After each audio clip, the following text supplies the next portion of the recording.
Hello. Didn't find anyone to do the DevOps stuff. We maybe have someone to do most of it that we're talking to tomorrow.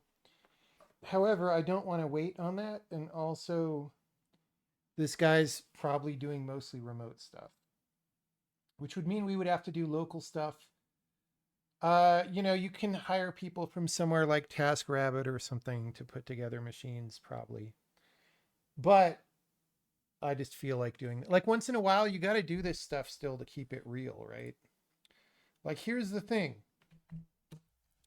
Ever since I was in Berkeley Computer School, I always had some kind of very hands on relationship with computers, you know?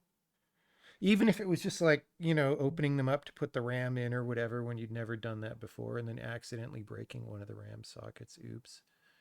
You know, so it's like that. So, um, and what's shocked me, so, I run a game company, as you may know. And once in a while, we would hire people, and I would just be like, "Hey, do you want to put together your computer or something?" And like, it's literally just putting together, or like even swapping out the GPU or something, right? And sometimes people are just shocked by this notion, like it's so far away from something that they would have to do. And it's like, bro, gamers do this all the time, right? You're telling me you're a professional game developer, you can't do something that real ass gamers do all the time. So you're not local to Colorado at all. Yeah.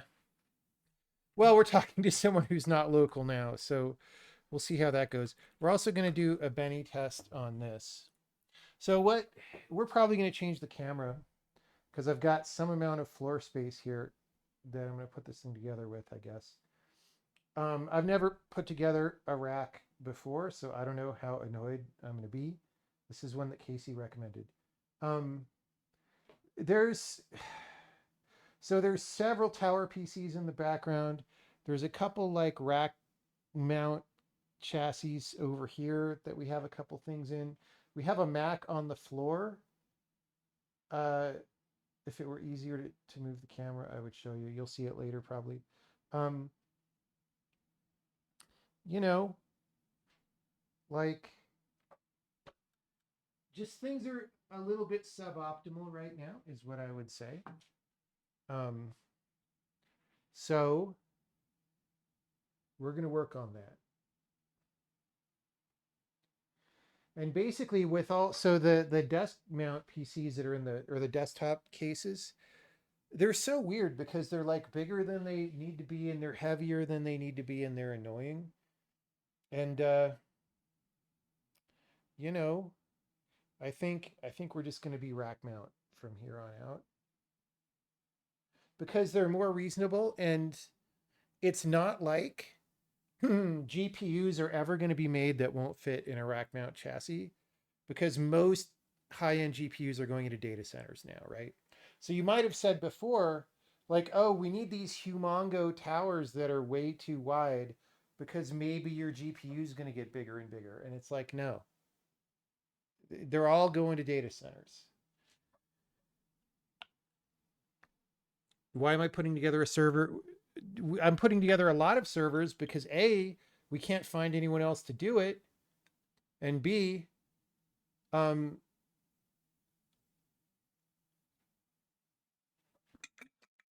because we need servers to do them.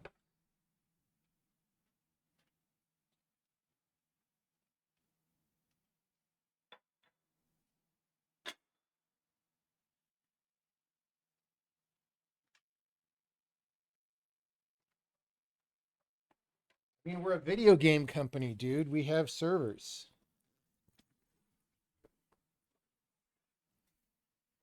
It's just how it is.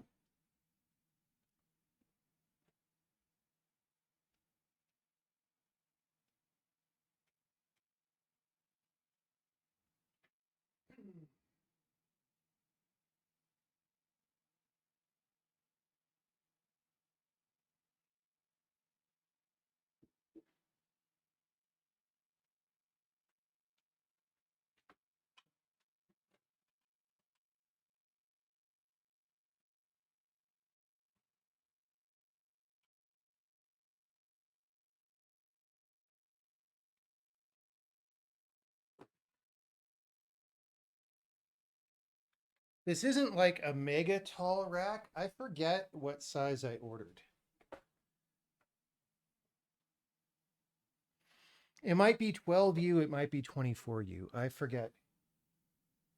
The box looks heavier than 12U. So maybe it's 24U. We're just going to find out. You know what I could do? I could go into high security mode and check Amazon.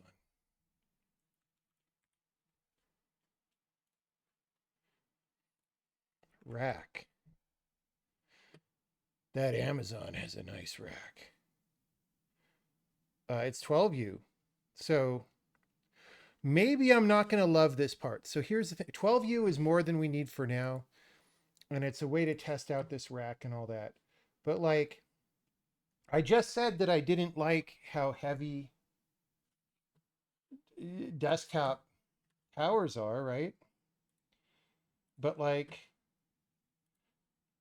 if your rack adds a ton of weight, do I love that?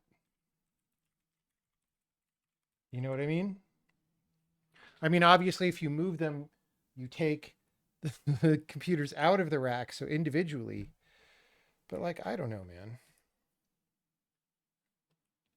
Is this going at the right speed? Yeah, it's good enough.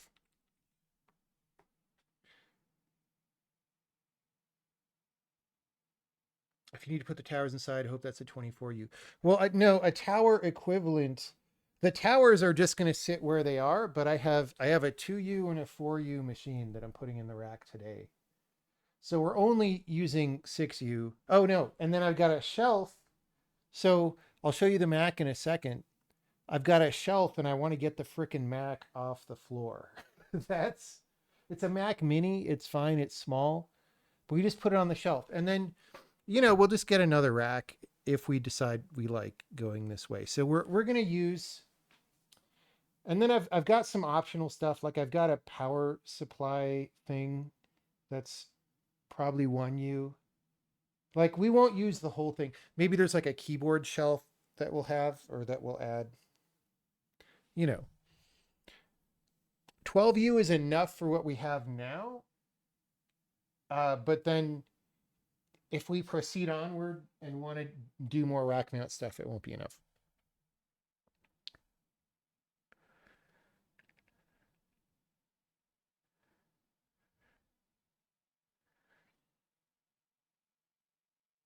So many computers are they for playtesting? So we have multiple computers to run test builds of things. We have one that builds the compiler for Windows and Linux, and then the Mac is to build the compiler for Mac. And then we have a Lightmap Baker. That's one of the machines that the old machine is flaky, so I'm trying to set it up on the new machine. And then we got a backup server, which I would like to make rack mount, but it isn't right now, the one that we have. We have a playtest machine that people can, remote desktop and play like as if it were Google Stadia. So right now we have a playtester who is a Mac guy, and we don't have a Mac build of our games, so he's playtesting from the Mac on our playtest machine. There's probably one or two other. Well, there's a source control server. There's a web server. So like it's a significant number of machines. Could we combine some of these? Sort of, but like, do you want your web server on a critical infrastructure machine? Because what happens if the web server gets hacksorted and whatever, right? So, you know,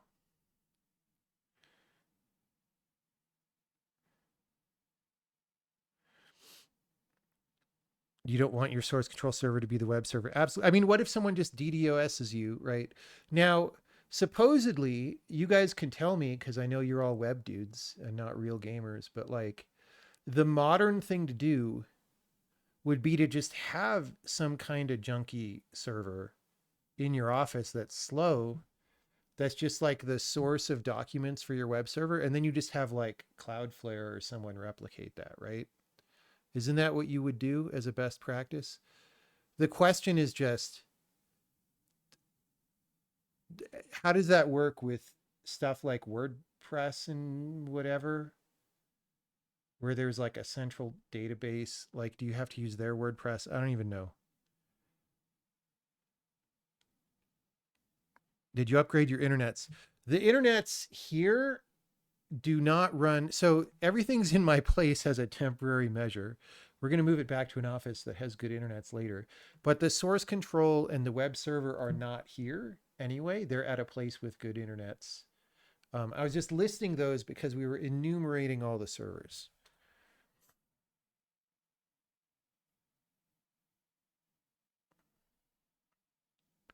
It should generate static snapshots of the site at configurable intervals and serve those. Okay, so what happens when you have something like WordPress that generates pages dynamically based on your account? Does like the WordPress hits all get passed on to your own host, but then all the bigger static assets are cached, or how does that work?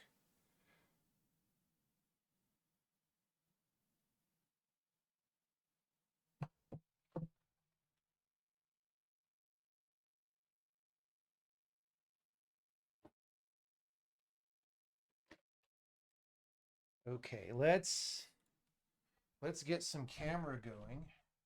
I got a new camera mount, by the way, as foretold in the prophecy of the. I don't know where to aim the camera.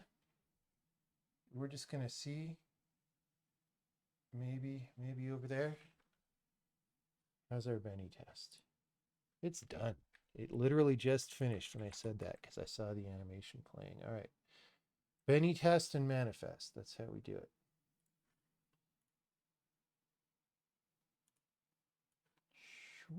I'll leave a little bit of background window, right? Okay.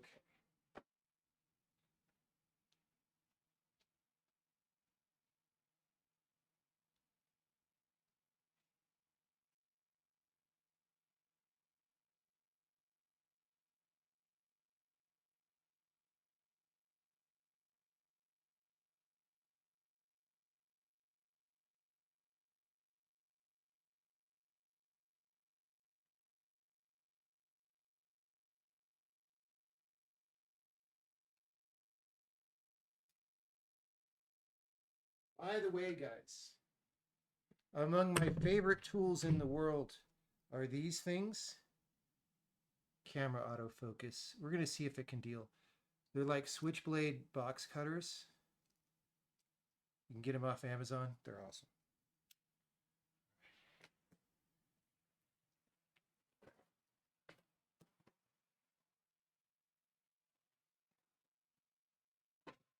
If I wanted views, I should have labeled this rack unboxing video, right?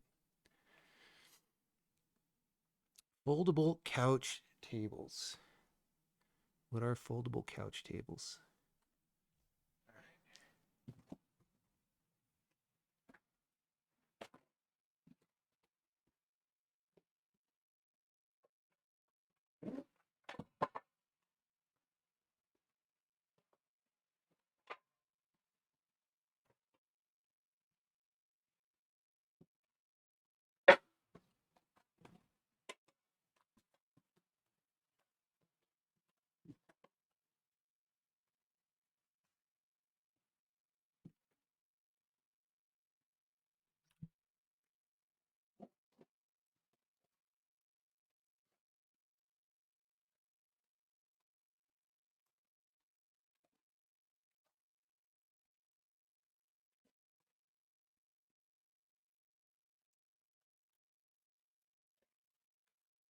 Dude, this box was kind of already in tatters before it got delivered. I'm amazed that the stuff inside is okay, but it is heavily packed.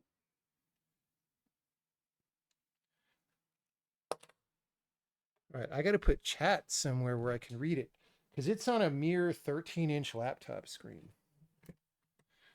I could put chat on the big screen once we get done distributing the game. All right.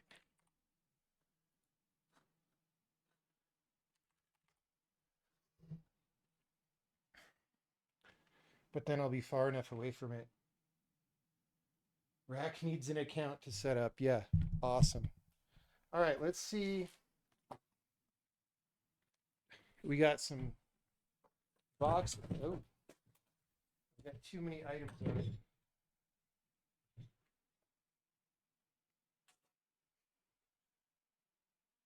We got some boxes of things. There's like 3 sub boxes. We're going to open them and see what's inside.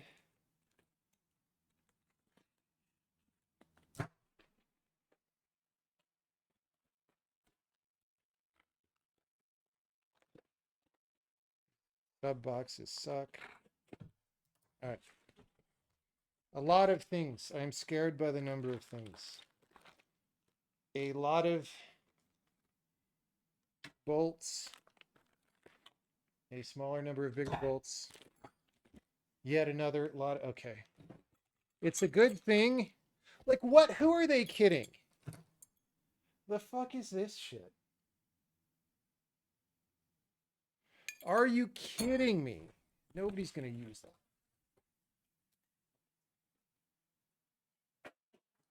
I guess that they have to provide that if you're like a chump with no tools, right?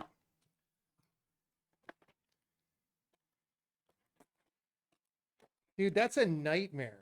Doing all this with like, come on, come on.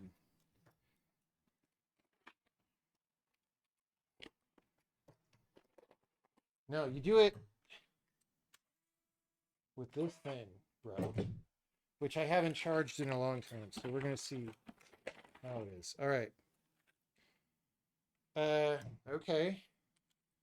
I don't know what these are. They're like some kind of clothes hanger situation. Oh, they're probably cable guides, right? Yeah. You like put it somewhere and then the cables go boop inside. All right.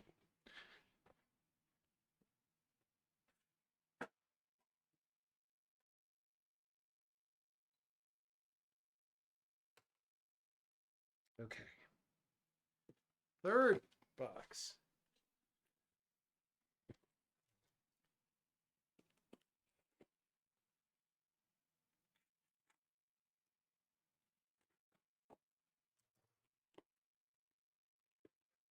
Wheels. The wheels on the bus go round and round. Okay. So, adjustable 4-post open frame server rack.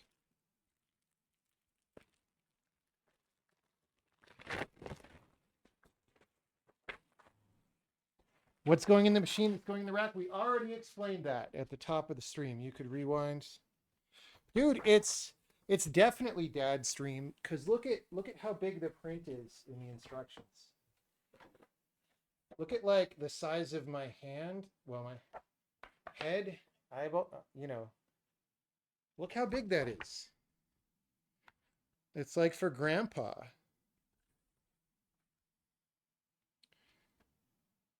All right, requirements. Pliers sold separately. 14mm wrench sold separately. 2 people. I don't have 2 people unless you count my unstable personality. Set the mounting depth. Align the corner sections with the center sections. Is this really the start of the... Yeah, before this is just all... Are these numbered? Yeah, well... Some of them have little things. So this one says L on it. I don't know what that means. But other ones don't say anything.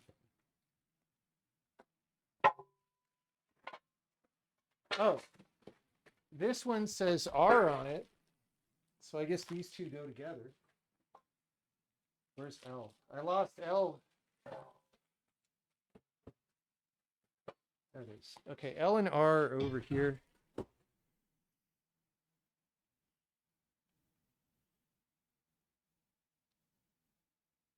Okay. You guys can't see most of this because the camera, I have a moral choice like BioShock because the microphone is close to the desk. Oh, okay. We're gonna use this space here. We might move again, who knows? All right. So align the corner sections with center sections and slide the corner sections over top of the center sections. So we have to figure out what these look like. Center section quantity 4. Corner section quantity 8. I have no idea. It's like you just have to unwrap them all and inspect them.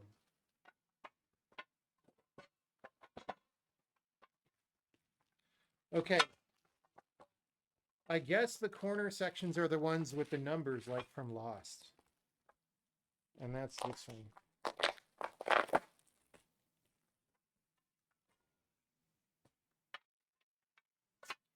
4, 8, 15, 16, 23, 42. All right.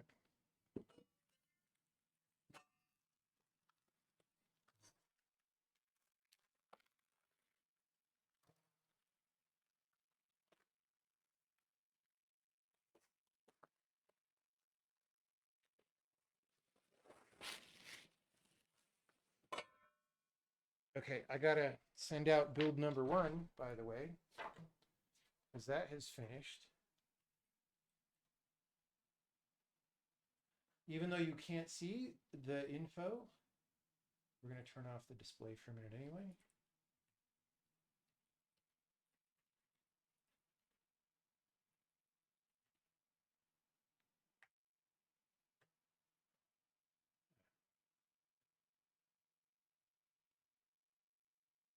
Oh.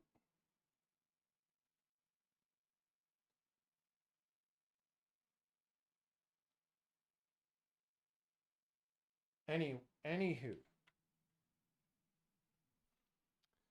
you have to cook a soup. Cooking is not a soup. Also a gun rack. I do not have a gun rack. However, I did bust out from storage the TS-12, which I've still never shot. So we get to figure that out sometime. I don't have enough guns for a gun rack. Small F? Well, I'm not. Oh, sorry. It's because I was uploading the build. It wasn't that big of an upload. All right, so this is a corner section. Wait, I guess the corner section is just this. So this is 2 corner sections plus a center section. So those already come together. So I just have to unwrap them all.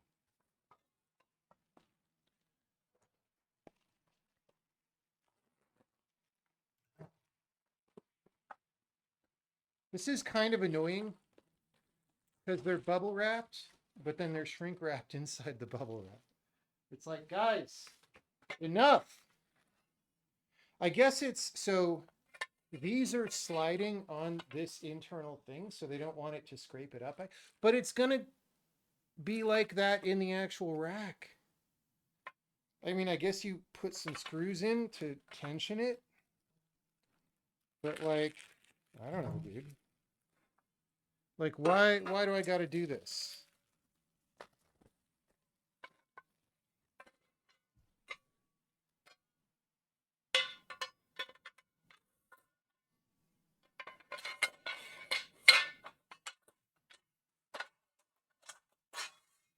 Let's do this like a civilized person for a minute. So, third one is here. Fourth one is here. We don't really have to be on the floor for this part.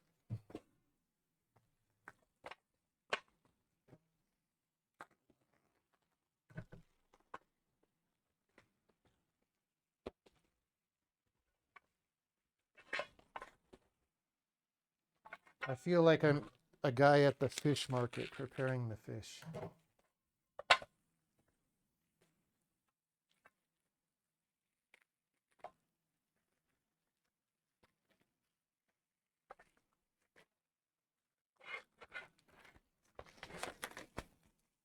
All right.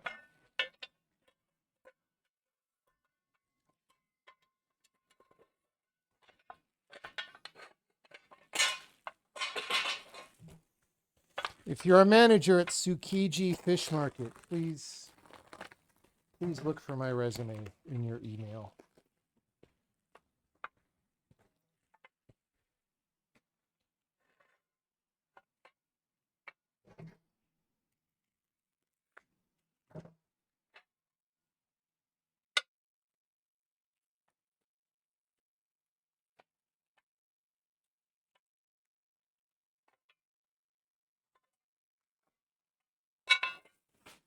Okay.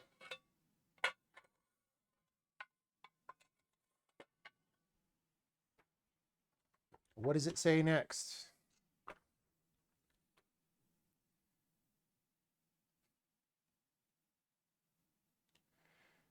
Insert 8 M8 bolts through 8 M8 washers and into the holes.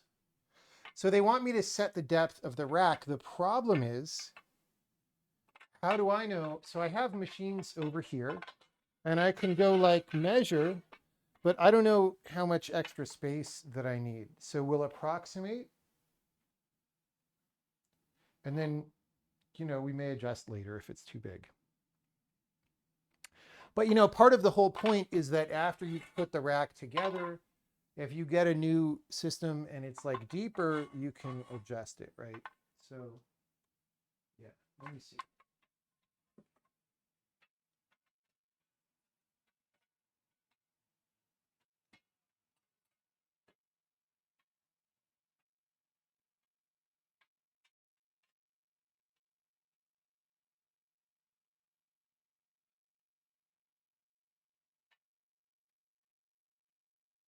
I mean, I feel like we're going to put it pretty narrow. We're going to put it at 1.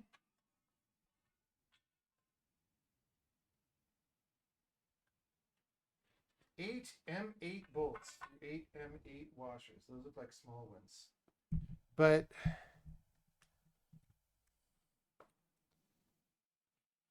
so I'm very confused because the image shows 4 bolts. Is it 8 per side? Which ones are the M8? Remember when you were a kid and you played with M80s and almost blew your hand off? Which ones are M8? There's like hex head bolts and there's round head bolts. M6, M6, M6, M8 bolt quantity 50. Yeah, it's these ones. Are there really 50 of them? All right. So, I don't know why this is so annoying.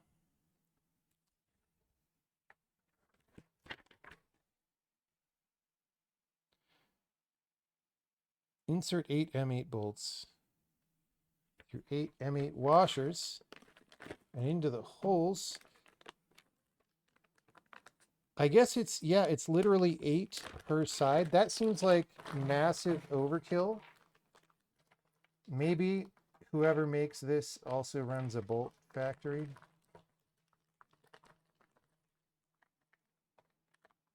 Okay, so here's, right, I see. So yeah, there's little, if you see here, there's little screws and you like slide this to where you want. And then purely, yeah, there on the other side. So we're just gonna We're just going to dial it in at 1, and we'll adjust it later. We just need the bolts to go somewhere so we don't lose them.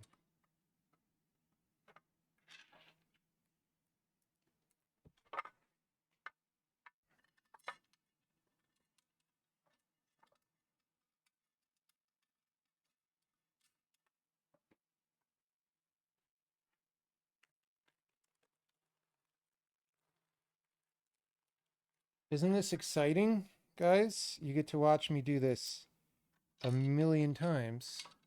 Now, this is something you would not do with a cheaper rack, because cheaper racks are not adjustable. So this is what you're really seeing here is how the 1% live when they buy racks. All right. Anyone have a technical question while we continue to do this? Oh, let me start the other build, by the way.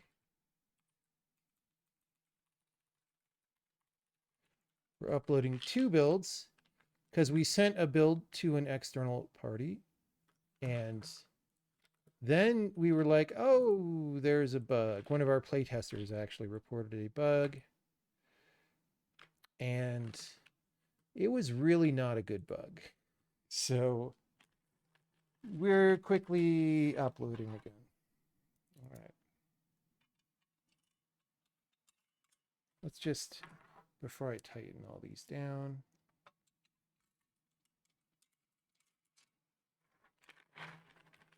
Seeing myself on camera, it's like, dude, I need to work out more again. Just, I have neck problems. You know what I mean, man?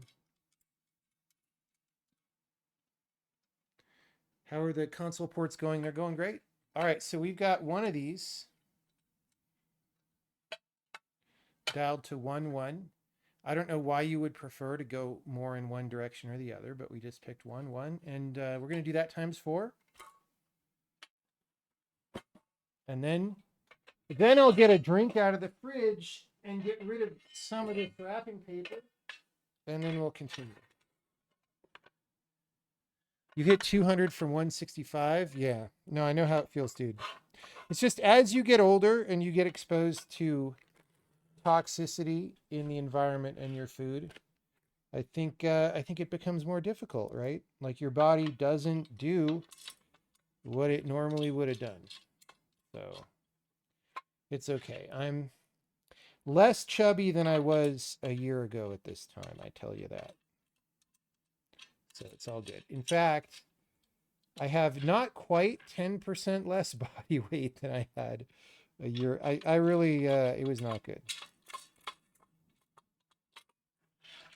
Yeah, we're like 9% lighter than we were at that time.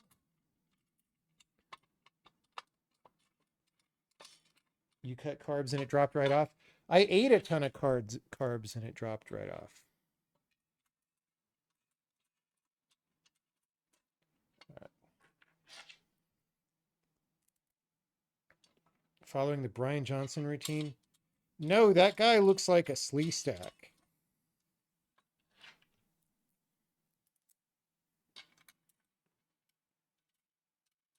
I mean, that said, if you look at what he looked like before he started any of this, back when he was just a regular programmer, bro, it's like, all right, good job, dude. Good job getting healthy. But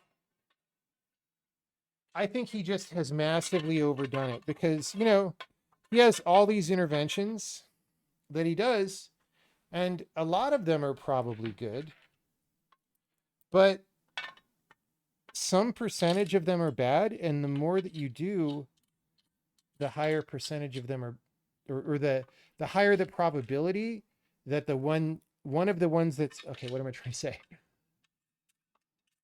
So there's some bell curve to how bad things are, right? It's a lot easier for things to be devastatingly bad to be devastatingly good, right? This is obvious. So if you take a big gulp of cyanide that's devastatingly bad, there's no real equivalent that earthly mortals have available to do something as good for you in one pill as eating cyanide is bad for you, right? It's a lot easier to destroy than to create, is the summary there, right? So if you're doing 100 frickin' interventions, some percentage of those are definitely going to be bad just because your knowledge isn't perfect, right? And so then the more of them are bad, the more that you're running this probability, sampling this probability curve over and over, right? And the more likely you're going to get something on the really bad tail of that curve. And so I would not do what he is doing. I don't think it's a good idea. I would maybe take the 1/4 of interventions that he's doing that you're surest about and do those, which would still be a lot. Because if you look at how many pills the dude takes and all that, it's a lot. It's a lot. Also, I think if you take Cialis every day, you shouldn't brag about your erection time.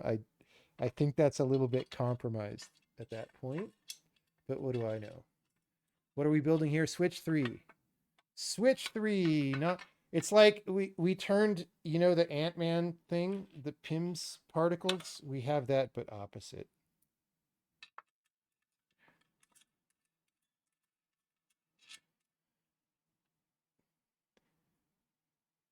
$50 pills a day. Sacrificing himself for a higher goal. Well, here's the thing. The problem is, if you have so many interventions and one of them is poisoning you, how do you know which one it was? Like this is why experiments tend to be heavily controlled, because otherwise it's very hard to pin variables down. So like how do you know what you got poisoned by? I mean, maybe you know, maybe you don't.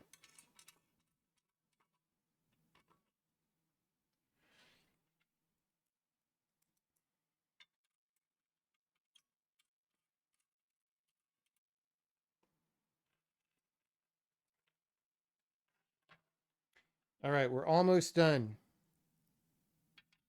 with the 32 screws.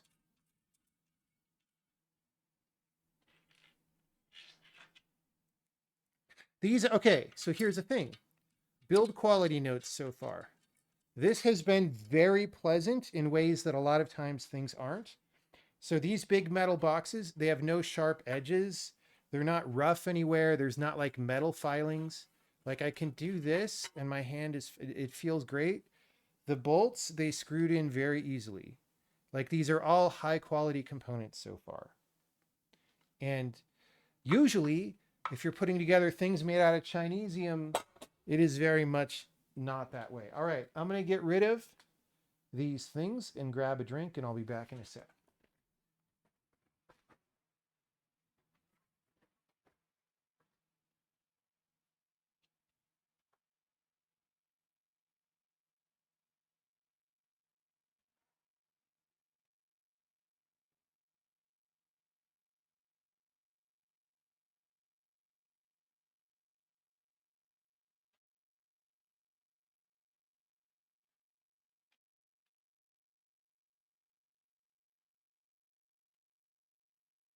Okay.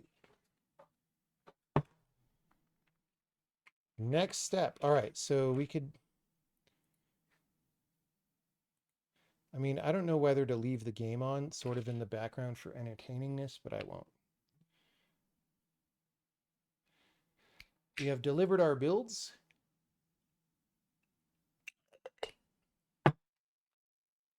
Maybe we should do push-ups because I just said I need to work out more, right?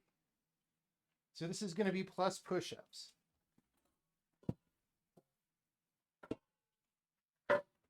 The problem is I don't want to breathe in too deep from the carpet.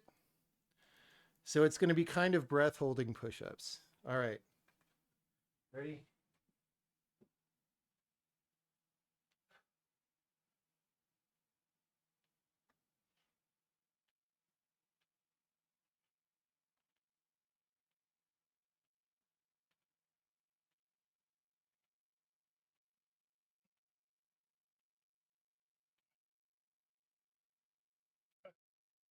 Easy 20. Prison push-ups. I don't know what prison push-ups are like. We used to do mantis push-ups, which we could try again. But it was like on your fingertips to build hand strength. And you would like do different combinations of fingers. What's wrong with the carpet? Carpets collect dirt. And then you breathe in all that shit and germs and bacteria.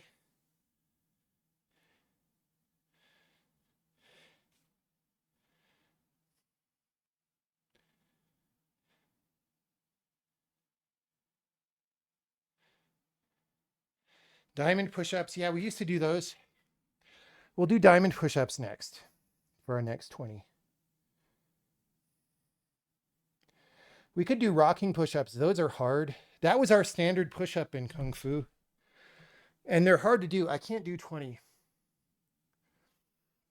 I can only do like 11 right now, which is like yellow. Well, I'm doing them in a harder stance than beginners do. So I don't know. We might try some of those. Do I have a gym membership? No.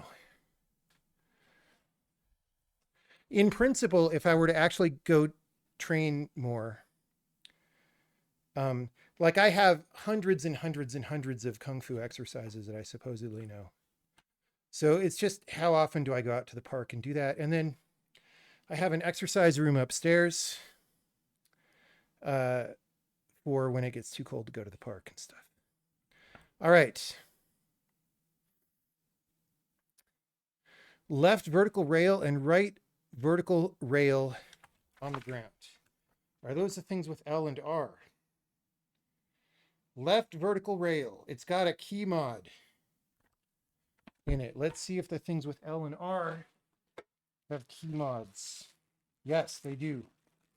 All right.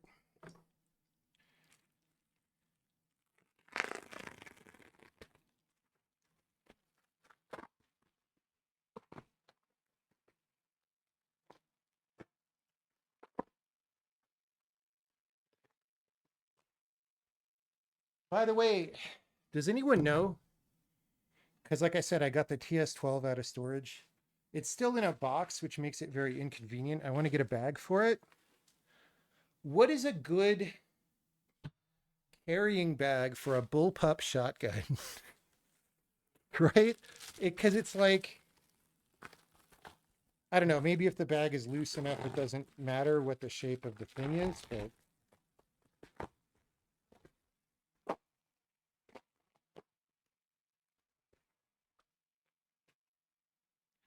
okay. So left vertical, right? That one was L, I think. And this is right vertical. And the rack height numbers should be facing outwards and up. Yes, sir. It says put them on the ground. Yes, sir. Center section assembly.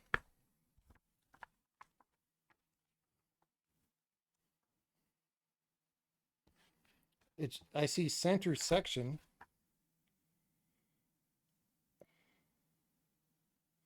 I don't see center section assembly. Am I supposed to have assembled that into something?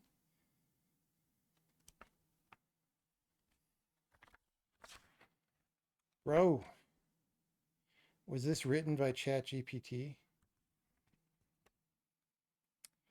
Center section. All right, we'll look for that.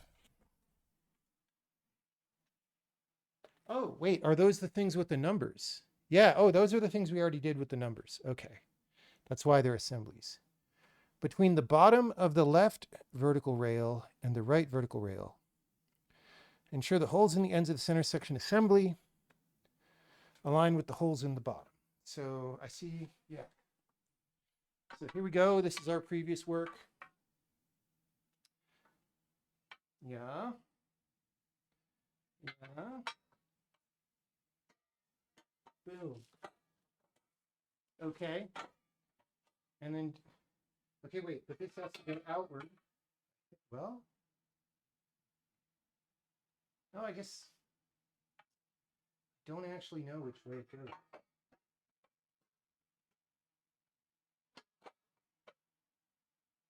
Assume the other way from how I have it. The setting numbers on the center section assembly should be facing the ground. Okay.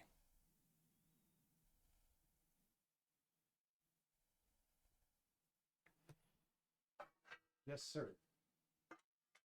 And then we put more of these screws in there after. Wait. Lift a base bracket.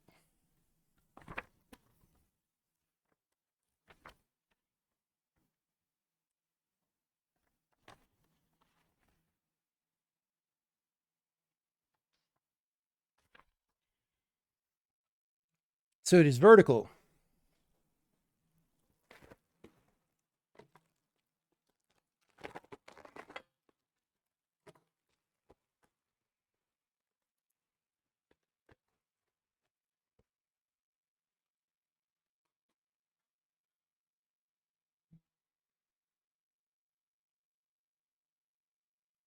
What does vertical mean?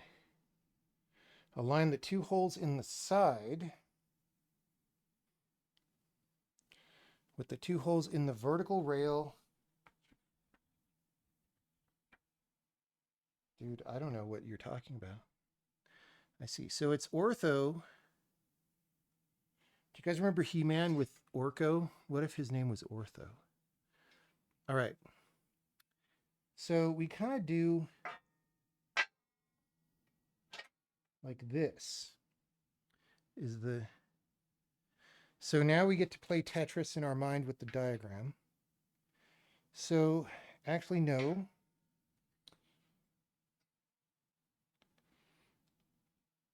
Yes, no. Okay.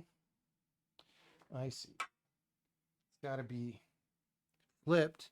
So there's like a little bolt on the inside that's in the diagram. And then also one side of this goes taller than the other. And so the taller side is facing the assembly. And this bolt is on the assembly side. So yeah, it's like this. One hopes.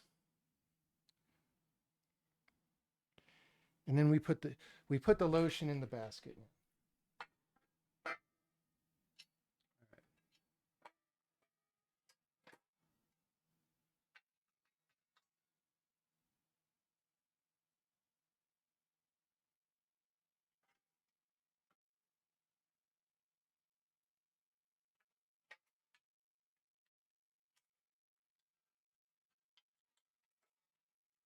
Anytime you have to thread something through 3 pieces, it's a lot more annoying to get the first one, right?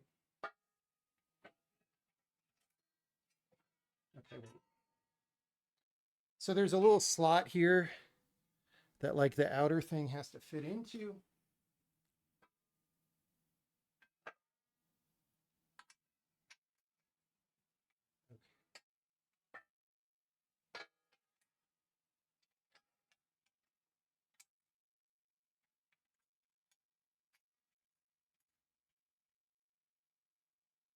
Hey, do you guys remember when, like, was it The Verge or whoever, some site like ZDNet, someone like that did this like how to build a PC stream where everything was just farcically wrong, like so absurdly wrong you couldn't believe it. We should have done that. It's just I don't have time to write a script for that.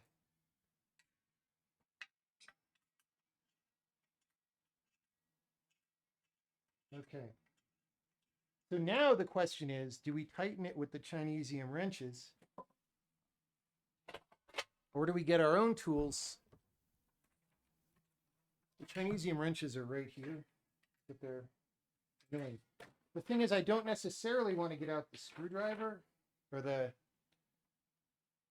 I don't know if I have bits this large for the drill. And like there's only, I don't know, there's like 12 of these left. So like the time it takes to find the thing is probably not worth it. We'll see. Oh, yeah, that was only like 2 turns. Yeah, this is fine for now. Okay, except you don't actually want to tighten these super tight, by the way. I did it a little too tight, probably, because it all has to fit together, right? So if you're, for those who are not that experienced in assembling mechanical stuff, you want to leave it kind of wobbly until all the pieces are together, and then you like sort of tighten down in a spiral pattern. Okay, so it's probably going to want me to do that again on the other side.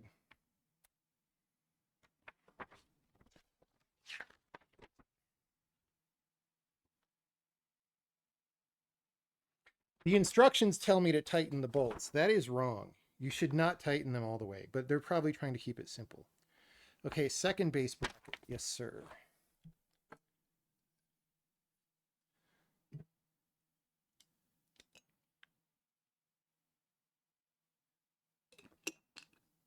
Okay.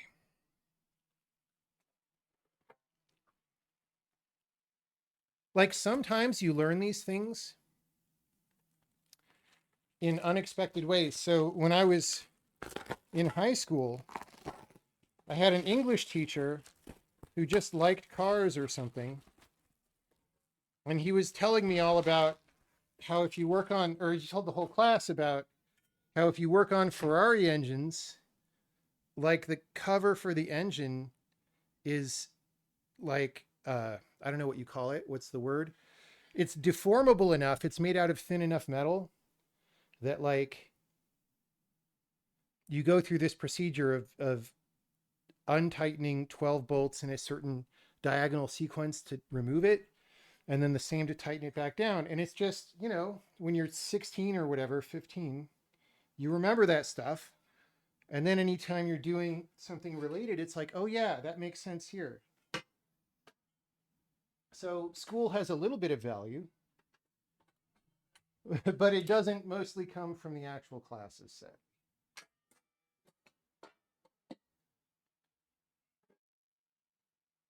Okay, so we have got this thing Tangler. Oh, I'm getting ahead of myself. I got to put, before I put the other one in, I got to put this one on this side. Duh. Duh, George. Okay, that's from a book that I read in high school.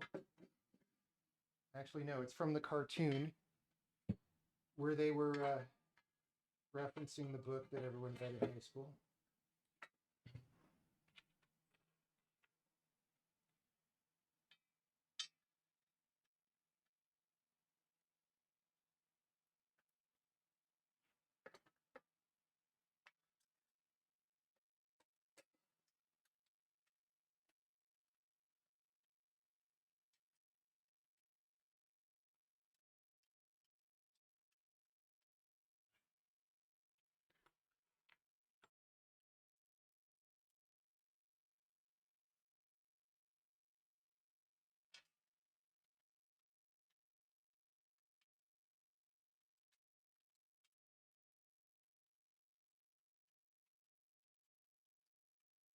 Okay, so now I believe it wants me to do the other 4 of these going this way. Let's look at the diagram.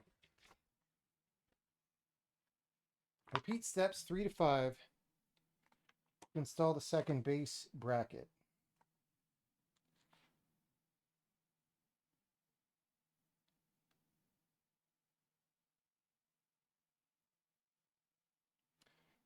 Yeah, so I think, so the question is, do we flip it over? Which way do we flip it? Because we have 2 more of these assembly holios, right? And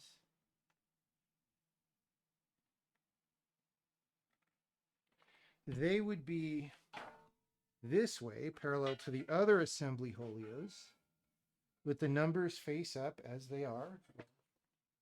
Yeah. Okay. Numbers are face up. That's great. So this one's going to be the annoying. This is why it says 2 people to assemble. Because either we're up in the air and we're trying to assemble 3 parts together up here, up in the air, or I flip it over and you've got these big arms sticking out. Like if I rest those on a table, if I have something the correct height, that's probably the play. Or my chair even. Chair might be a little low. This thing back here is about the right height. So I could clear some stuff off there.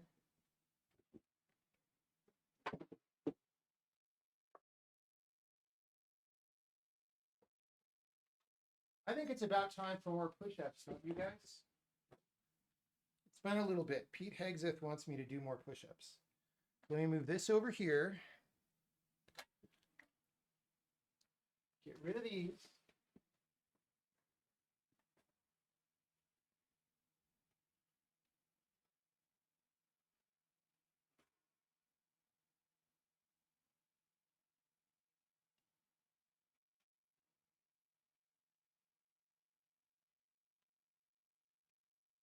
We need to make sure we can do the Pete and Bobby Fitness Challenge, which actually probably isn't that hard.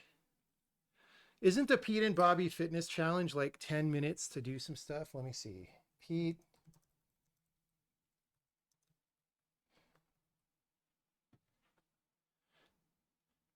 and Bobby Challenge.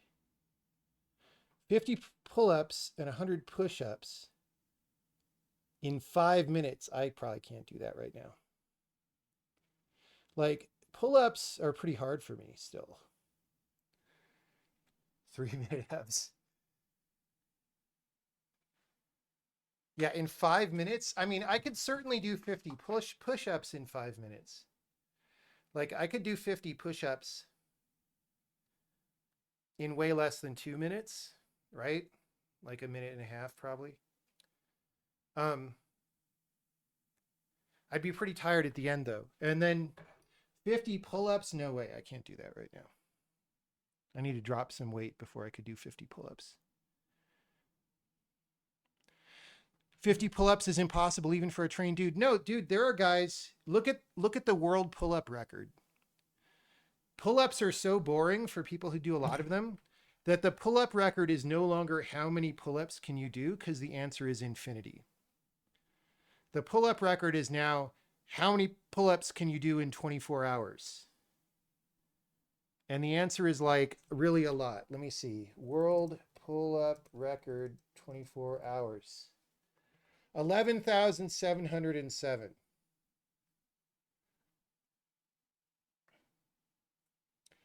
He achieved this by performing an average of 1 pull-up every 7.38 seconds for the entire 24-hour period. So he probably had rests in there, right? But that's how easy pull-ups are if you have natural talent and you're the best person in the world at pull-ups and you train incessantly to be able to do pull-ups.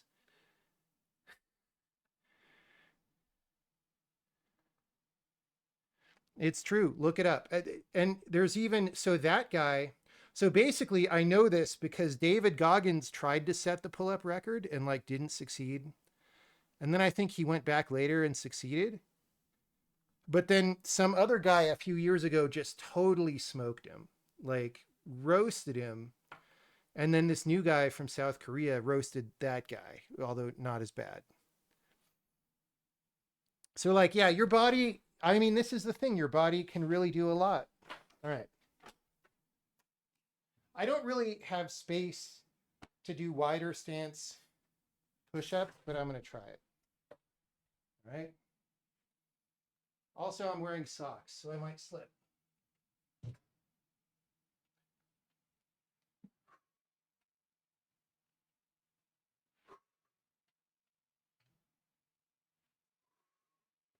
going to tuck in my shirt so my gut doesn't hang out, dude. You can imagine it through the shirt.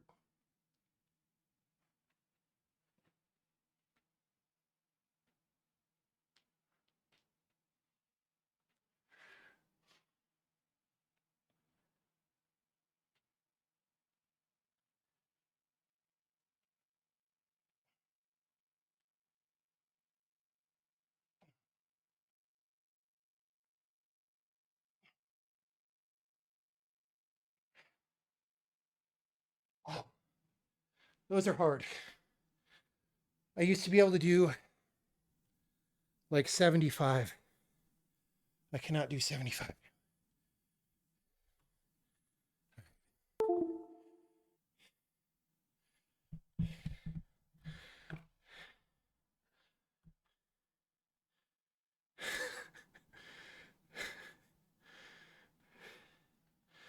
All right. Bloop, bloop, bloop.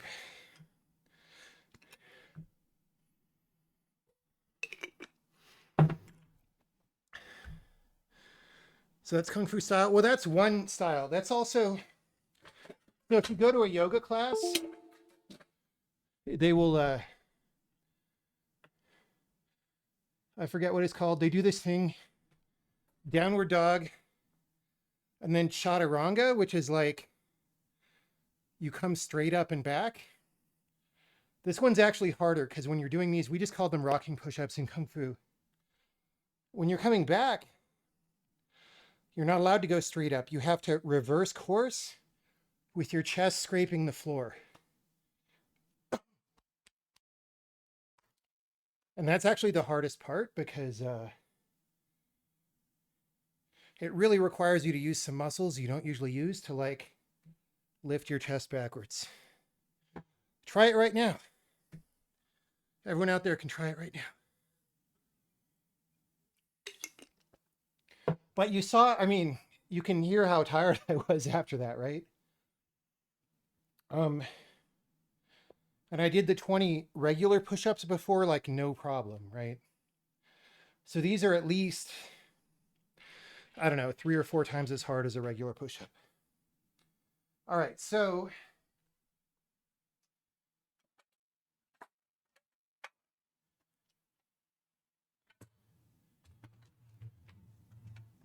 okay, this is actually a little too high. It might still work. I mean, we only really need to get initial bolts in. This will probably work. Okay.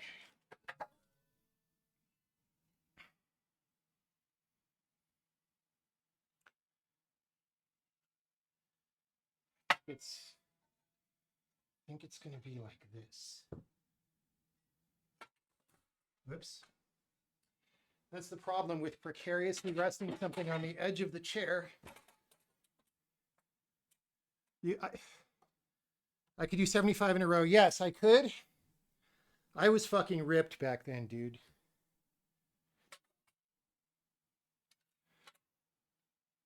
Okay.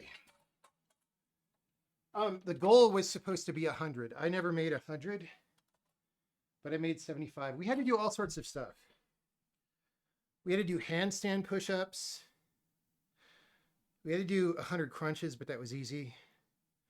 We have these things called frog jumps and super frogs. Like, we would go in Sunday morning and just do 2 hours of PT, right? Without breakfast, because if you ate breakfast, you probably wouldn't be able to hold it down doing the amount of stuff that we did. So, you know, you just go in and you can get really lean that way. If you do 2 hours of PT Sunday morning without eating. All right.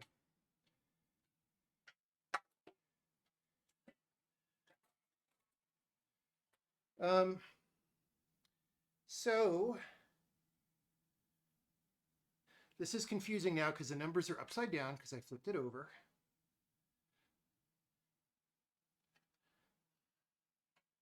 But I think this is correct. The big holes are in the same place, top and bottom. The bolt is in the right place. So now which piece had the slot? Was it here? No. Where's the, oh, this thing had the slot that this goes into, right? Okay, come here, chair. Chair is my second person.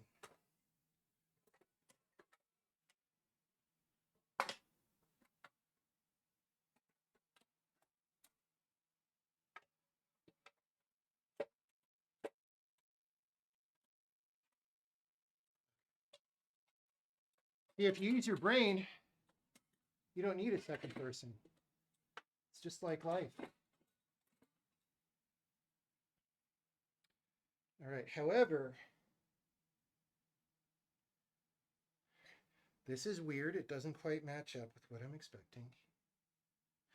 Maybe actually, okay. I don't think it wants me to do it here. I think it wants me to do it on the other side of the bottom. No, because it says repeat without any new pieces. If I were to do the other bottom, I would need backside pieces. So what does it want? You probably can't see this, but down here at the bottom, there's definitely tabs going in slots and stuff, but the screw holes don't totally line up. One of them does, but the other one does not. And so the question is, why Black Dynamite? Why? Let me just look. We will look back at the diagram to see if it resolves the mysteries.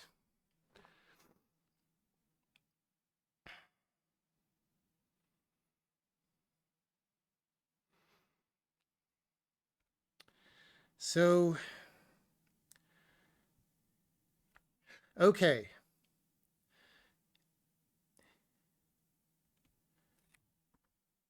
It actually does. Okay, it does want me to do that. Okay. It actually does want me to put it on the same side. It's just,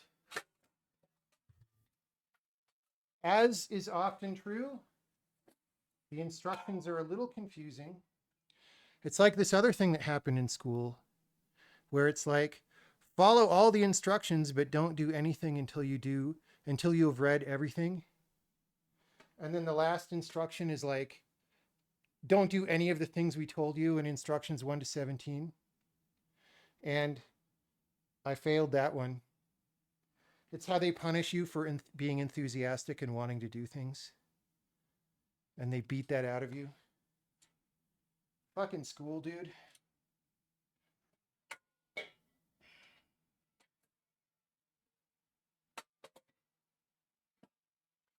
So this is what's confusing, is it says repeat the previous instructions, but those would have involved a third back piece, and there is no such that I can see.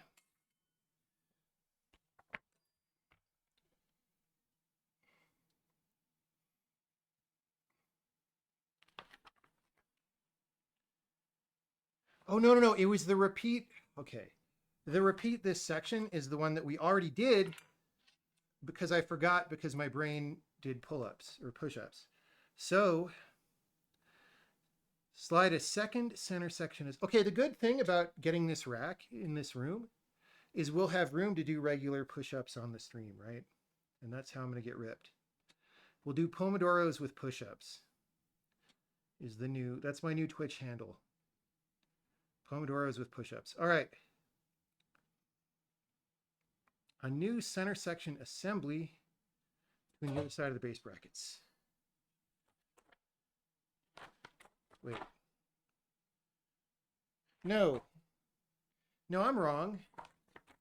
It's actually, okay, hold on. OBS is full screen.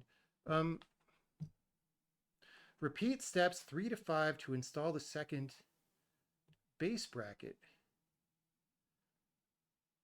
But step 3 involves the left vertical rail and the right vertical rail, which there's only one of each, as far as I know. Oh no, there's other ones. I just didn't see them. Oh, ho, ho. Okay. Okay. That was my confusion. Here we go.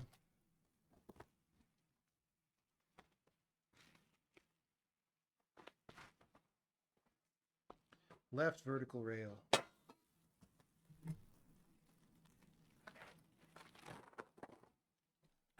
Right vertical rail.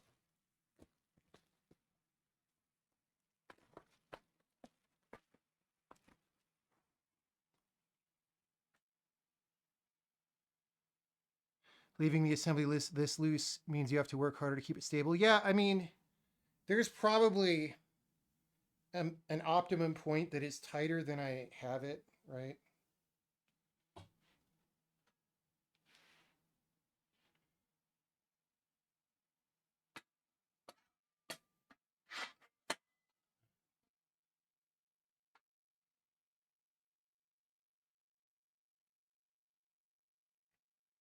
Looks right.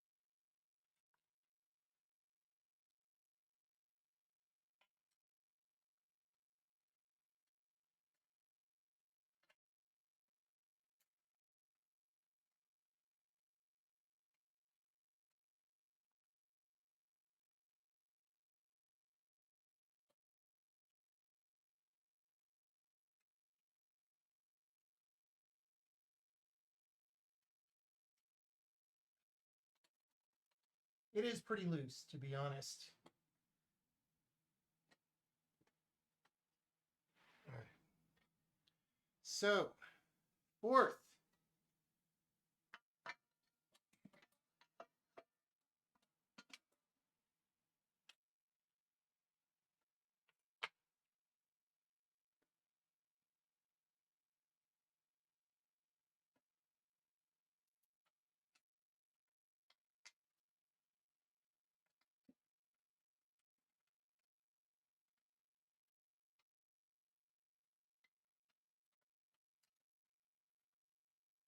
Got to find the right angle. You just push on things till you get the angle. Just like holding an angle in Counter-Strike, but completely different.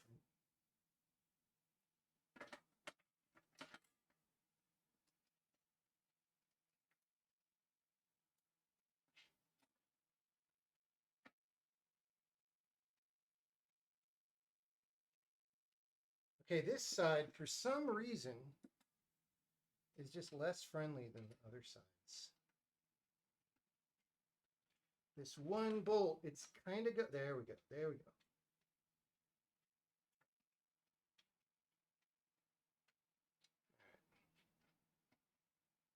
All right. Next step. Slide a second center section assembly between the other side of the base brackets. Which way are the numbers? The numbers are up. The numbers are up.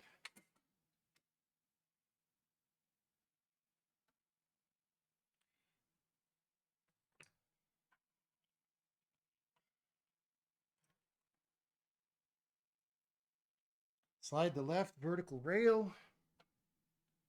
Wait. Between the base bracket. Dude, I'm doing what? No, the base brackets are done. I think I'm doing this in the opposite order than they want. Whatever. Okay, there's only two more pieces. Let's just see what the pieces are and put it together, all right?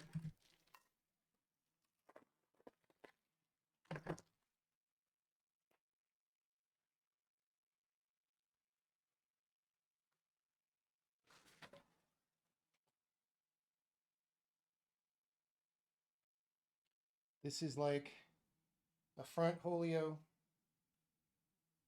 and a back holio.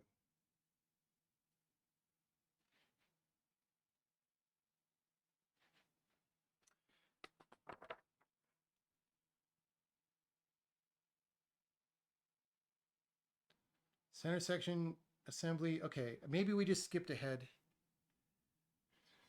Center section assembly between the top of the vertical rails on the left-hand side of the rack. Yes, sir. Place one top bracket It wants me to put the top bracket. How do I know what's the top front side of the rack? It's symmetric, so I guess I just choose. So we put this, we put this, we put this. I'm going to have to cover the logo with electrician's tape. That's what the most valuable thing you can have in your computer room is electrical tape, because you cover all the fucking logos that are on everything and you have a much nicer life. All right. M8 bolts. I see. So the top bracket goes in one of the bolts each time. So we'll do the ones that's here. This is really easy to put together, honestly. I mean, it's taking a long time. That's partially because I've never done this before. But like, I'm going to say it again. This is really high quality equipment. Casey recommended this to me because he's tried a few racks out. This is good. Hashtag ad. It's not a very big rack. That's what he said. Or she, depending on who we're talking about.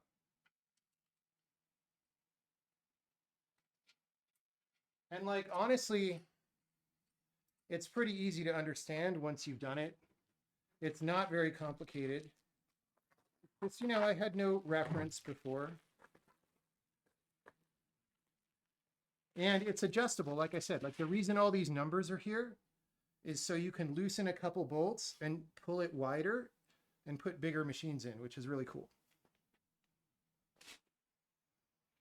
Although, because this is only a 12U rack, we may never need to do that with this one.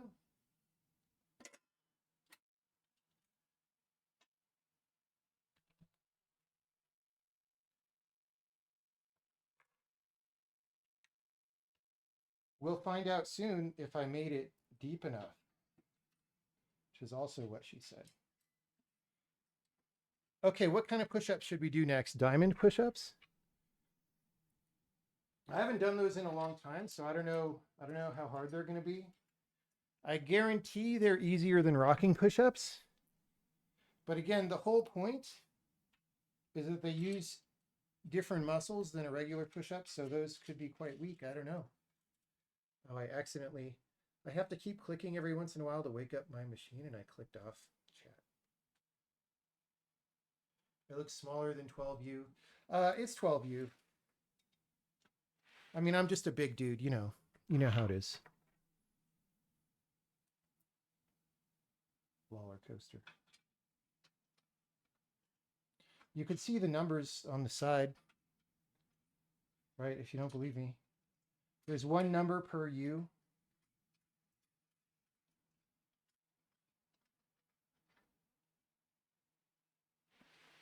See can you count to 12?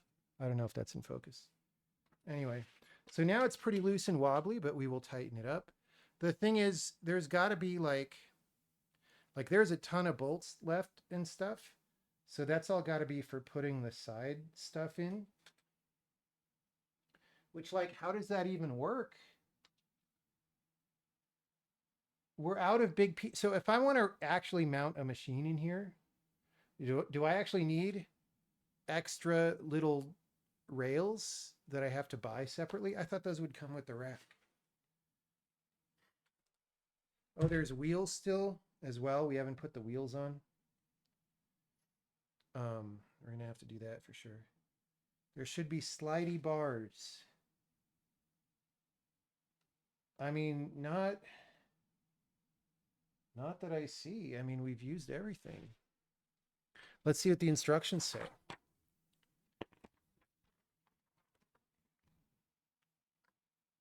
Tighten the M8 bolts. Okay, so I'm going to tighten up this whole thing. All right, now we're good. This will also, I feel like I might not have done all the bolts over on the other side. We'll tighten the bolts and we'll do some diamond push-ups.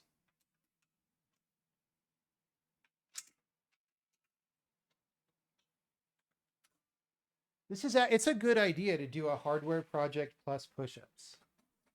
Like it's a good way to keep it good.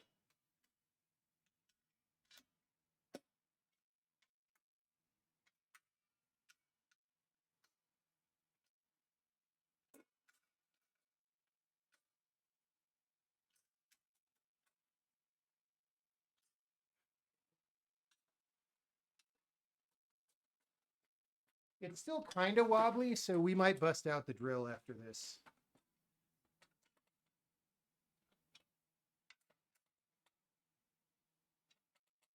Or maybe I'll just torque it all one more time. Because I don't know how tight to go, right?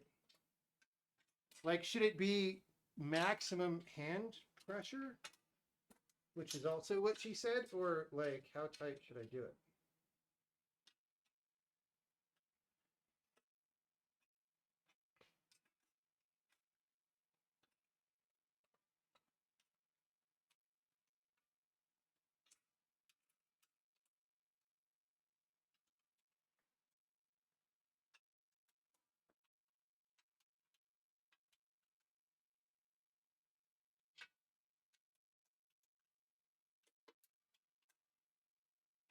All right.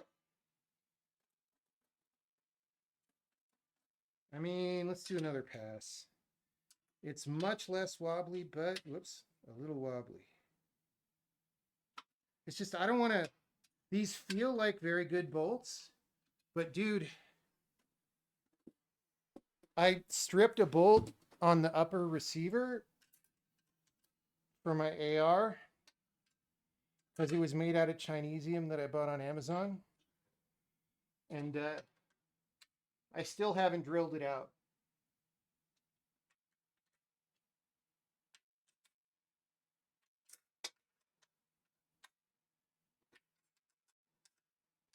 In my previous apartment, I didn't really have any kind of private garage space where you would like bring a gun and not freak people out. So I did never do it. But here I could.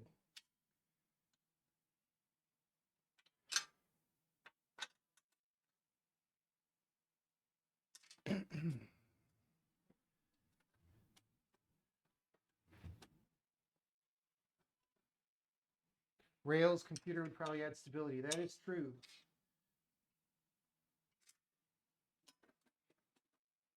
It's also, it should be said, it's a little bit looser also because of these adjustable sides, which I intentionally haven't tightened. Like the bolts are very loose right now.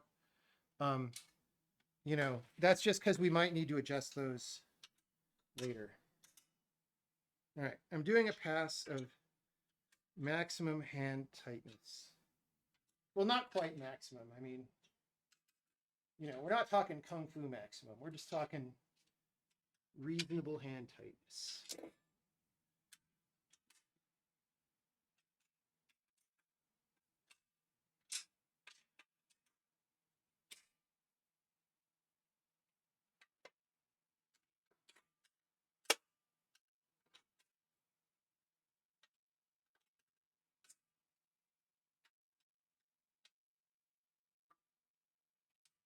I'm feeling some diamond push-ups.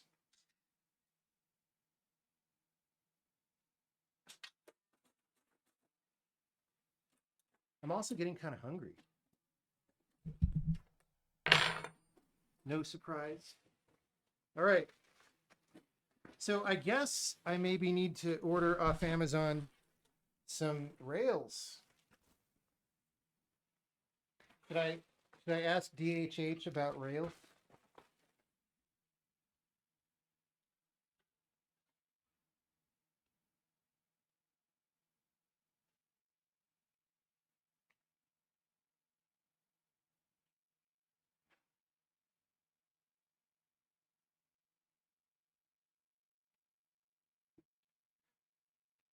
All right, so we'll do wheels next. But first, oh, I can't push this all the way under the desk because one of the little electrical things.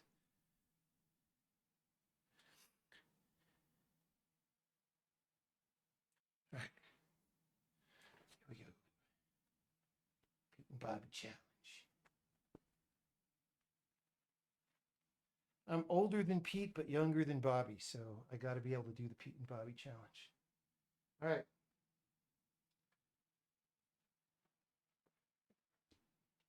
This is going to be hard.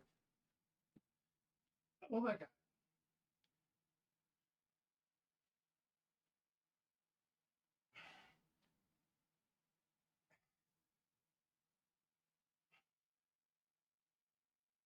Ooh, okay. I can do 6 diamond push-ups.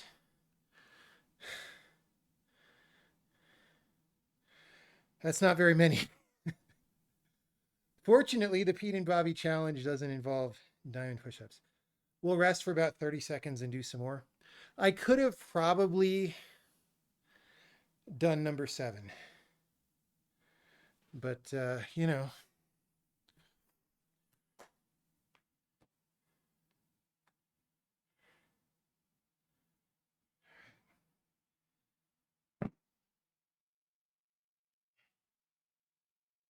Wait, where do you do diamond push-ups? Do you do them below the chest or below the head or the shoulders? Where am I supposed to be aligning? They're at your sternum. Yeah. Okay. It's hard, dude.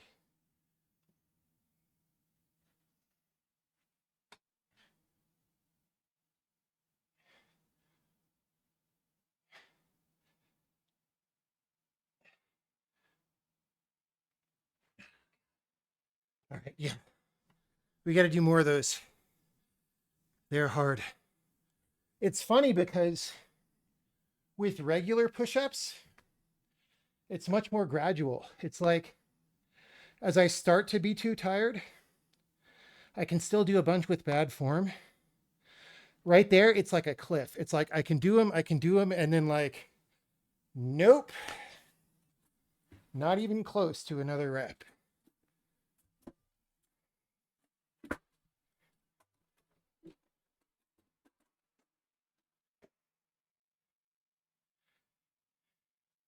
You got 8, but you wasn't going down. Everyone knows you got to go down all the way, dude.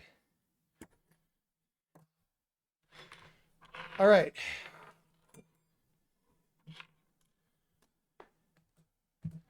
Diamond harder than rolling. The rocking push-ups I was doing, I don't know which one's harder. The thing is, I do rocking push-ups sometimes, so I'm more acclimated to them. So the question is, if I did diamond as much as I do rocking, how many would I be able to do of each? And I don't know the answer to that.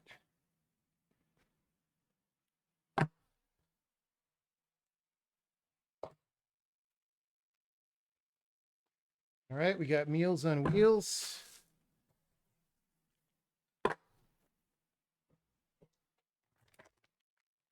We got wheel bolts.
Yeah, I don't think I have drill bits big enough for the wheel bolts.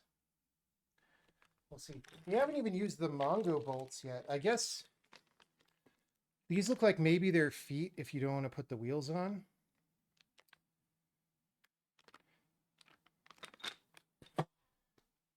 Mongo.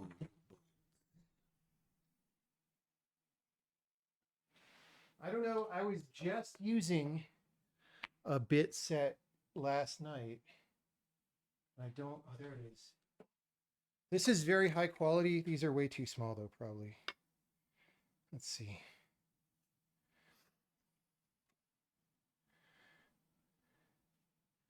It's going to be not even close, isn't it? Yeah. Oh, these are round head anyway. Wait, no, these ones. Look at all these bolts.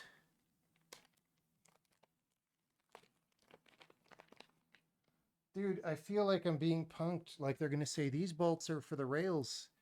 Please take out the rails, and there's no rails. Yeah, I'm like, this is like half the size that I need. Which is also what he said. All right. Well,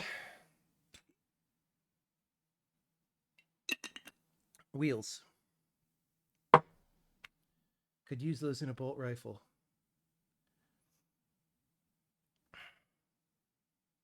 Yeah.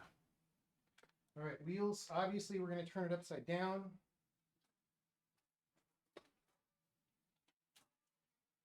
By the way, we have successfully put together the bulky part of the two-person assembly with merely one person. So that's great. These wheels look like they're mostly anisotropic, except one side has like wider holes than the other. I don't know why. Let's see what it says. Flip the rack onto its side. No, I put it upside down. Insert the 4 leveling feet. It just doesn't say. It doesn't say which way gets the big holes. And the diagram doesn't even have big holes and little holes. It just has holes. So this must just be for tolerances. They're like, it's a different manufacturer makes these parts. So let's just make one of the holes big. All right.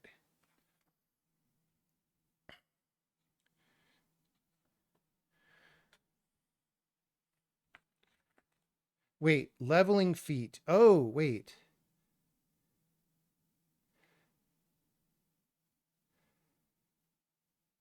The leveling feet is these chunk master C's. I see. Wait, what?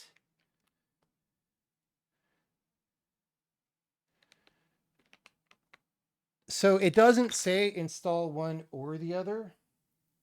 I guess the point is you can install these. Oh, I bet you install these screwed all the way in and then you wheel it into place and then you unscrew these to like lock it down with friction, right? That's why it doesn't say either or. It's because you want both.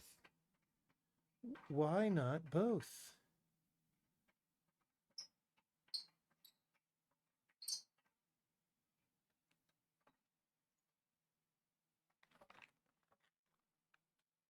I'm not sure that I like that because the problem is it is like below the rollers, but it's not a ton below the rollers. So like if I'm rolling this on carpet, these might drag. I don't know. We'll see how they are. We can take them out later if we don't like them.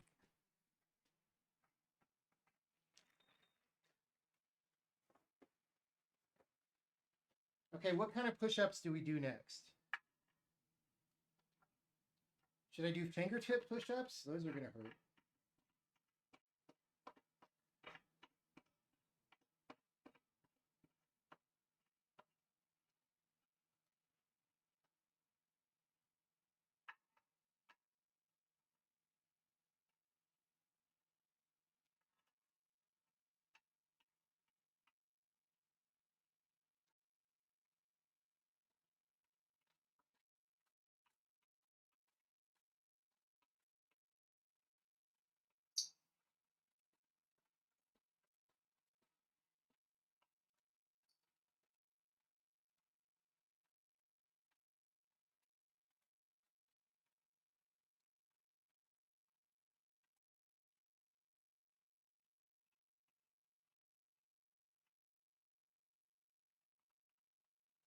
All right.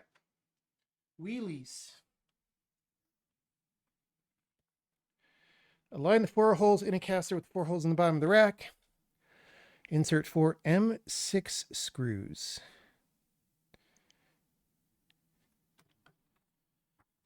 The M6 screws will freely rotate if they are not held to prevent rotation.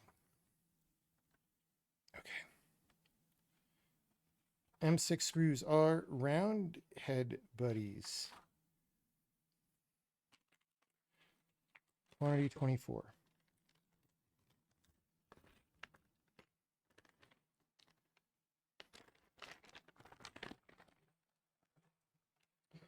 It's like crazy how they just give you a free screwdriver with this. So there's bolts that have these little lock holios around them. Okay. But then there's bolts that don't. And are those, these are some kind of washer. Oh, these are, I see. You put the lotion in the basket, right? That's step 1. And then it gets the hose again. That's step 2, right? Okay.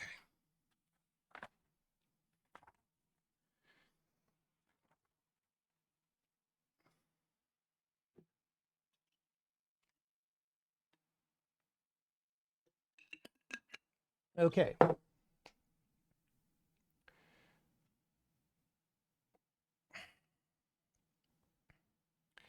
M6 flange nuts.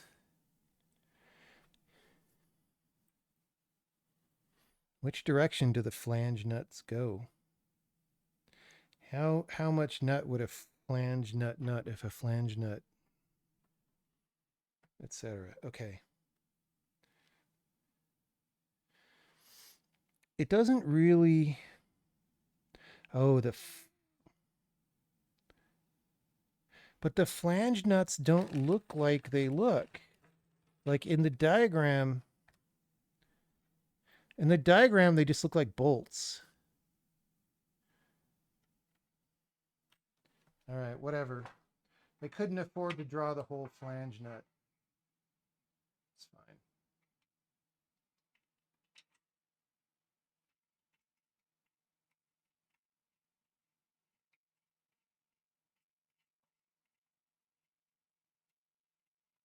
Okay, again, we're just going to get all these on here so we don't lose the part. Oh, wait, did I? We're going to get all these on here so we don't lose the parts, and then we'll tighten them. Because tightening them is going to involve some pliers, which I've got some good pliers. It's very weird. They give you a free screwdriver and two free wrenches, but no free pliers. I guess pliers are too expensive because they're like actuated. Like these probably cost like 1 cent to make. Pliers probably cost 2 cents. So they're like, nope, it's 2 separate parts, 2 cents.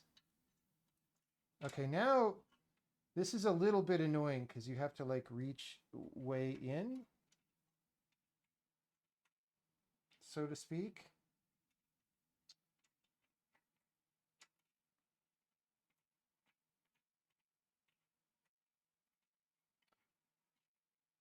It's like inside the junction of these complex 3D parts. Uh-oh, guys. I didn't put the little flat washer on that one. We got to undo it.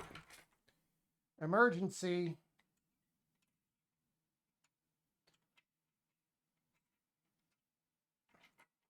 I'm sure it would have exploded if I hadn't noticed that. It's like the O-rings on the space shuttle.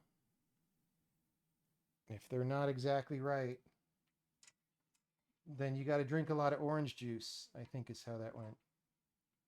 Do you guys know about the orange juice song? Do you know all these legends of Richard Feynman, who figured out the O-rings? One of the greatest physicists of the 20th century. You may have heard that he played bongos, and everyone was very impressed by his bongos skill. You may have heard this.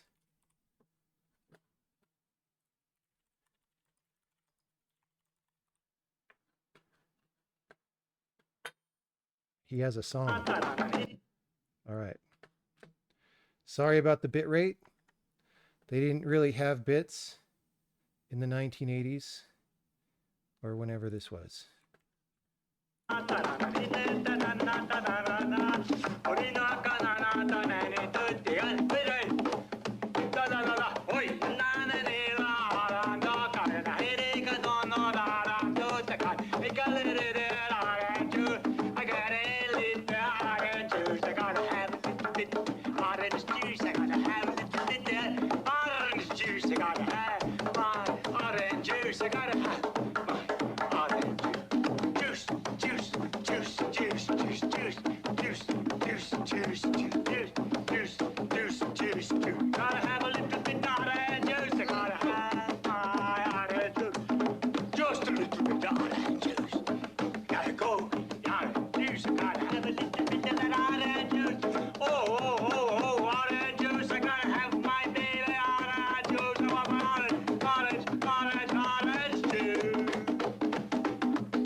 So the story behind that song, which I've never seen documented, but people who know. The story behind that song is he was diagnosed with cancer, and other esteemed physicist Linus Pauling, not Linus Torvalds, but Linus Pauling, said that he maybe could beat cancer by having an incredible amount of vitamin C every day. And he probably was going crazy from drinking orange juice to get all the vitamin C. That's a true story. You can look it up.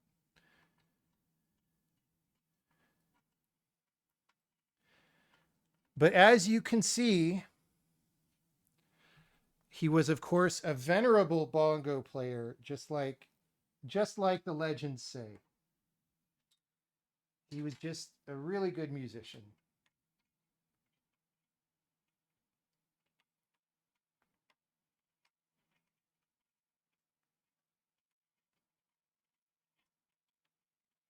I think the bongos were a prop to get girls. But you could see him playing them in Oppenheimer, so, you know.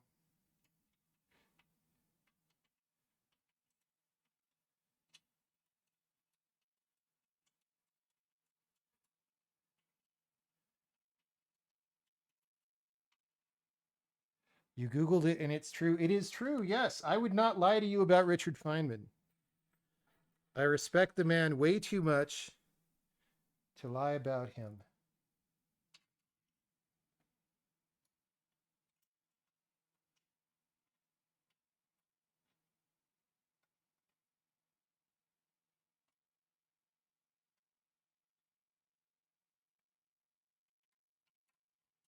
All right, we've got 2 wheels with the screws loosely attached.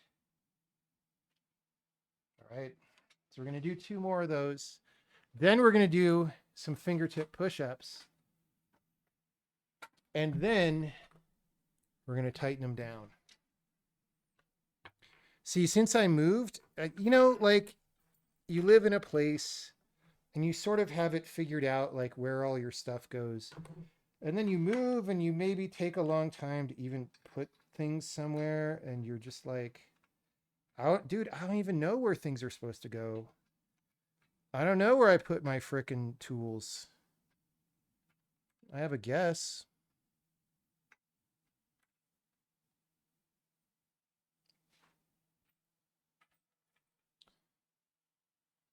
Yeah, I felt like the Oppenheimer movie was a huge missed opportunity because it was way too much about stupid bullshit socialism college students and way too much about Robert Downey Jr.'s stupid fucking government bureaucrat, which, by the way, I mean, he's a really good actor. He played that guy very well, but like, the actual valuable part of this story is this incredible environment that they had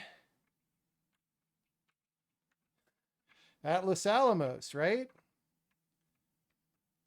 Like, that's the very rare thing that has never been seen except in very rare cases in human history. Petty fucking bureaucrats are a dime a dozen. Why are you making a movie about that guy? College socialists who don't understand anything are a dime a dozen. Like, you can go meet more of them than you ever wanted to now. Just go to Portland. Right? Oh, dude, I did it again. Oops, I did it again. If I sing well enough, will they content warning me? I got to take this one out because I didn't put the O-ring. Wait, did I? I didn't put the O-ring. See, I got too excited talking about Feynman.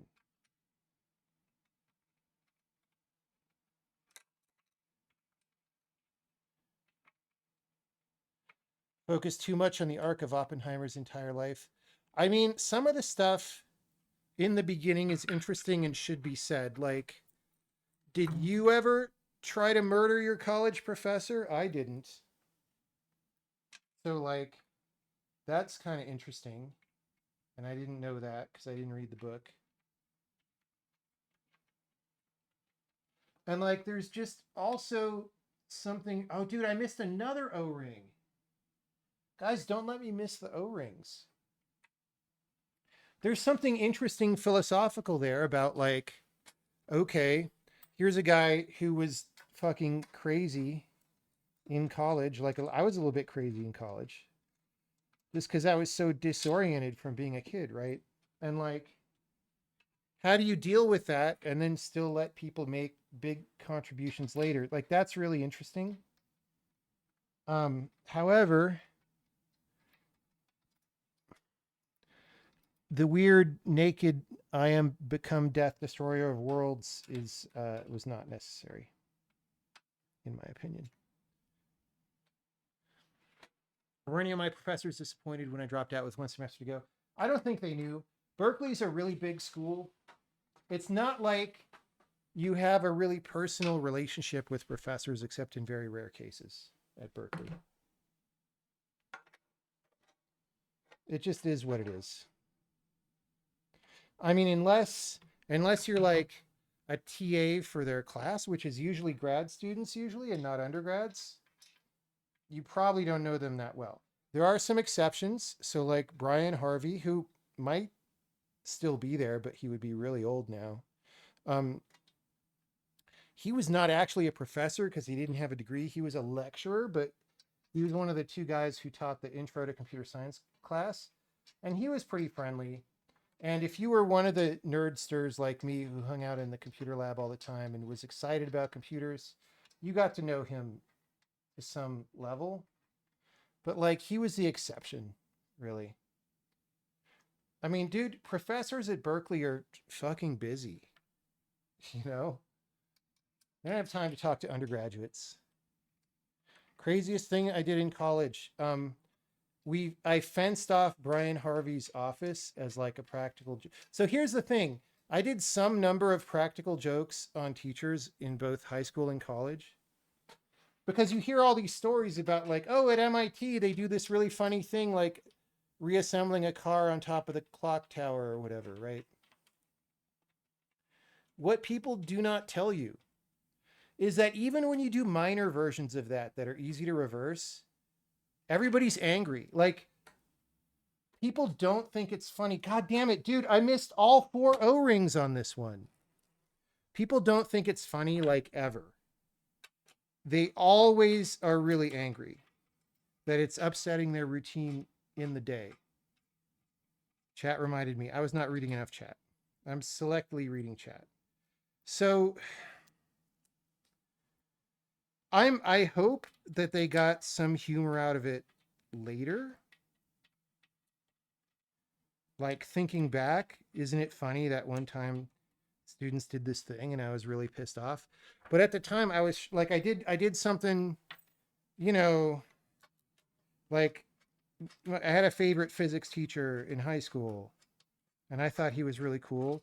And I did like a practical joke because that's what I heard all the students in college do. So what I did was we had the math science club meeting in the same room during lunch.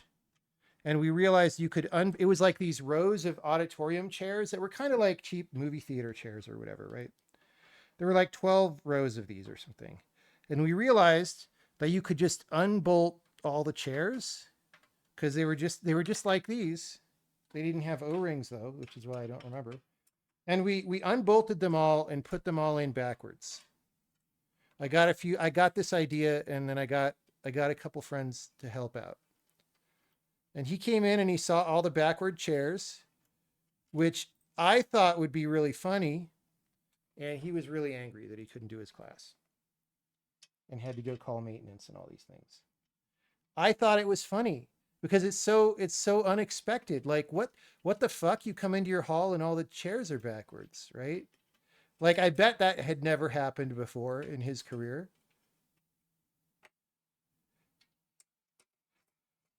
But nobody ever thinks it's funny.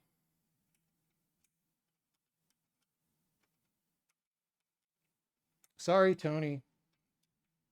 Sorry, Tony, if you're out there. I know you are. I know you're watching this stream from heaven. He might still be alive. He wasn't that old. He was probably like, I don't know, like when you're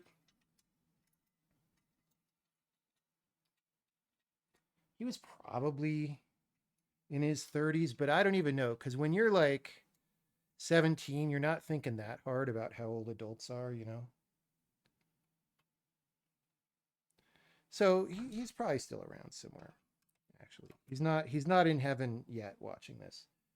So it's going to be hard to plier this fourth thing, honestly, because it's like way in there.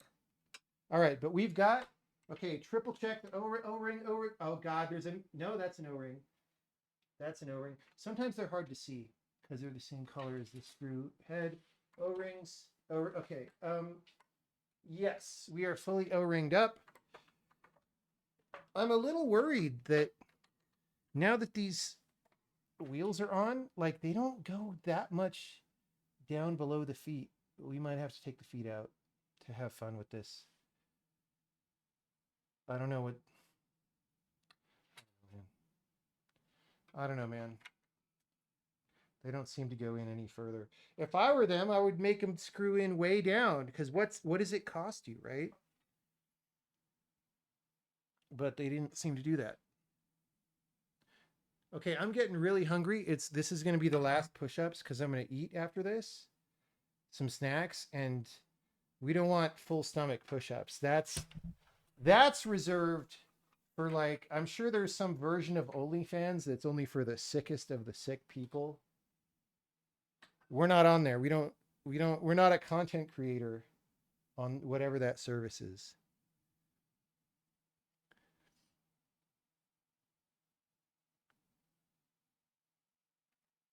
Yeah, well that's what I'm saying is on a hard floor it's totally fine, but like why not just make it work fine on carpet no matter what? Like why even that's my only beef with this so far. We'll see how it is. You know what? We could test that right now.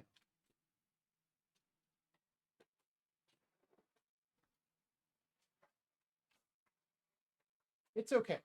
On this carpet, which is not that thick, it's okay. But we're going to flip it back over. Well, first we'll wheel it out of the way, but we have to tighten those guys. Should I have put some Loctite? Like now that I know about guns, I'm like, every time I screw something in, I'm like, I should put Loctite on there. Okay. It's probably not necessary for this kind of equipment, right? Okay. What? Oh yeah, I said fingertip push-ups. Where do we put? Now that we put the wheels on, it's too high to go under the desk. Do. We got to go over the Ethernet cable.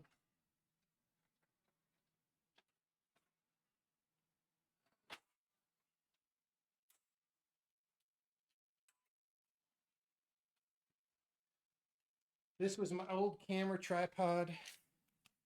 It's a high quality tripod. We don't need it because I got a desk mount for the camera.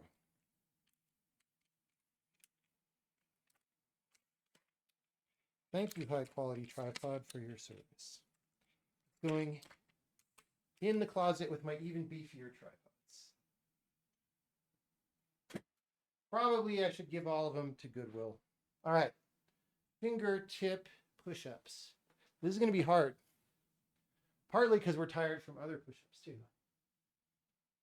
All right, wait. You gotta see the fingers. All right. Oh God, I don't know if I'm gonna be able to do one.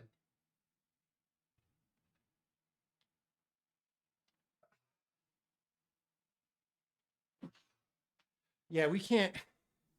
We don't have the hand strength right now. We'll do normal. We'll do normal push-ups again for the rest. I didn't quite go all the way down on that one either. It's really hard. Let's try one more and then we'll do normals. Oh, I can't even do another one. All right.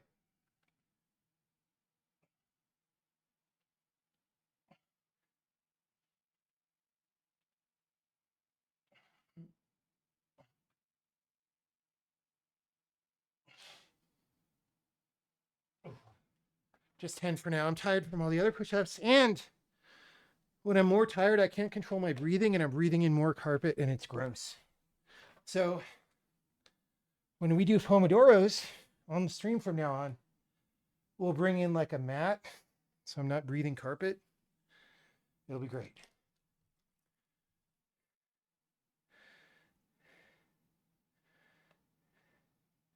Next level of this is on actual finger trips. Yeah, it's hard. I mean, I was sort of doing finger pads, and it's still hard. But we actually, so in Mantis, once you can do regular fingertip push-ups, you train down to these, right? So you do push-ups just on thumb and these two fingers. And that's pretty hard too.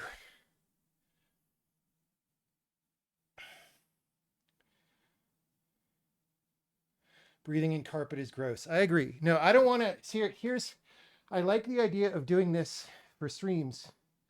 So I don't want to give myself a weird disease right now, because I want this to be a good experience, and then we can do it more often. All right, let me get some pliers if I can find them.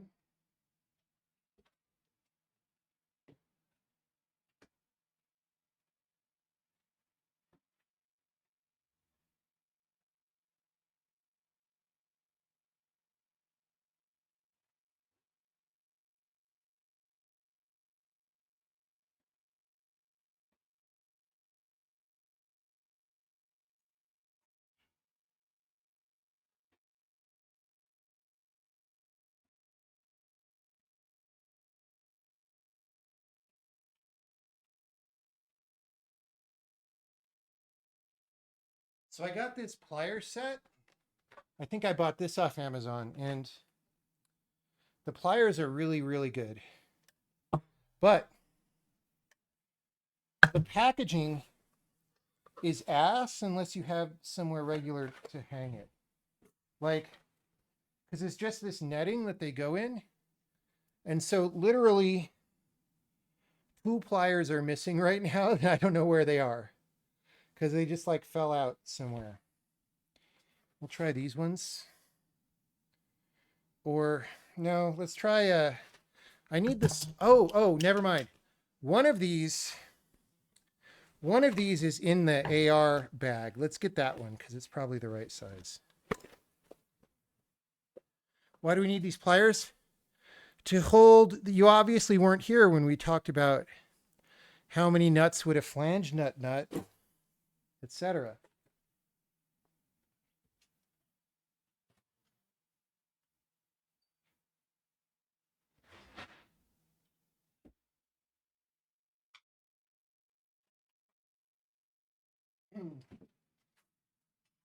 So here's one of my range bags, and I think it's in here. Let us.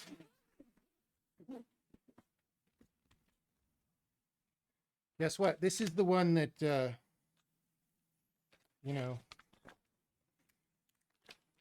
let's show good discipline on the stream. This is the one that it's got an extra rail that I don't want because a bipod on here is sort of ridiculous. But I have to drill it off because of Chinesium. But I want to get a better AR anyway. This one's good. It's set up really good, right? So I have it because I was a Tarkov player, right? We've got canted. Can you see that? We've got canted iron sights for when your optic breaks, right? What's a good angle for it? See that? So that's cool. You just, there's mud on my optic. And you do the irons. Lucas hates the foregrips. Yeah, I mean, the problem is, here's the thing. If you don't have a foregrip, then even shooting at the range, right? So like, before you end up having to fight Antifa in the apocalypse next year, if you even shoot 100 rounds through this at the range, it gets really hot, right? So I have gloves in my range bag. But what if you don't have gloves? What are you going to do? Here you could at least, like, it's worse posture, but you could at least like hold on to the bottom of the grip and pull back, right? Like Lucas wants you to do this, which is best, right? But if you don't have a glove and it gets really hot, you pull back. Now, maybe I need a better handguard. You get another gun. Yeah. Could Twitch ban you for something like that? I don't think so. For saying that we might have to fight Antifa next year, we might. I mean, only if they. I'm not. I'm not encouraging that. It's only if they're the aggressor, but they seem to want to be the aggressor. So self-defense is a thing in the US. But be peaceful, please. Okay. Anyway, the whole reason we got this is because these pliers are in here for the mag. Empty. Maybe the TS12 would fit in here. No, it's probably too big. Here we go. Pliers. These might be too big still. Come to think of it. We'll see. These are really good though. These are my favorite pliers. And sometimes you just need them. You're not American, so you don't understand the deranged.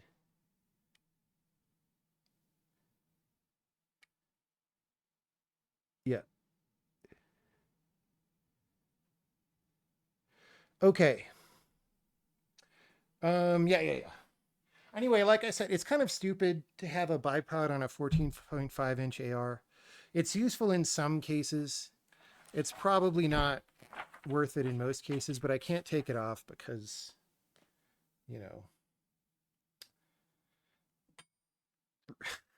Chinesium. So we got to drill it off.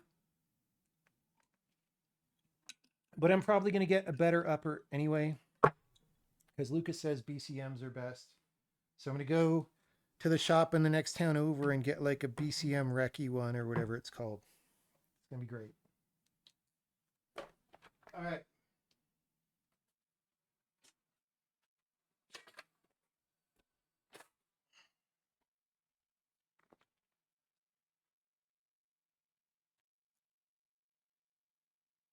You can just get it shipped to your house. The upper I can, but I want the full piece. All right, we got to flip this over.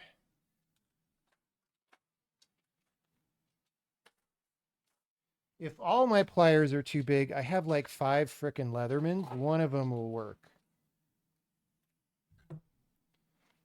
Okay, this is the most annoying part because there's so many of these wheel screws. And this is annoying because you can't really see and it's on the bottom, so it's very easy for the pliers to slip off. But we got it. These will mostly work. I don't think these will be able to reach the ones in the corner though. I don't know what we're going to do about those. But 3 out of 4 ain't bad, right? That's an A in school nowadays, in a 2025 school.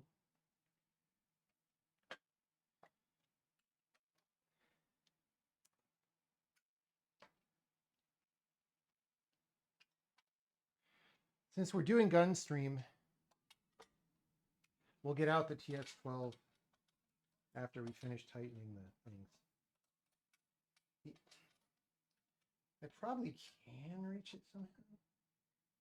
I mean, I'm kind of clamping onto it in some unknown way that might be bending the thing.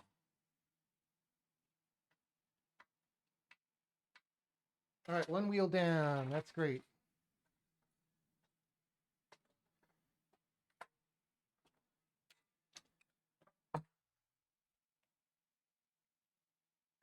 The ones in the corner are redundant. I mean, you want backup systems in mechanical systems, right? I'm just testing. Actually, I'm actually able to tighten this without gripping it on the bottom, at least for that one. Let's see if it works for all of them. I think it has to be past a certain level before that works. Now, this one doesn't really, it's not really working. For some reason with that.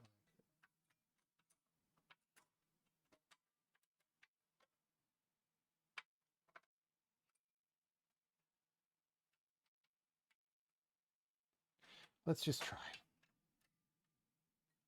No, that's not working.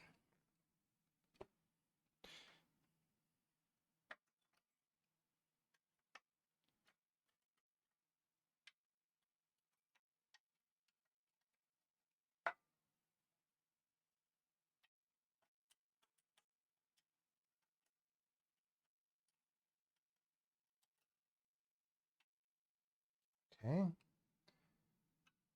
2 wheels down. Okay, wait. The one that sort of automatically went that time was the one in the hard to reach corner. I wonder if they put geometry in the hard to reach corner that blocks the thing so that you can tighten it. That would be awesome, dude. Let's try this one.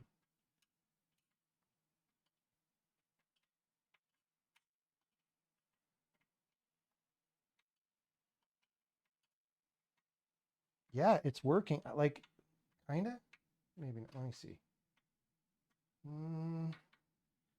It's kind of working. Like, it's getting tighter, but it's also rotating on the back. But it's pretty tight. I don't understand how that is working.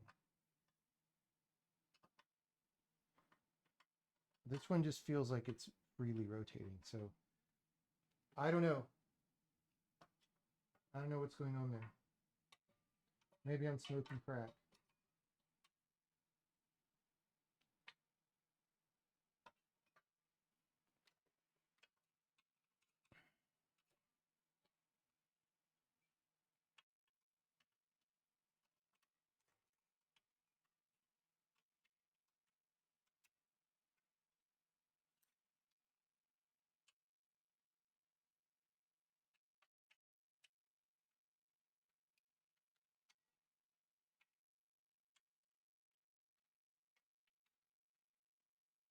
Redown.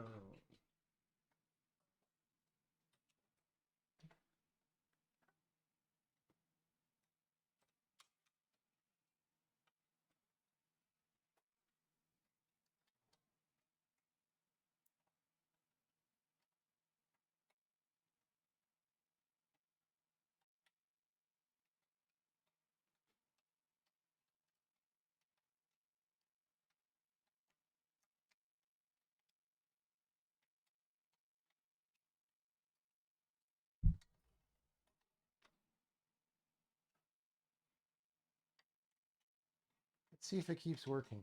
This one is extra loose, this corner one. It does not feel like it's getting tighter, so I don't... Let me hand hold.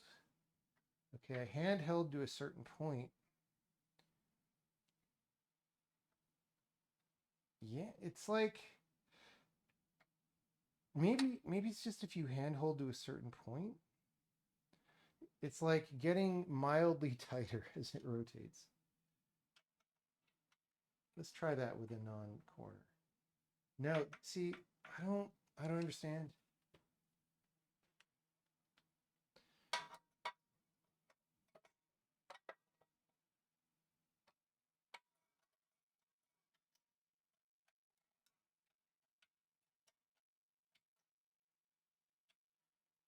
All right. We got wheels. Now there's a whole lot of bolts left and stuff, so that's got to be... Well, there's the little hooks. But like, oh, you know, there's probably another box over there with the rails in it. Because I took delivery on this like 6 weeks ago or something. Using the Phillips head screwdriver, tighten the hook mounting screw. What is the hook mounting screw? It's some kind of very small... it's one of these. It's one of these little guys.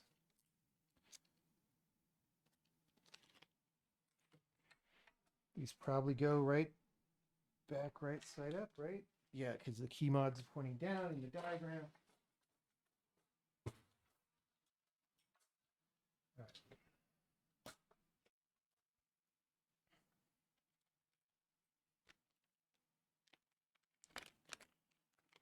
Did I do all 4? I believe I did. Who knows? We'll see if wheels fall off. All right. So here we have mod. And this goes on the outside, I guess. Right, because things would be on the inside of the rack, so that makes sense.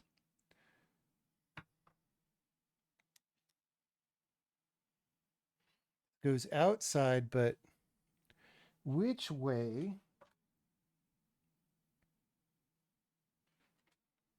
does the hook? I guess the hook faces the front. That's what they want. So it's going on the front like this.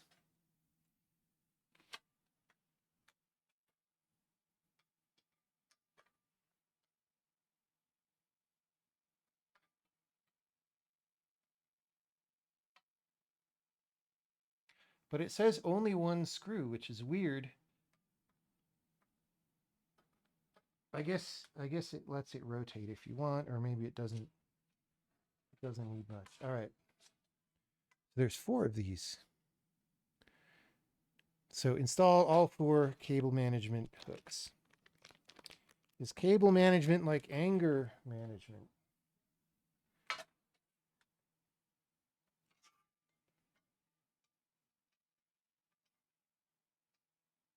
I'm trying to remember the magic word from anger management. I never saw anger management, but I saw the clip.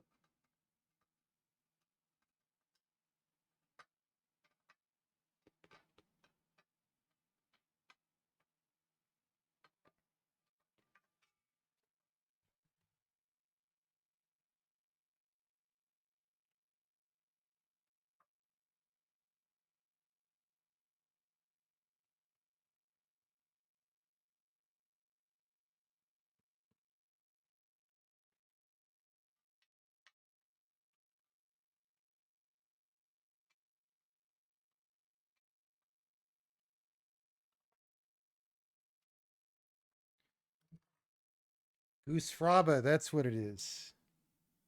Yes. You know what I'm talking about. Is that movie actually worth seeing, though? Is the question.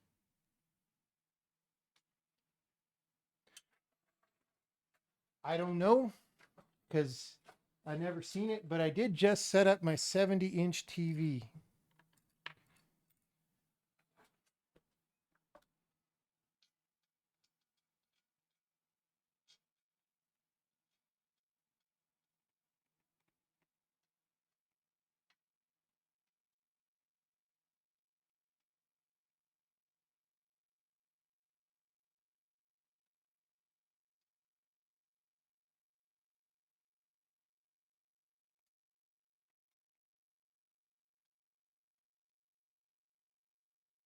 This one's not cooperating from this angle.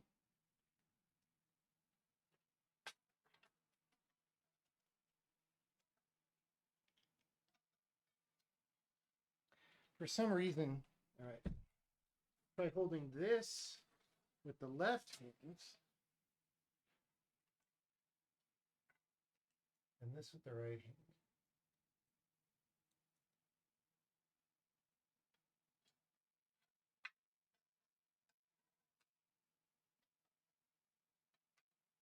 Much better.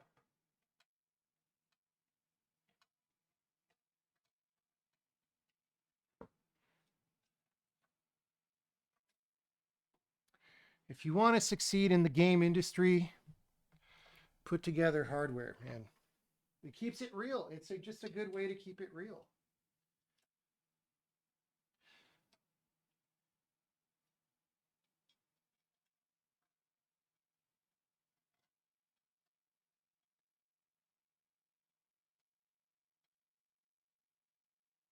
This is, again, I'm trying to do it with the wrong hand. Let's try and make it work this time.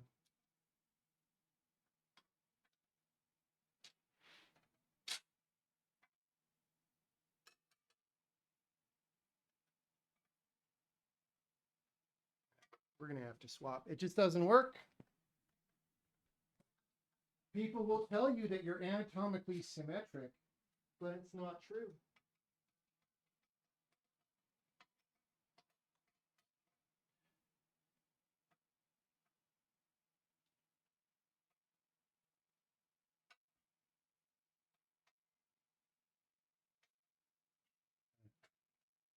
Cable management hooks. Goose Fraba. All right. We're going to have a little snack break. They want me to do the grounding wire. Come on, man. Nobody's going to hook up a grounding wire. It literally says connect the grounding wire to an earth ground connection. Lol. Lol.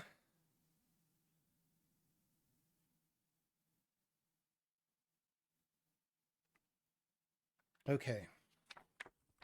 So there's no instructions. We have finished this booklet. So I'm betting there's another package with the rails in a different booklet.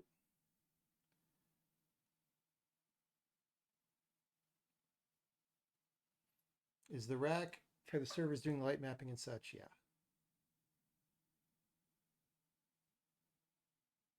All right. Back in a sec.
So guys, you ready for a hashtag ad?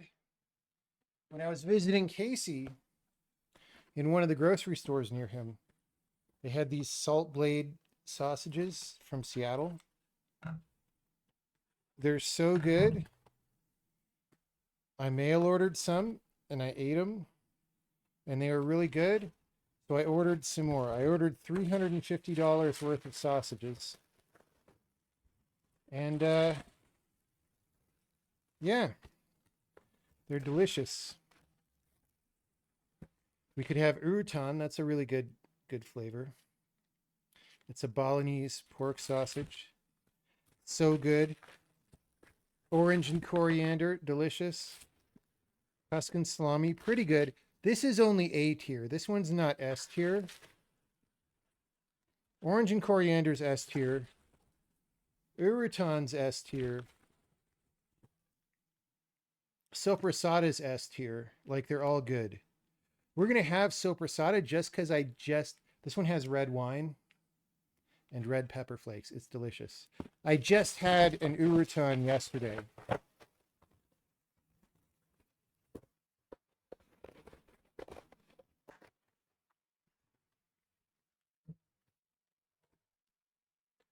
How many can I eat?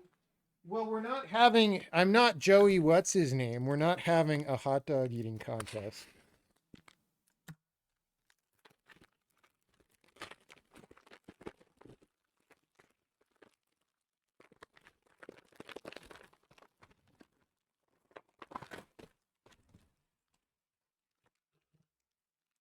I wish they weren't in plastic, but that's how you got to preserve food, I guess.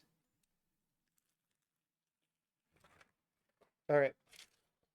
I'll be back in a minute.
After push-ups, you got to get your protein. Everybody knows that.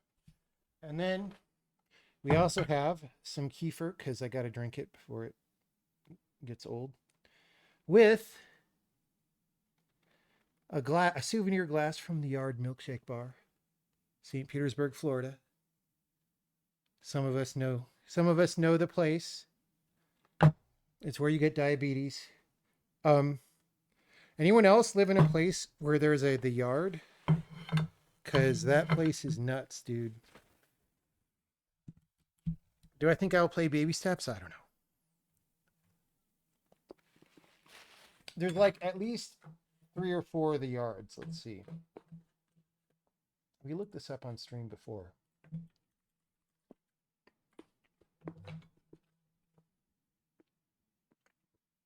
There's one in Denver, dude.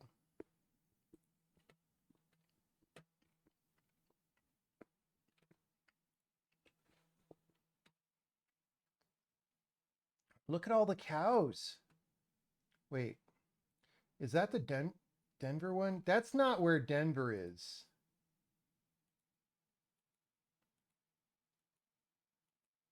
Oh, wait, was I looking at the wrong cow? That is where Denver is, but I thought it was in southern Colorado. Did they move the cow? Check the VOD. Anyway, the one that I've been to is over here, right by the Gulf of America. Really good place.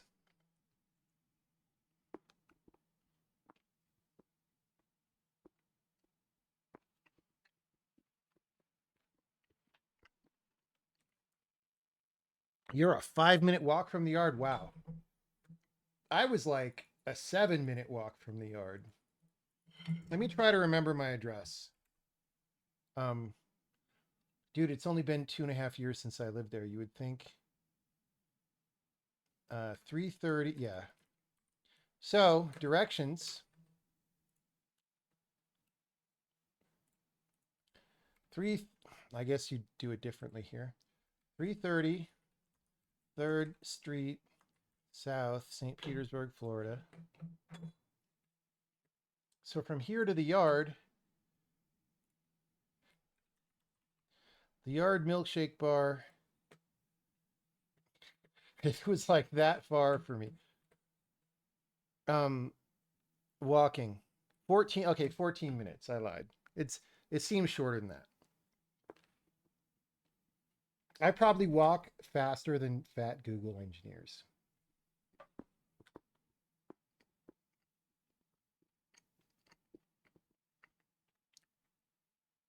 What made me leave? Because there's more dancing in Boulder. And that's the thing that I do for fun.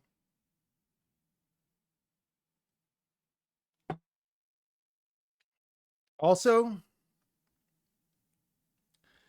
during March or April or whatever, there's not freaking insects everywhere in Boulder. There's hardly any insects here at all. I mean, there are some. There's like 1 hour at night when like nighttime, moth kind of things will be out. But you don't really notice them because there's still not that many. Because it's such high altitude here. Where's the Yard in Denver?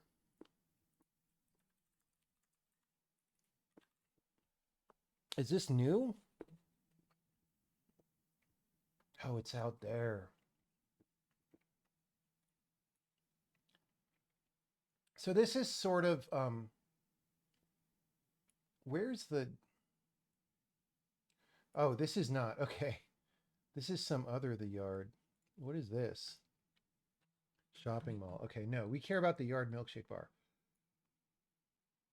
Yeah, so this is sort of in the Denver downtown complex. Like here's the train station, and you can sort of walk through all this. I don't go here hardly ever. But now that I know the Yard's there, dude, I might go. I got to get a Yard glass for Denver, and then I'll have 2. When did it open? When did the Yard in Milkshake Bar open in Denver. New location, June 2023. That's after I moved here. I moved here in like January 2023. So that's why I didn't know about it.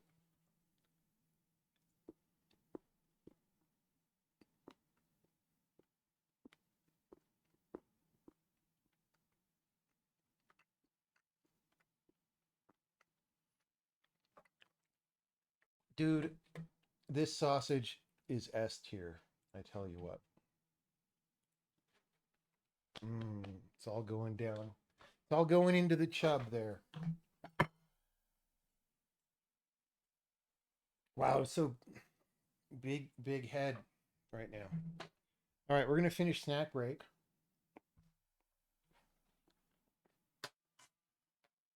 Oh.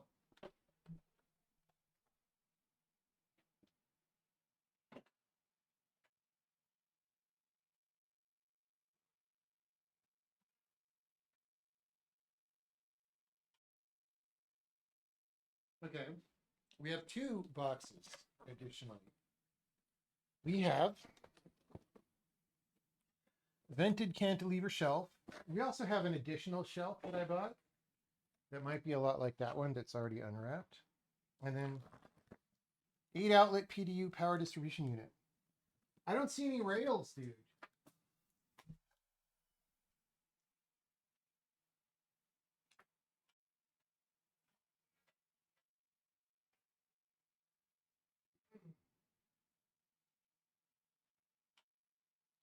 Here's my other shelf, which I unpacked. All right, I guess I have to order rails. Has anyone bought this rack? Do they know? Do they know? How do the rails even, I guess?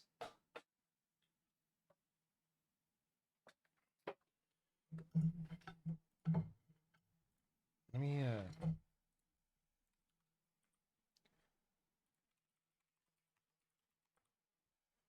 StarTech rack rails.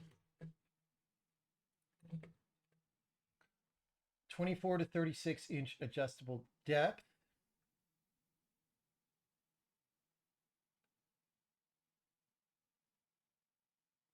Let me measure our machine.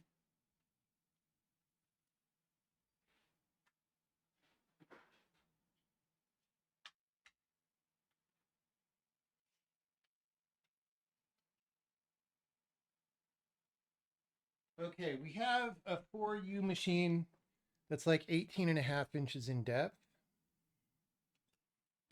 So maybe we buy the 19s from Jingcheng Mei.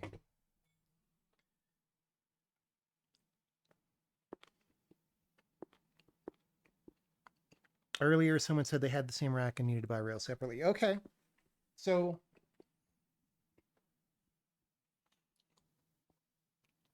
we do not get the satisfaction of slotting machines into here tonight, but that just means we get to do another stream. This has been sitting around my place forever, so I'm just very happy. All right, what do we want for rails?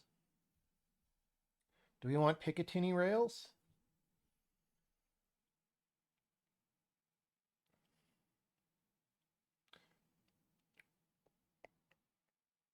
Do you make a lot of friends through dance? Yes, but they're mostly dance friends. By which I mean not that deep of friendship, like you just see them around and stuff. And that's just due to my personality, probably. Like some people probably make a lot of really good friends. For me, you know, it's like, you know, because I'm interested in, you know, video game stuff. And there's not much crossover, is what I would say there. So there's a bunch, dude, there's so many extra screws. I guess it's to put in this other stuff that came with it, maybe, but like there's so many extra screws. I guess 4 of them are for these grounding, or maybe 8 of them are for these grounding wires that like we're not going to use because we're heterosexual. But let's just put these back in bags for now. All right.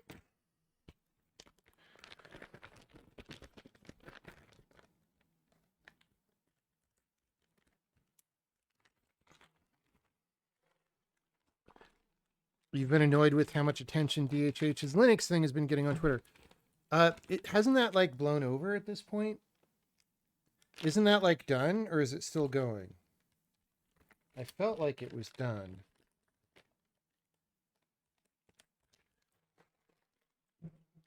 All right, we got these. This will go. Which? We've got an extra red dot on a riser mount here. I don't even know. I don't even want a spare red dot. I'm trying to look through a red dot with a lens cap on. What did it go in that? Probably.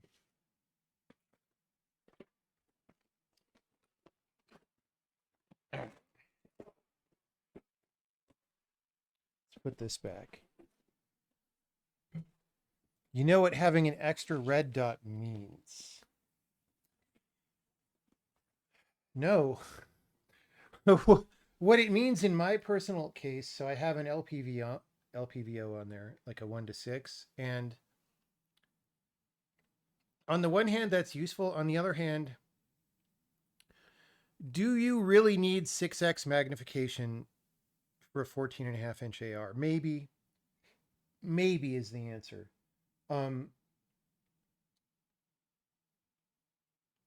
But it's just kind of big and bulky and inconvenient.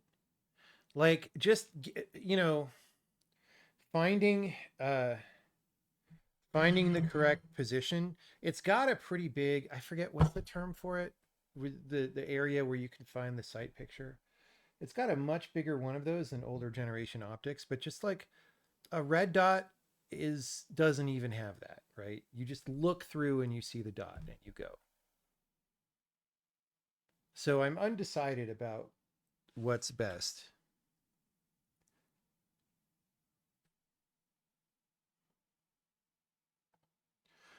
You need to get a 308 and put the LPVO on that and put the red dot back. Yeah, I don't disagree.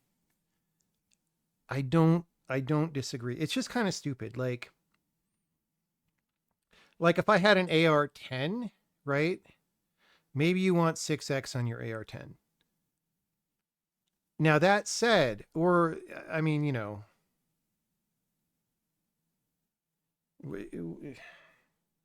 and anything like that, right? Anything DMR or above. That said, 6x, it is nicer in a certain way. Like if you're trying to hit, even at like 100 yards, it's just nice to have a big thing to aim at, right? As opposed to a small thing. And you get objectively better results. It's just a big ass thing to have on your AR, you know what I mean? And it's like if you're trying to be like, you know, super action AR man like Lucas, I imagine it's harder to do that with an LPVO. Not necessarily because of the mass, but a little bit, but more because like just the extra time to find the target, right? You like your 10-inch because it suppresses well. So I have literally never done anything that requires a tack stamp. So I don't know how to do that, right? Like I've never bought an SBR. I've never bought a suppressor. I should do that to get ready for the apocalypse, you know?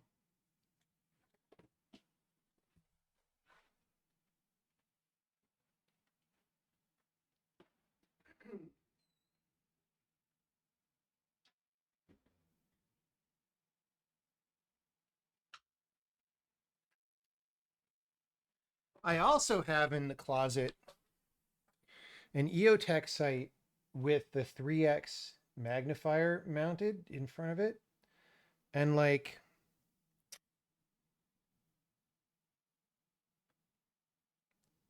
I don't know that that's worth it on an AR either, because like, here, I'll show you.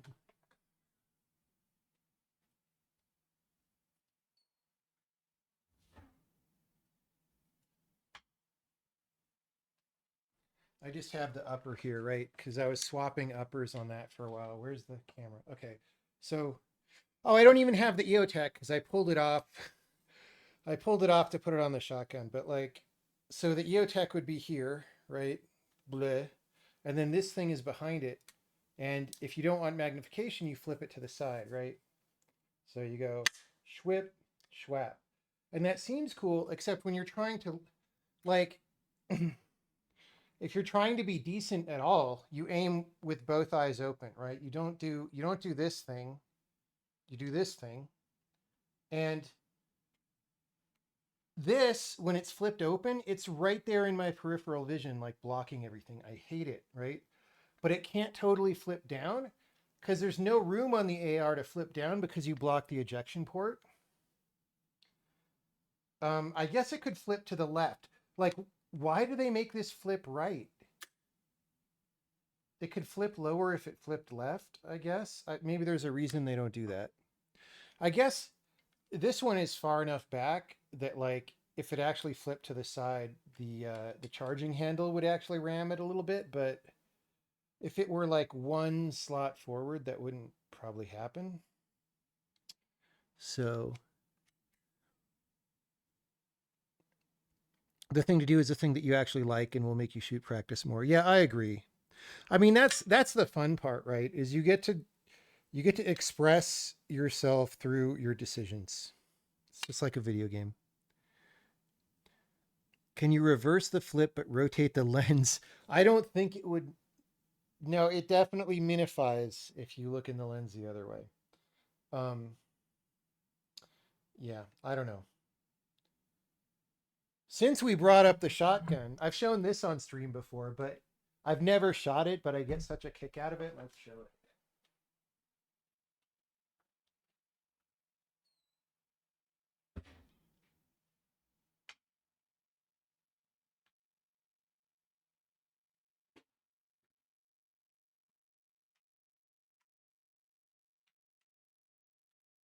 So this thing, they need to have this in John Wick 5, right? But I need to bring it to the range. I never shot it. Never shot it. Camera's very close, but yeah, it's cool. It's a bullpup shotgun.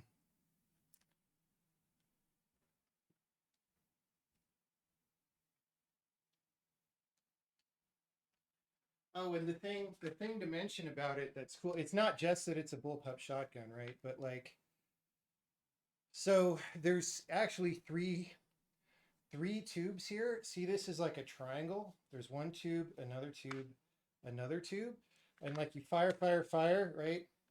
And then you push. So here's the trigger, obviously. You push forward here, and you can rotate to the next tube, and then fire, fire, fire, and then rotate, and you can have different ammo in all three tubes. Cool.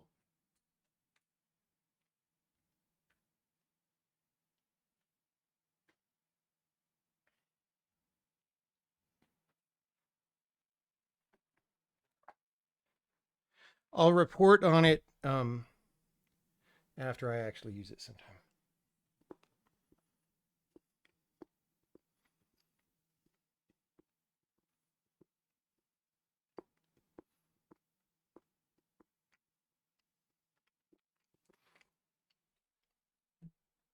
I can't actually tell you how many rounds it holds because again, I don't remember, but let's look it up. It also depends. Um, yeah, so it depends on shell length, right? But you can fire mini shells out of there. How long are mini 12 gauge shells? 2 3/4 inches. So, oh, that's these ones, I guess. Wait, no, there are smaller ones. What are like the half size 12 gauge shells? What are those called?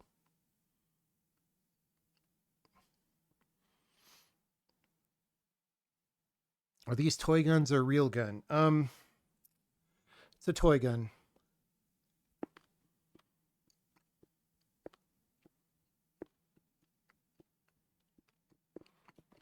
One 3/4.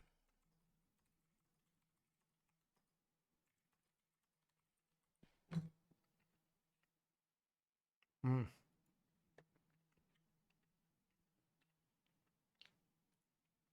Yeah. So you could fit a ton of 1 3/4 inch shells in there, right? These little guys. So, like, if you want to do suppressing fire from a shotgun.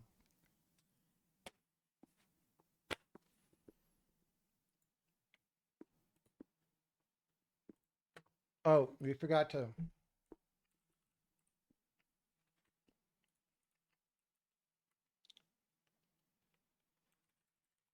We got to get rails.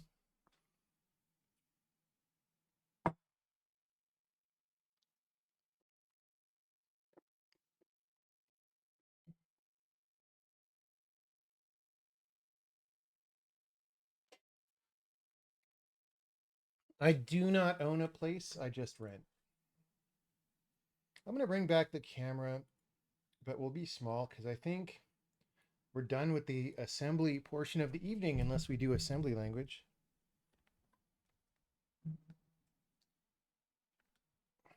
I don't know, because this is a new camera mount. It's hard to deal with still. You need to get all the joints at like the right tension, but just right, because if they're too loose, it'll like sag, you know?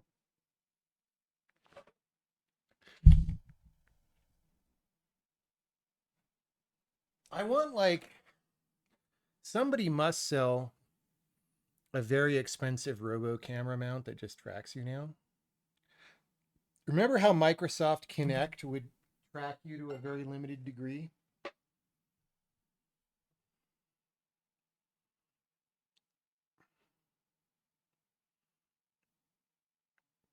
How's the art progressing? I mean, today was Screenshot Saturday, so you should know.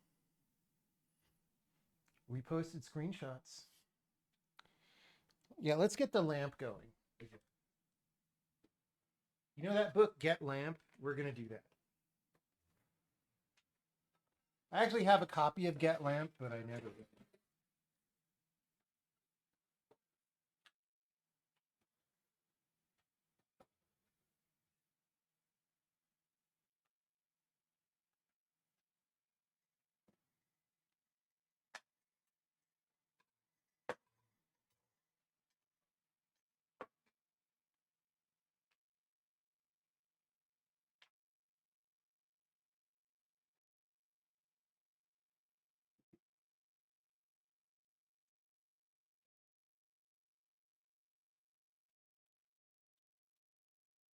So, having put together a 12U rack mount chassis or rack, I'm not sure 12U is worth it. Because, like, it's just not, it doesn't quite seem big enough to justify its existence. Maybe I'll feel differently about that once I'm using it all. But honestly, I think 24U is the play or more. But that's okay because this was our test rack and we'll build another one later. I think if we build a rack that's twice as high as what we built today, we need to do twice as many push-ups as we did today, right? That's how that works.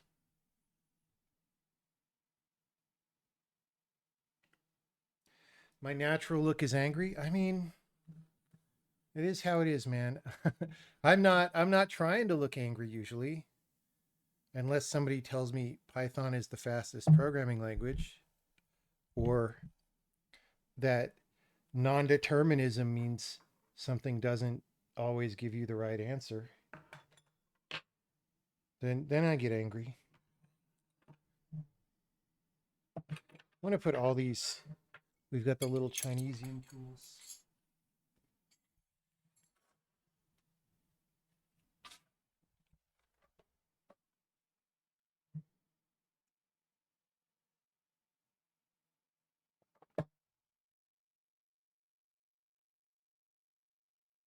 Can't see lamp. What? It's back there. You just have to know that it's back there. All right.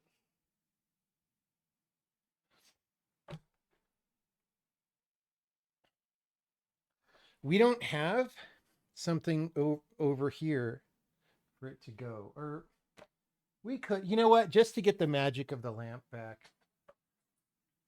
Let's do it. But I don't long term necessarily want something there. Also, I might smash the Mac because it's still on the floor. Actually, these shelves will go in without a rack, right? Or without a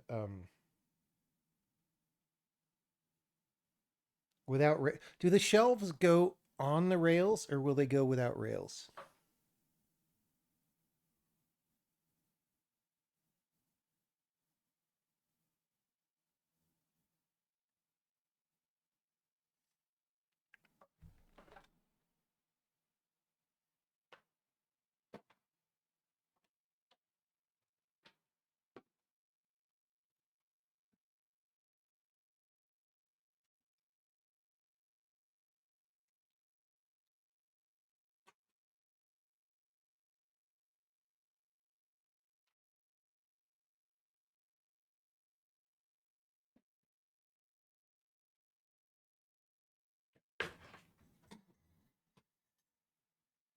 Okay. The mat, I mean, that's not really the best lamp position, if I'm being honest. And I am. We kind of want it further back. It's just going to hang out in a weird spot in the frame, all right? It's fine. You'll be able to see it sometimes. I should get one of the massive ones that hangs down in a spiral. Let me see the shelf.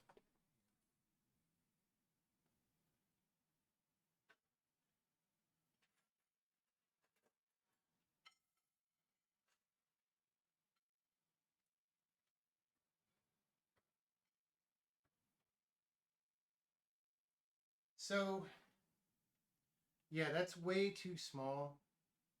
So,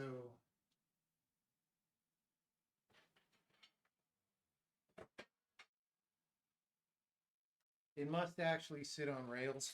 Ah, my pants leg got caught in the cable securement system. All right. What rails do we want? We want adjustable depth rails, I guess. Because if we don't get adjustable depth rails, we will have to adjust the rack. 19-inch, 24 to 36-inch adjustable depth. Can somebody explain that to me? If it's 24 to 36, then what's 19?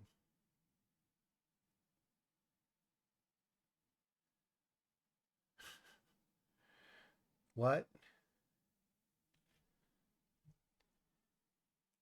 19 is the width. Wait, why does the width matter? Because you just put them in each side.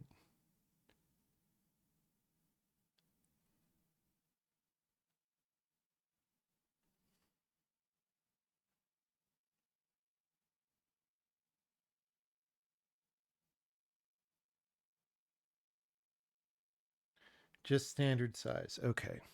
So is this, guys, is this like when you buy the razor and the blades all cost $1 million? Look at this.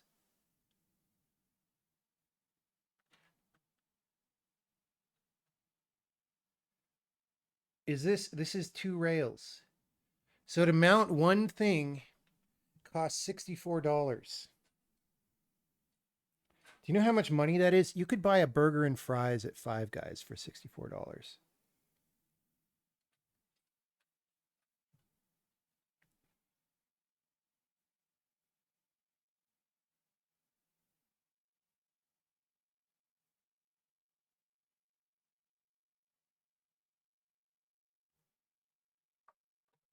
All right, we're gonna get, I guess, so do I just buy 4 sets of these rails? My nose is a little stuffy from breathing carpet. Or do I get like a shelf?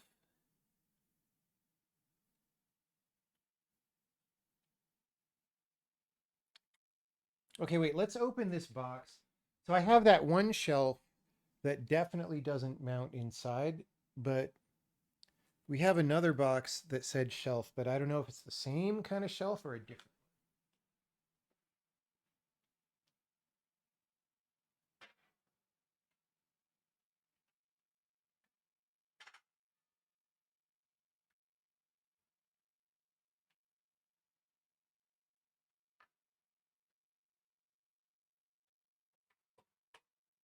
Okay, the picture on the box looks basically the same. So we're going to assume it is the same. Is 4 sets of rails enough? Well, I assume you just put the rails on the bottom, right?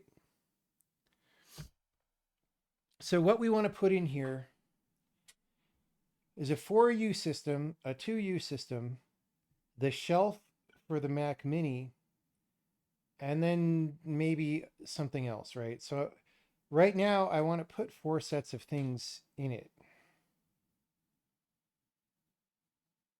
So I assume the rails just go on the bottom, right? Is that how it works?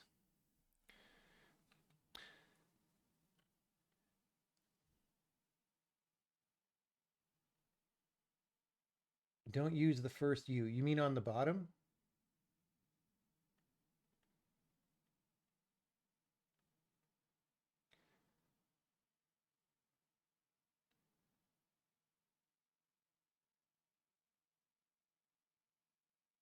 Oh, someone is saying 1 set of rails and stack the servers on top of each other.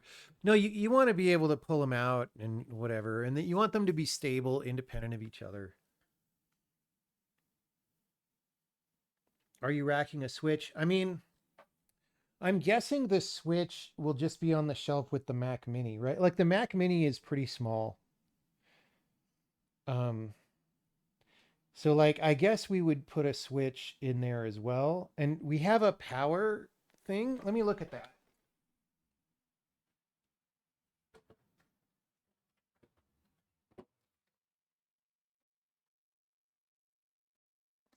I just bought stuff and I was like, well, we'll just ship the stuff and figure it out. So this is a 8 outlet PDU power distribution unit.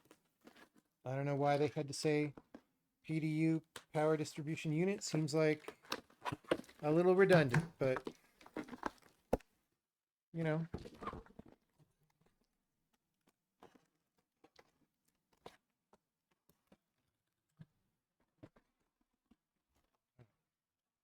So this thing is 1U high.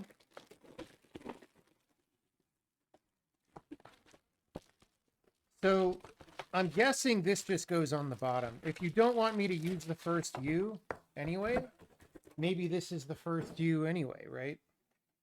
And it just goes maybe in the back on the bottom. And all the power cables run to this. Um,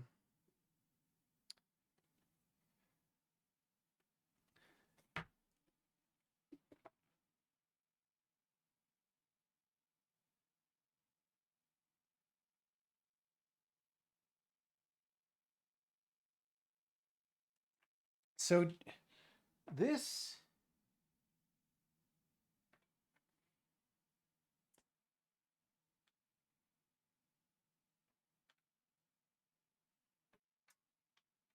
yeah, I mean, that definitely wants to screw into something that's, oh wait, that's not the front. This is the front. But yeah, oh, no, yeah. So we could just, without having, this is light enough, I think, that you don't need rails under it, probably. Maybe that's bad practice, but you could just screw this in and let it partially rest on the base frame, I think. Um, I don't know if that's how it's intended to be used.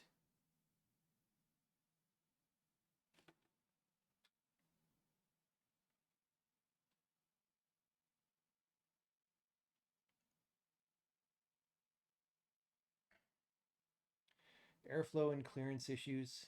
Hmm.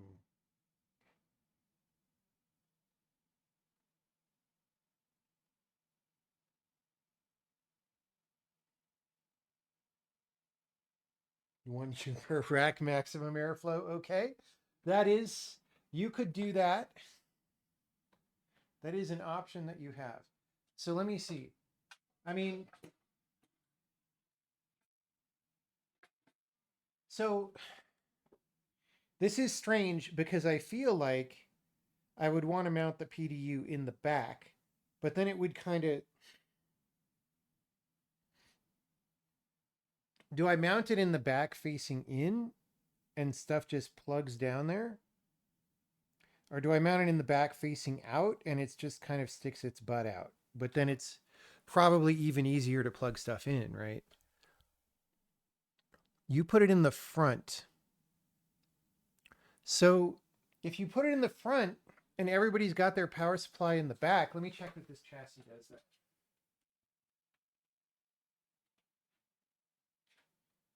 Yeah. So then you run all the. I'm okay. If there's at least one U of space between machines, then obviously, um, well, no, that doesn't matter, I guess. So you just drop all the cables down the back, but then they plug forward into the front. It would be bottom to top, 8 servers, then the PDU, then the switch. Okay, so they go up.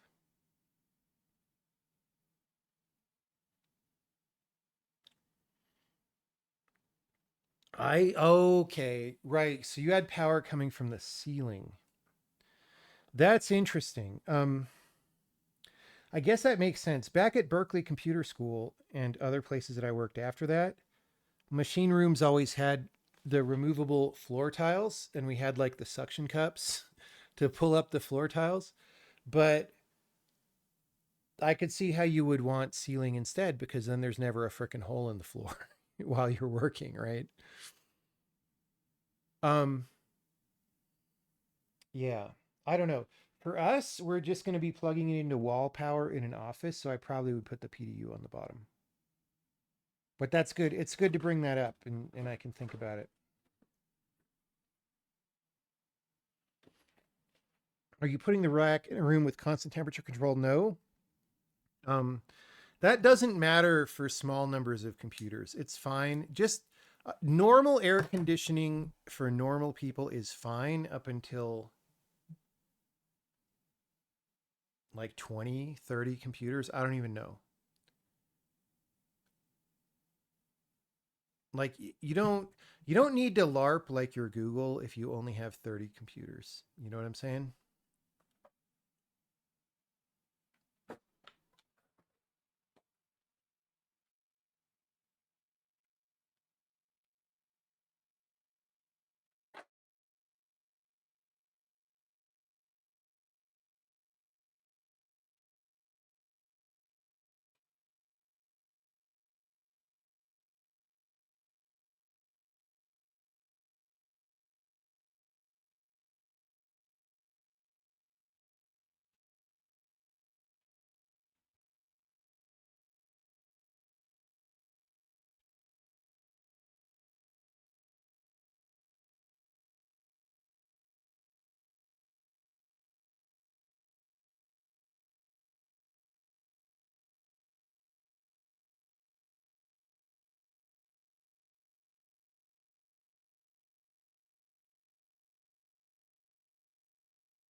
Okay.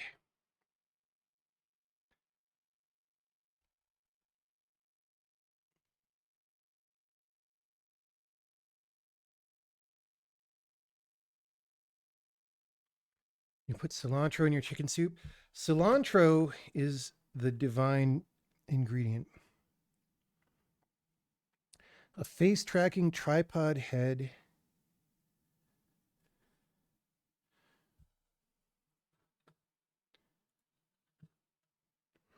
Oh, so it doesn't even need to be hooked up to a computer because they just have the face detection in the thing. $110. How can I say no to that?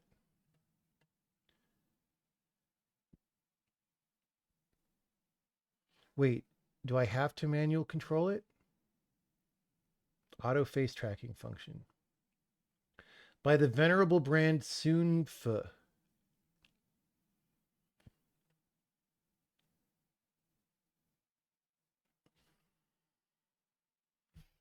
I mean, we got to get this, right?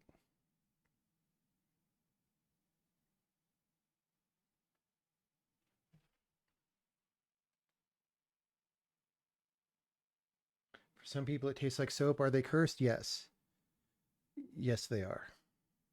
It's like 2 Five Guys burger and fries. I know, dude. All right. We have added that to the cart. I hope it's good. All right. Rails. Rails. I'm just going to get these.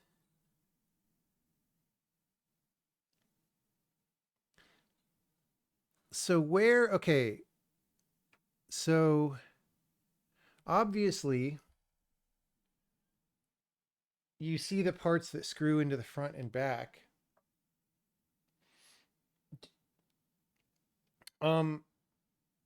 What are the interior 4 screw holes for? Why are those there?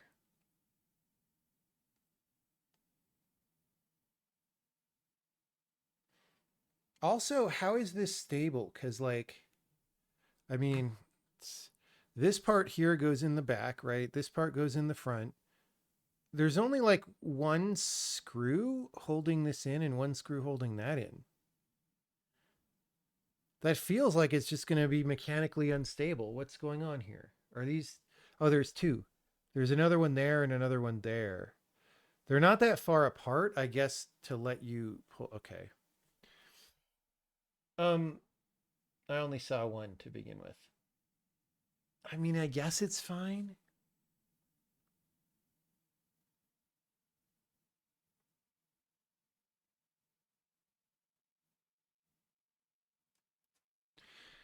Does anyone with experience think these are going to be bad rails or are these just fine? I mean, this is from StarTech.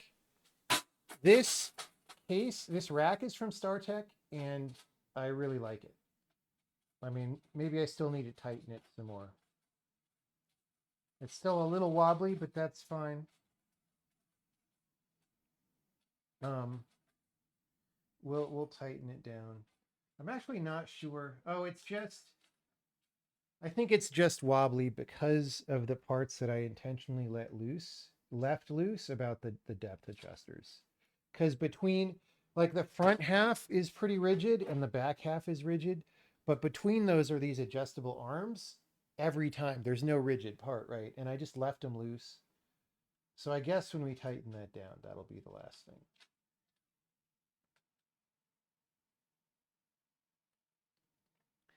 The rails used in the data center you worked in were thinner, but probably taller. Um, Yeah, I just don't know how important anything like this is. I mean, this is obviously different. This is a little more skeletonized. And it's I guess it's also adjustable maybe? Just not to as large of a degree maybe.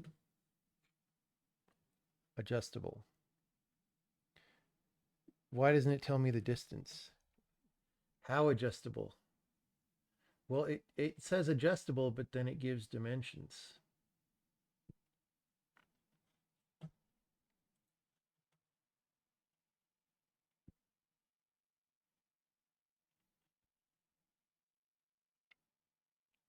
And then what's this for? So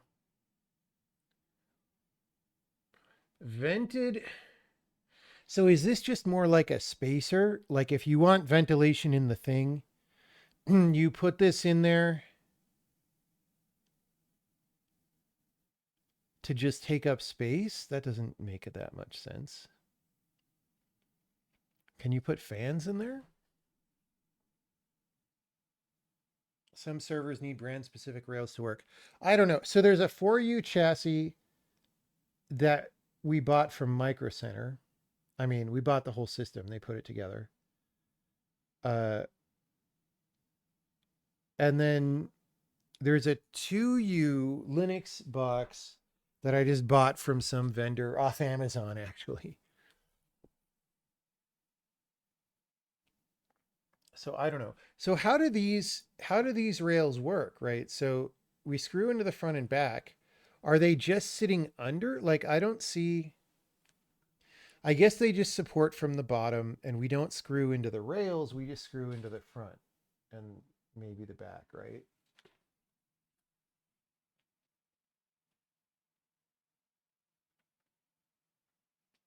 It looks that way looking at the chassis. It looks like I would just rest it. Although there are a bunch of screws in the side.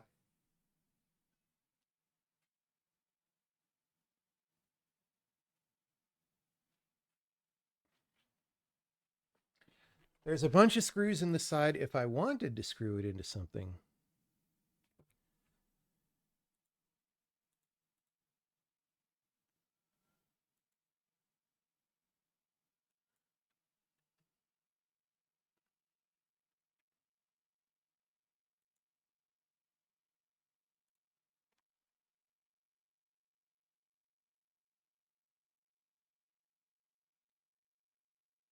They usually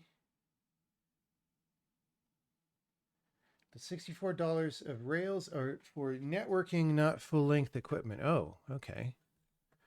So what's for full length equipment? I mean, maybe I should get two of these because we want to hold shelves anyway that are not heavy and whatever. So like maybe we get two of these.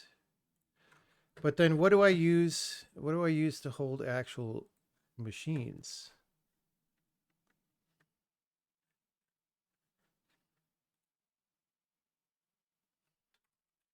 I mean, if I say 4U, it's going to be like 4U high. That's not going to be any good. I mean, I don't see any other kinds of rails except for the venerable Tech Mojo rails.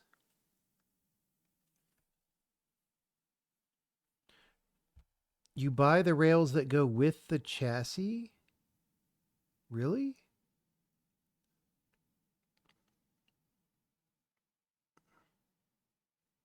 Typically, yes. Do you think okay, so we have some boxes. You know how you buy something from a PC vendor and they give you the box for like here's the box the power supply came in and all that stuff. Do you think they would have given me rails with a 4U chassis, or do you think I need to go down to frickin' Micro Center? Well, I could mail order them probably.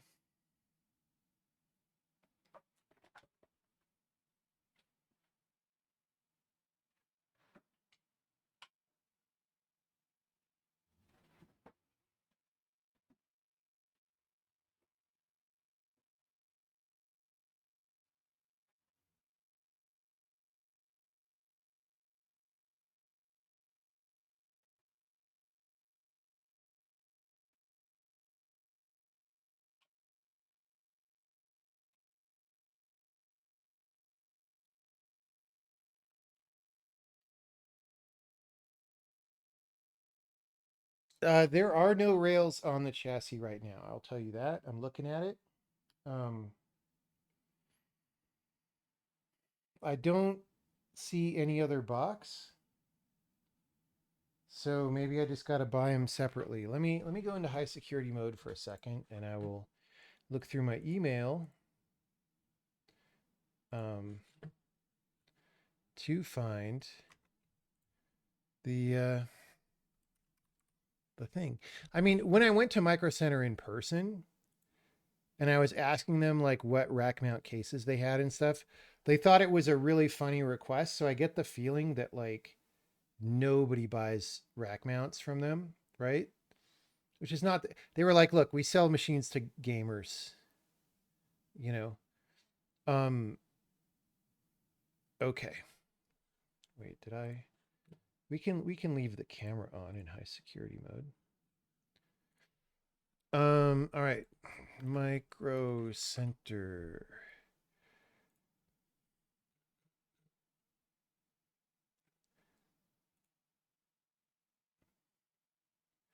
Okay. It is this one.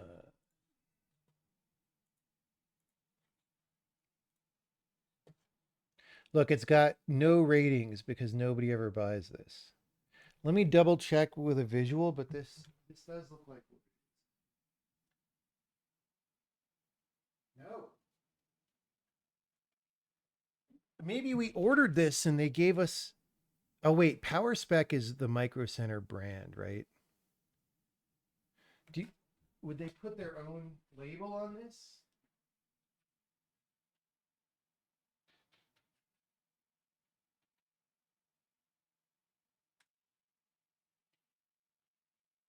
It doesn't quite look like this one, so I think it's a different one.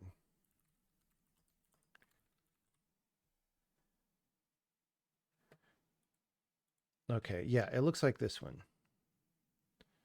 So, dude, if it's $200 and the rails are like $600, um,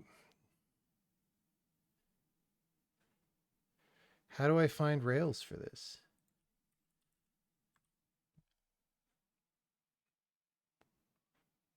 Hard drive rails? I mean, do they just simply not? They simply don't sell rails for this chassis. Yeah, let's go back and actually read the text.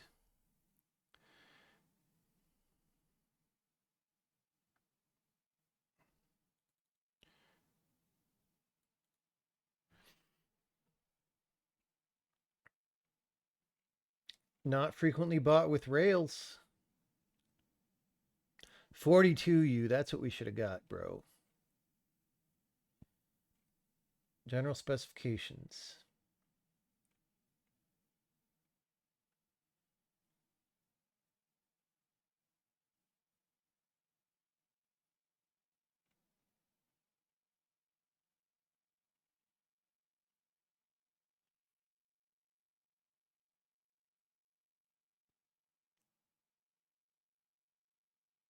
Great server case. I have it rack mounted with rails. Okay. Top panel gets hot due to video card. Okay. Idle doesn't use the right idle. Throw me the idle, I throw you the whip.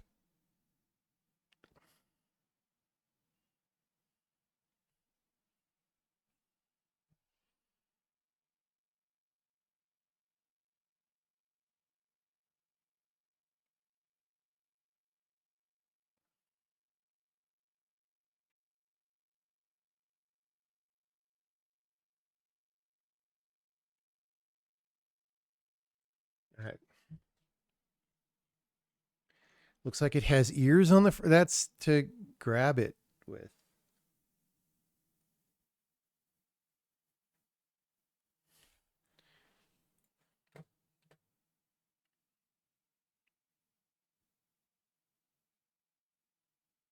We've got 2 links.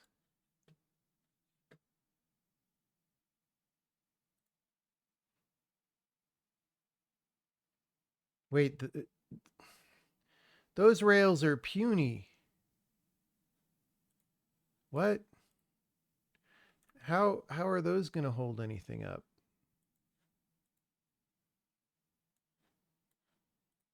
What was the other link? This link like didn't highlight. No, okay. That's what I clicked on. Wait. Okay, these are both literally the same. Okay, great. Uh, what? How does this? Okay, obviously that'll screw into the side of the case. Yes, but then what does that go on? I feel like I'm playing Escape from Tarkov.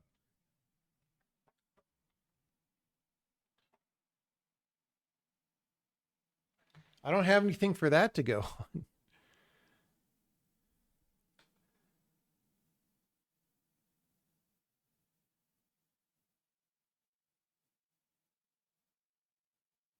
It does say R400N. What does that mean? R400N. Oh, that's a different one. Unless this is a rebranded R400N. But this is I looked up the R400N first, and this is the second one I looked up. But it might literally be the same thing with a different front door.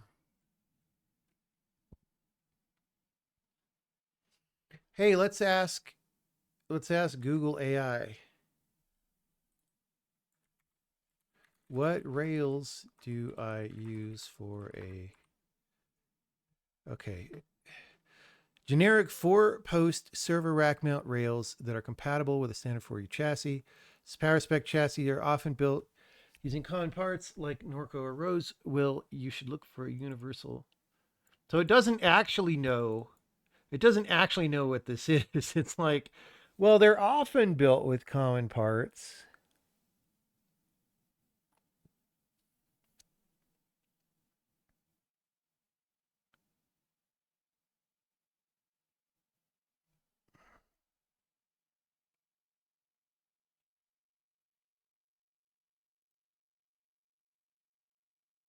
It just tells me use StarTech rails. Did we try the new Tarkov game? Not yet.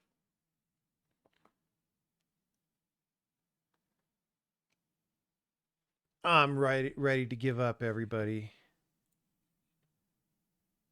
Like, what the hell are the?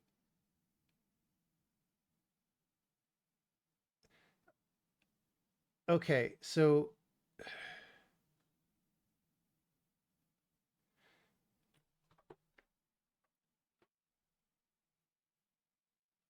20-inch ball bearing sliding rail. Okay, this is not adjustable though, right? So, okay, what if I don't care if it slides out? Like, why would I want it to slide out anyway?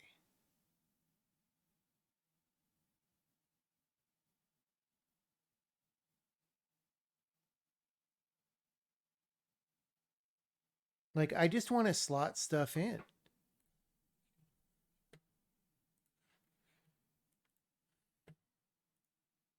Like, these just seem a lot more straightforward. Like, this isn't going to give me any more support. It's going to screw to the side, which these don't. But like, I don't want it to slide like it's a clothing drawer. I mean, again, I'm a straight guy. I don't I don't need this. Attaches it to the rack as well. But this attaches I mean, so this would attach to the rack and then it would rest on top of here, right? I guess well, it would rest on top of here, but it would screw into the front. Isn't that enough? Can I just screw it into the front and rest it on this, or is that bad? What disease will I get if I screw it into the front and rest it on these? Is my question.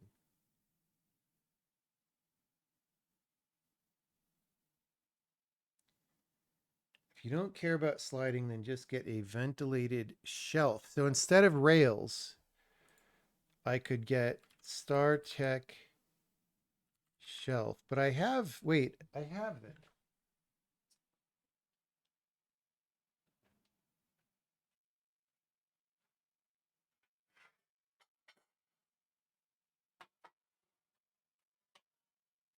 So using my best Kathy Newman voice, so what you're saying is this is not just for putting the Mac Mini on or whatever.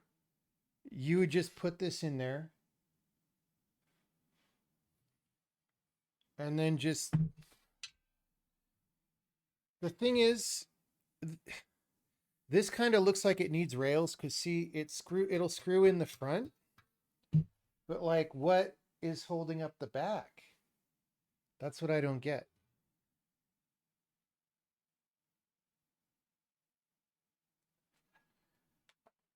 Like what, does this just levitate?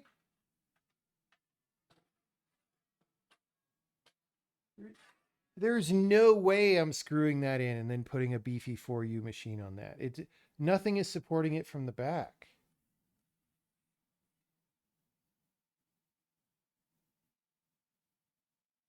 I don't get it. Okay, it's got a lip in the back that goes down. So is that supposed to be resting on something? That's a shelf, not for servers. Somebody just said get a shelf. I'm literally following instructions that people are typing in chat, and you know that chat is always correct. Okay, if this was a shelf and I just wanted to put like a keyboard on it or something, right? Or whatever. I wanted a very light network switch just to be resting in here. How would I even do that? Because like there's nothing supporting it. It's going to bend the shit out of the front screw holes. So like how does this even make sense?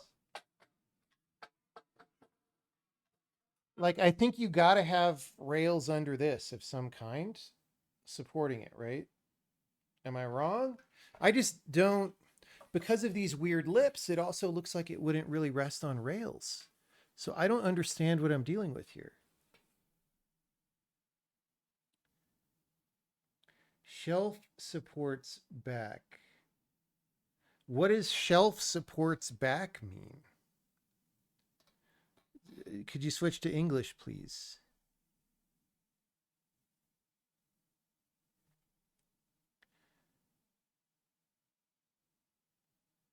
It's a lever. Why do you want a lever on the inside of your rack? That doesn't make any sense to me, dude.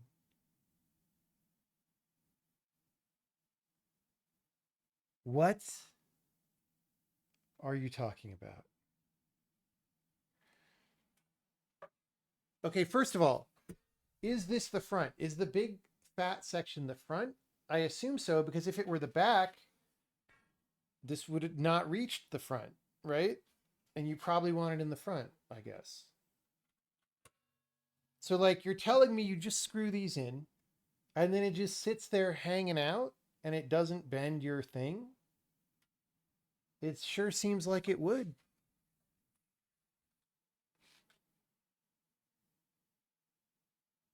It hangs.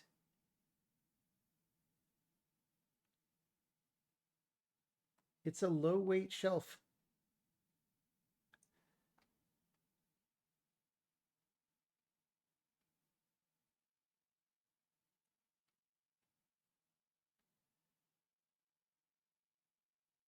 You'd watch YouTube videos on this stuff. That's not a bad idea.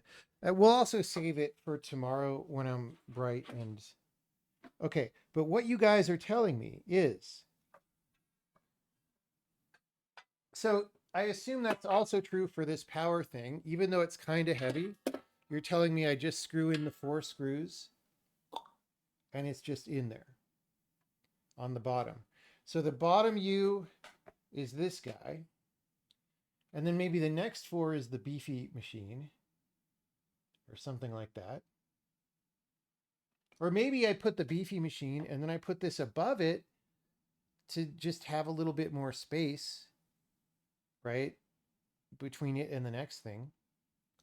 So that it doesn't heat it up too much. I mean, that's kind of weird, but it's kind of not weird. And then I can put this shelf toward the top. So, okay. Shelf. You're telling me it won't bend the frame. I don't get it, but okay.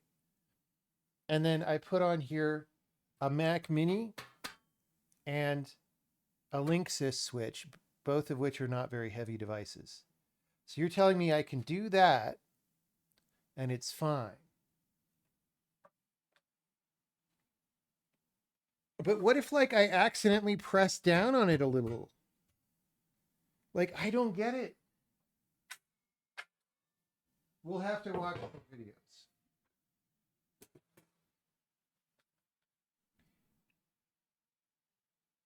All right.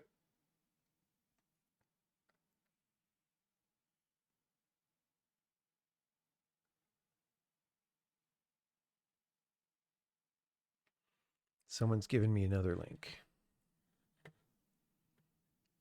Yeah, we saw this thing when we were flipping through.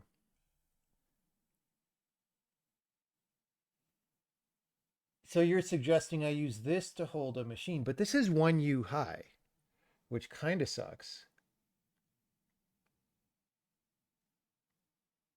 I don't want to waste a U on a shelf. Unless I actually want the spacing between the next machine, but for the bottom machine,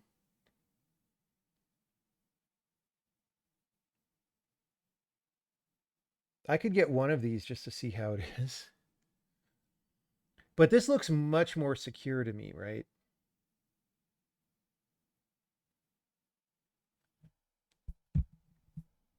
Has a weight capacity of, how much is 25 kilograms? 25 kg to freedom units. 50 pounds, something. That's a lot, I guess. Could put some kettlebells on there, kettlebell storage. This is if you need to put heavy non-blade format machines. Okay. So for example, if I had a tall, let me see if I understand. If I had a tall rack and I have just like a tower PC or something, right? And I'm like, I just want to put the tower in the rack, man. Then I could get this shelf, put it in, put at least one tower PC on it, maybe two next to each other, and then that would work. Because I might want to do that actually, because like I said, we still have all these older computers that are towers.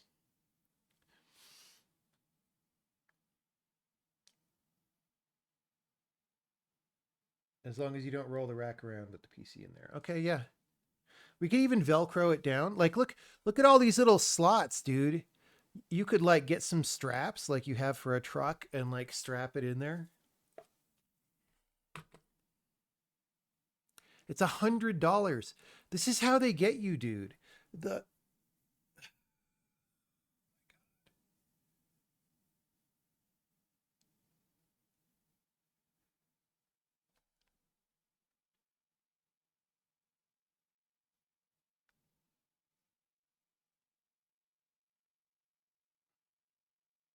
Reddit threads say the server chassis is a rebranded Silverstone RM400. All right, so let's look at that. Silverstone RM400 rails. I mean, Silverstone is a cool company name. Okay. Raising Electronics. That's from Shenzhen. Okay. There's literally.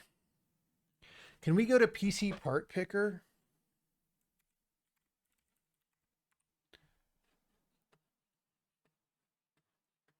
Builder. How do I use this again? Case. This is not going to have rails, is it? Silverstone. Was it RM400?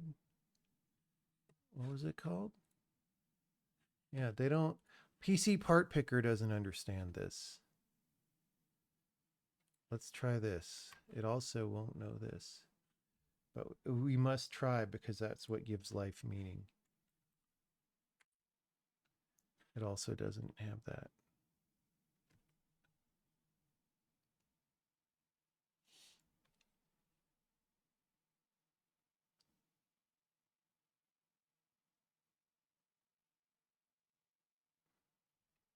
SR28. Is that like an SR71? I don't know if civilians can own that.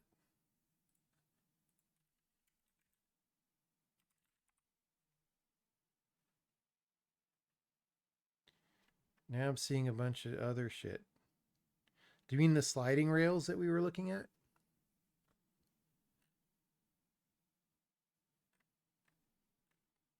It's in my, SR228. That's like an SR56. So these. So you literally want me to buy these.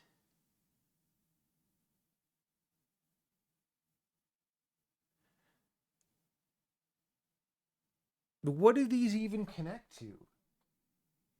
Like, okay, these are sliding rails. One side of it connects to the box.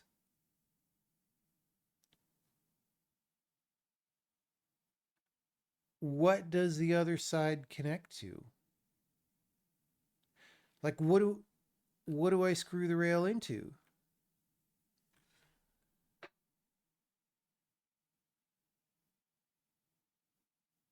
Like, I literally don't see anything. This is the inner part. So the photo is not showing. You are telling me the photo is incomplete, if I understand correctly. So if I do this, oh, well, these are basically the same thing we're looking at, right? Okay. So here, obviously, I see these screw into the front and back, and it's a little bit adjustable, maybe. So you're telling me I should buy these. Those slide. Yeah, but like, why not get sliding? If they're going to charge $50 for rails, I might as well get ones that slide, right?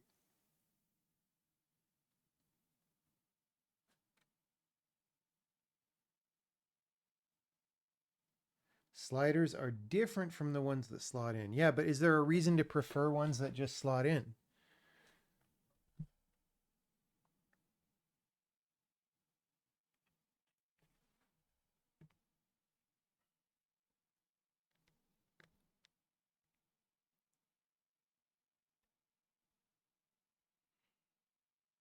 You can pull the slides out to work on the server.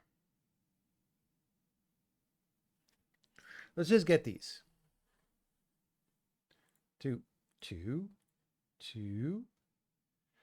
Let's see what else is it trying to sell me. Fans, Ethernet cables.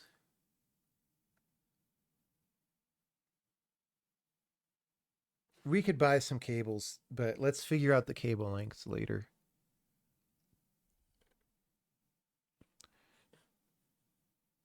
8 1/8 inch Sisyphus. We can put this on that shelf and it will always remind us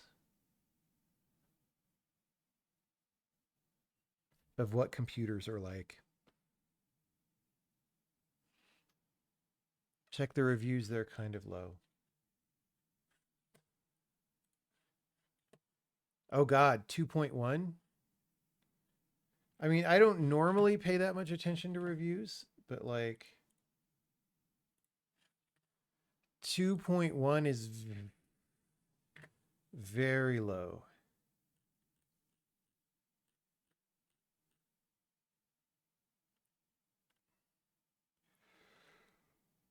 Weak work, but horribly and painful to install. Incompatible garbage.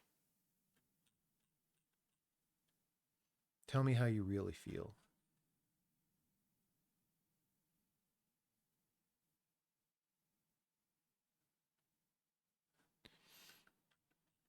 So it sounds like, okay, if I get non-sliding rails,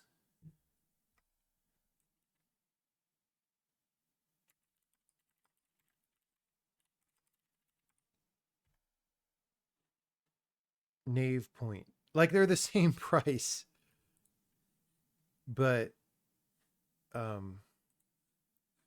Maybe these are less trash. They have higher reviews.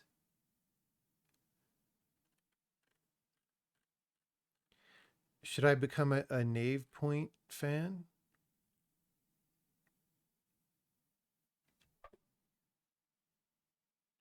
But like, why would I prefer those to the StarTechs? Like these look like basically the same thing, right? Oh, except I guess you can screw into the side with these. I guess. I don't see holes on this one. This is confusing. This looks like, first of all, they have all the screws in for like, what is even happening there? What am I looking at? Is this AI generated? Those are rivets. Okay. So I can't tell. They're really small. So it looks like there's no screw holes, except maybe here. I guess these. Okay, wait. These are adjustable, so the screw holes are for the other side of the rail itself. So it looks like here also I don't actually screw the machine into these, right? So is that just not how it works? You just rest the machine on the things. Dude, Ocean Hug brand. We could buy Ocean Hug. They care about the environment.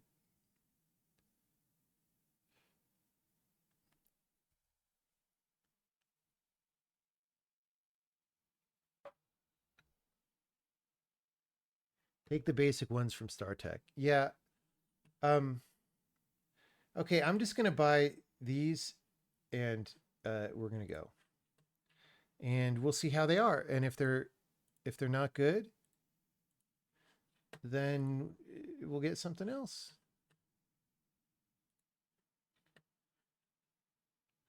Yeah, it definitely leaked my address. Amazon does not have streamer mode. Okay. These will get here Saturday for some reason. Usually deliveries are, I guess it's Friday tomorrow, right?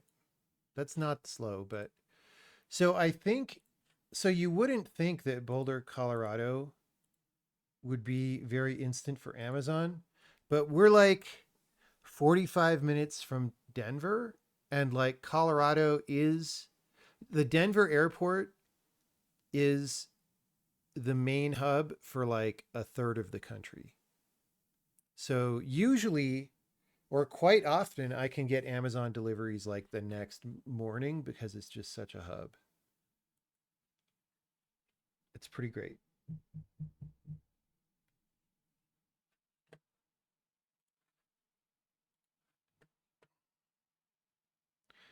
Rack Path.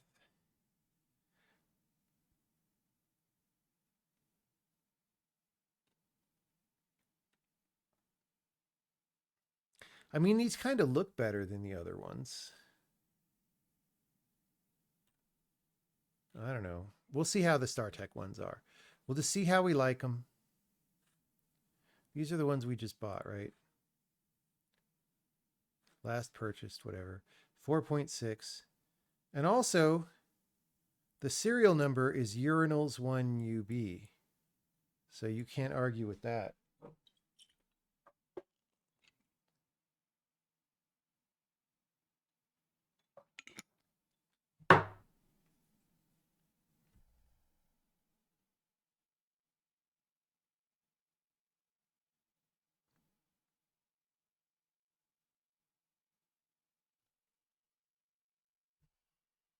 Wasn't that also a hit game? Europa Urinalis.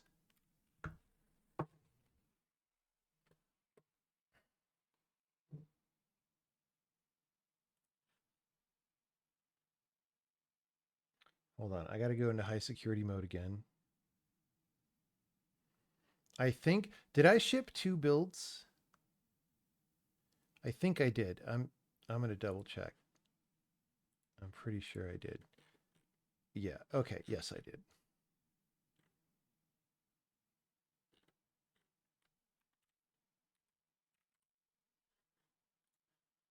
All right.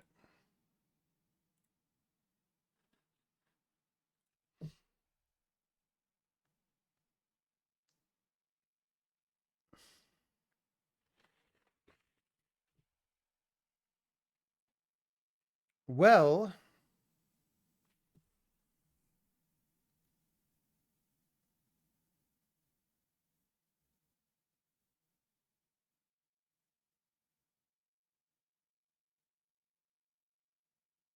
what the fuck? So for some reason, a long time ago, I signed up for like Experian credit reports or whatever, right? And now I got this email because I was just checking to make sure that I didn't like knock something loose and people are complaining that the server's down. It's like, you have one new alert on your credit file. Well done. This could mean you're on your way to better credit health. I'm like, dude, I have a credit rating of 820. What are you talking about? Like, who are these written for? Not that I've ever used a credit rating to buy anything.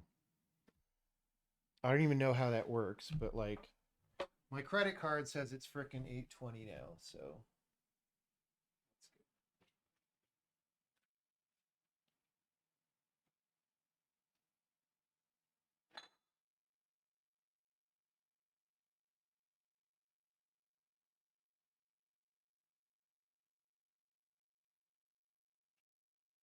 Speaking of which, where even is my phone? We have all this equipment flying around.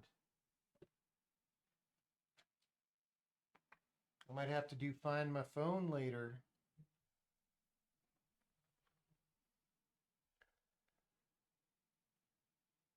Helps getting good mortgage places rates. I have literally never bought a house. All my money has always gone all in on the video games. Someday I might buy a house. If you don't have a lady that you're trying to settle down with, then it just becomes a lot less like, who cares, right?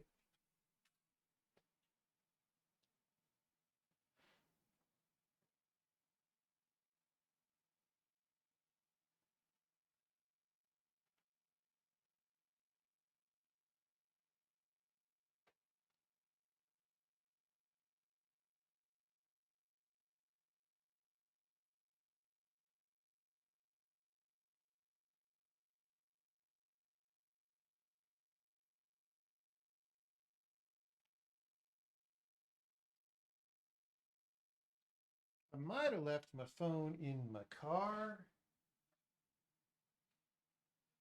I mean, really, there's a lot of things that might have happened. It might be my backpack. I'm going to check my backpack. If it's not in there, we're going to find my.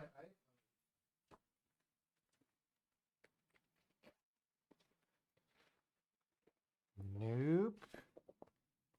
All right, let's see what happens.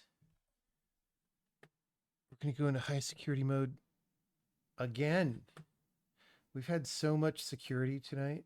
You can't even believe it. All right, find my iPhone. Boom. Sign in.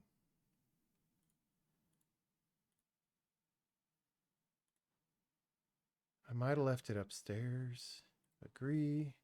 It's making me re-agree to terms and conditions.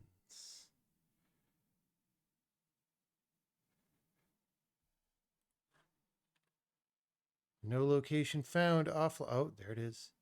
There it is.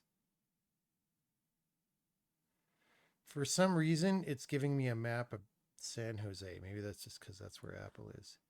Play sound.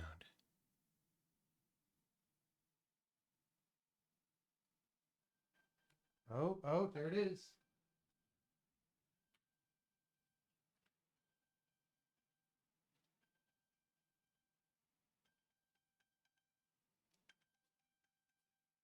Okay.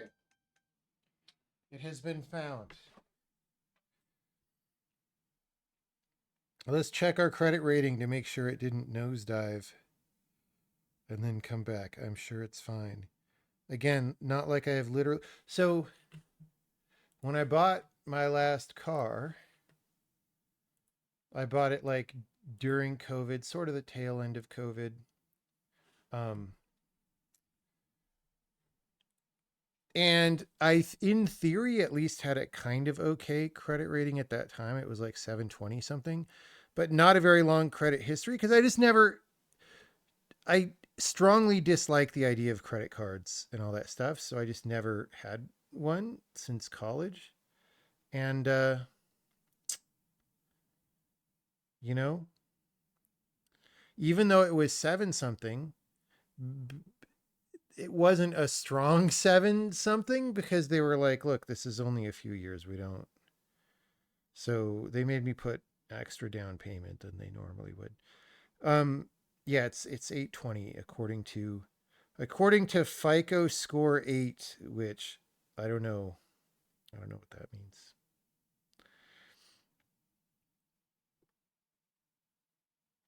Also, there's something about Khan Academy.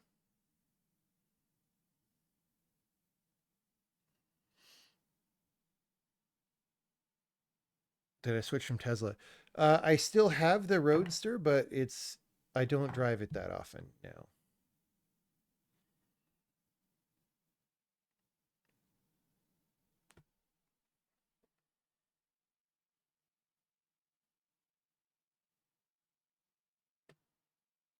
House is mostly cheap in US? No. Housing is very expensive in the US if you live in a city where people want to live. We do a very bad job with housing here. I mean, so a house in a city where I would want to live that's still kind of inconvenient and out of the way is at least $700,000. Like at least, right? Here where I live, let's look at houses here in the small town of Boulder, Colorado. Zillow, right? Is that how you would do that? I did entertain buying houses a couple of times, so I would look on here. Boulder, Colorado. For sale. What's our minimum square feet in Boulder, Colorado? Like 1,800 is a pretty small house, right? For a house? I don't know. Um, I mean, this is seven. Okay, this just tells you. So 1,700 square feet in Boulder, Colorado is $2 million. And that's, let's see where this is. How do we look at it on the map? Built 75 years ago.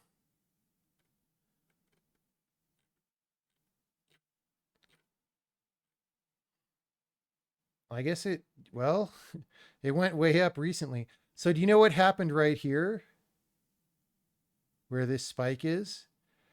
They announced that Sundance Film Festival is moving to Boulder. So I think it's like, oh my God, we can Airbnb the shit out of this for 1 week of the year. I don't know why people are so excited about that. Okay, where I don't know, let's just look around. This is like downtown. $5 million for 4,000 square feet. That's actually, it's not that bad. Yeah, I don't know. This is generally okay. Here's a 500K for 600 square foot townhouse. Okay, this is sort of one of the main streets though. Let's go. This is near the university. Let's go like up here. Like, okay, I'm just gonna live further back in Boulder somewhere, like here. Yeah, so 3,800 square feet, $3.2 million.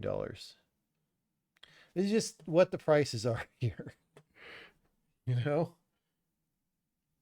Now, this is a relatively expensive place. Boulder is expensive because it's really nice and people want to live here and you mostly won't get shanked, although we had a terrorist attack this year. So, but it's a great city. You walk around every day, people are just happy walking around. Like it's really nice. And so I think that's why the prices are high. Like what is this for $6 million? Let's take what is $6 million buy me here? I mean, it's honestly a little bit ugly. Okay. I don't like that. the roof proportions are weird, and the oval inside the triangle is not. It's like sideways Illuminati. I don't like it. This is cute. That's cute. The interiors are okay. They're very boringly painted. Let's look at the. We really care about the shower and stuff. Now it's got a big yard. This is all kind of nice back here. Let's look at another ridiculous. That might be what. Let's 650. What is 6.5 by us in Boulder, Colorado? This is even further north.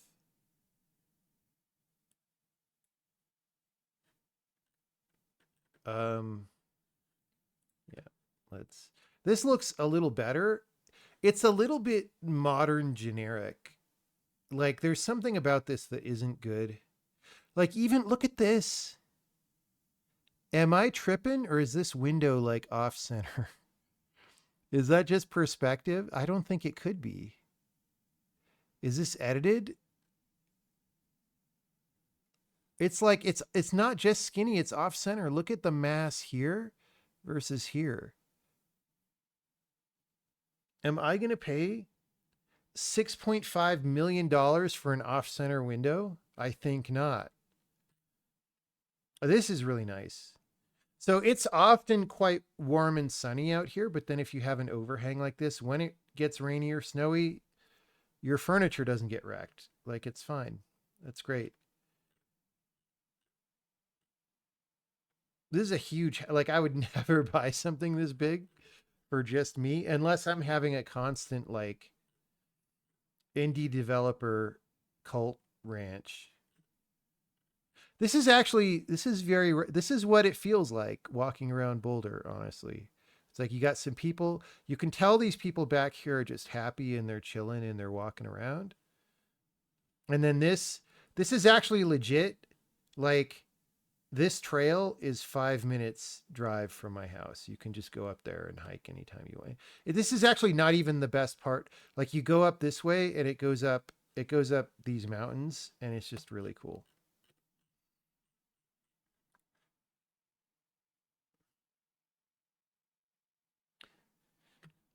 These are show. Okay, so let's go even a little bit. $8 million up in the mountains. Okay, this is an Airbnb for the Sundance Film Festival, right? Wait, where's the price history on this? But it's newer, okay. Didn't the other one have a price graph? Where's the frickin'? Oh, there it is. Yeah. What the fuck? How did it double in price in 1 year?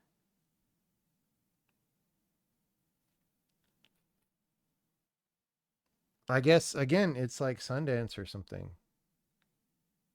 Although I don't think they announced then. When did Sundance announce moving to Boulder? March 2025.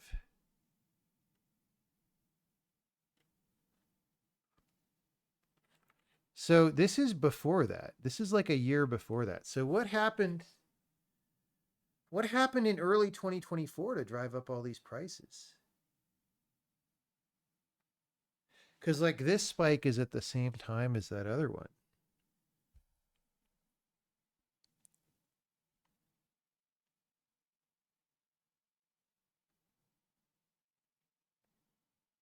Maybe that one got remodeled, but the other one had a spike at exactly the same time. It wasn't freaking double, dude. So maybe this one did get remodeled, but it just seems like a weird. We'll look at one or two more after this and see if they have spikes. I mean, this looks good to me. It looks a little bit like trying hard to be Jackson Hole or something. But that's a good looking house. Sort of. I mean, this down here, like the bottom of the rocks just sort of Segueing into nothing is very strange. That doesn't look good. This looks pretty nice. It's a little weird, but it's a little nice. I would actually want in this, I actually want some more 3D. You know how like some lodges have like big wooden beams in the ceiling to give it some depth? I would want some of that. You want something your cat can jump up and like run across. This looks good. This is okay. I don't know. Hard to tell. This looks like they're trying way too hard with the kitchen island.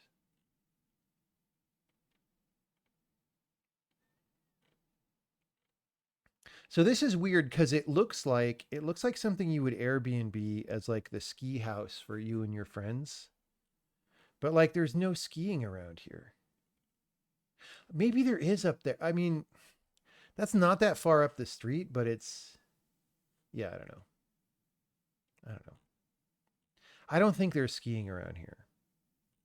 I think you got to drive like 2 hours to ski. So maybe it's just a party house. Maybe there's I don't know.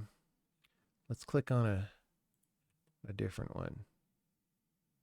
And right next to it, 200K. I mean, this looks like a Frank Lloyd Wright house or something. Oh, no. They're like, oh, it's not the house. It's a lot near this house. Check out this cool house that's near the lot you're going to get. Like, what? What a scam. Imagine like trying to build on this. All right. Could be worse near Breckenridge or Vale. Yeah. I mean, Vale is like 3 hours from here or 4. Like, there is not skiing around here. $9.95 million. This one's also kind of ugly. I don't know what this is. Like, this roof slope is like, how do we see all the pictures? I wanted to scroll like previously. So this roof slope is too steep. Like your kid can't run around on that roof like I did when I was a kid. Maybe it's because it snows here. I don't know if people just have steeper roofs where it snows so that it slides off, but like your kid's going to slip off that and die. Let me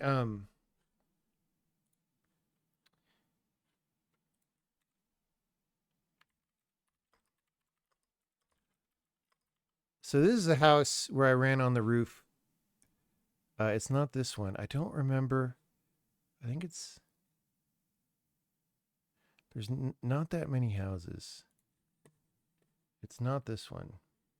Wait, I want Google Street View.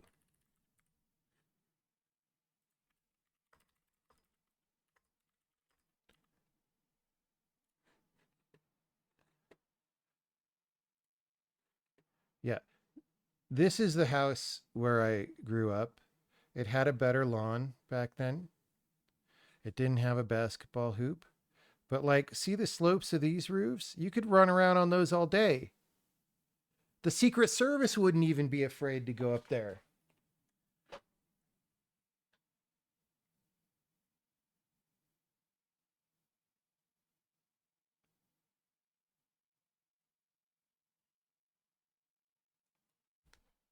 Actually, yeah, they would.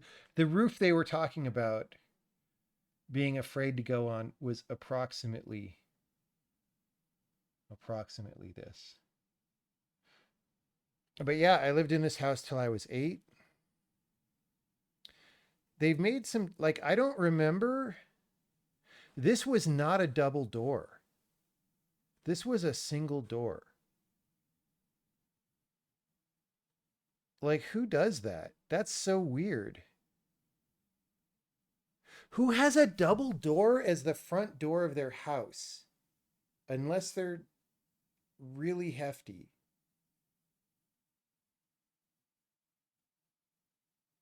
And like, what's the sign? What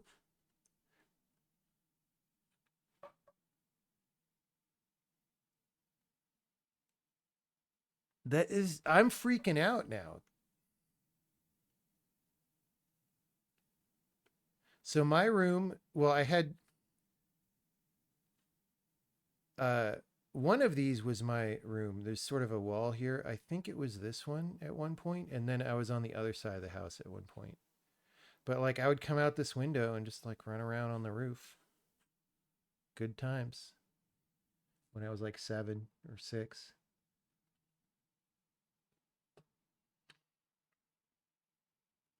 Do I have any siblings? Yeah, my family was pretty big. There's 4 brothers or five siblings total. This is me, 2 brothers and 2 sisters.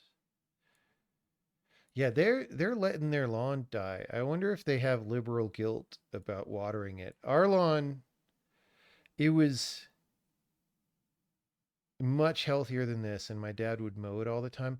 I also don't think, like, see this weird cement shape? I I don't remember that. That might be a so-called upgrade. I don't know. But all this stuff, the walls were definitely there. There's like a fire pit in here that you can't see. Garage is the same size. There's like a little side walkway on each side of the house. There's a pool in the back. Swimming pool, quite big. Because we're Californians, man. We're Americans.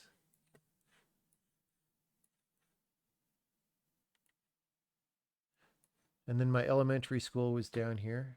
I could prove to you that I lived here because I know how to get there. I'll go here, here, take a left at this little, I mean, this is just a cul-de-sac, so we turn left. We go this way till we get to, I forget the name of the big street down here. This is a little street. You used to be able to get to the yard of the school by going this way, but they blocked it up at some point because of child molesters or something. I don't know. So you go here. This is the main street. Oh, it's La Palma Ave. So you go this way. I used to walk to school back when parents let kids be in the world. I used to walk to school every day. That's one of the reasons they picked that house. There we go. This was my school. It didn't have the big letters here. The kindergarten was actually in that building, right? Principal's office was over here. Oh, we've switched to a different year now. It's not painted the same. Oh, we switched back. So like back here behind this fence is like a playground for the kindergartners or something. Wait, yeah, right here. And then the older students are sort of back there. Yeah. And then one of my friends, Matt, lived like back over here somewhere. You remember I once told the story where I tried to decapitate the kid in the little gate back there? Yeah, I figured we'd skip that story this time. All right. Um, anyway, this has been house viewing times. Gold Rush town, less than 1,000 people. The whole thing was destroyed by a flood and then a fire. What place was this? Was it one of the famous Gold Rush towns or like less famous?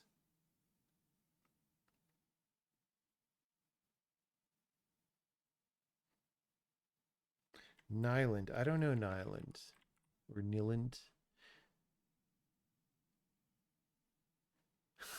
They've just got photos of like burned stuff now.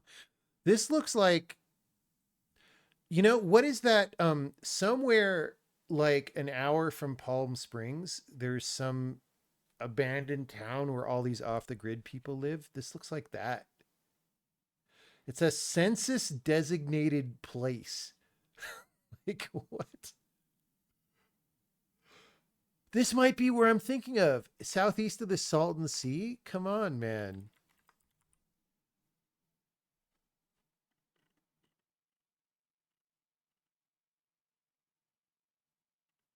Dude, this is some serious meth country out here.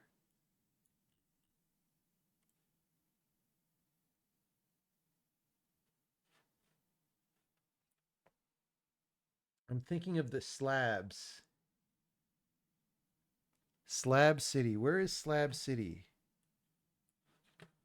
It would be on Google Maps. Yeah, it's literally right there. You lived there. Okay.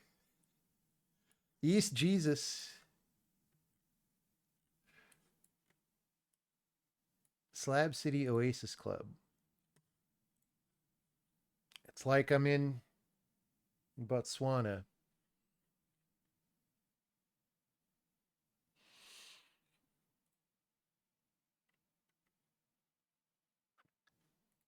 Good times, man.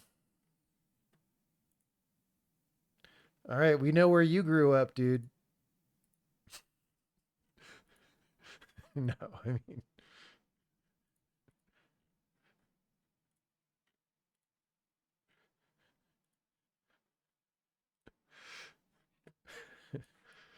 let's see. Oh yeah, it's literally down the street.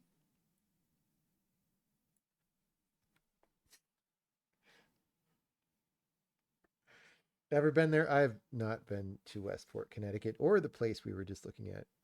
Man, it's a third world country. Yeah, it's where all these people go to just not live in civilization, basically. I mean, by all these people, I mean like 15 people or something.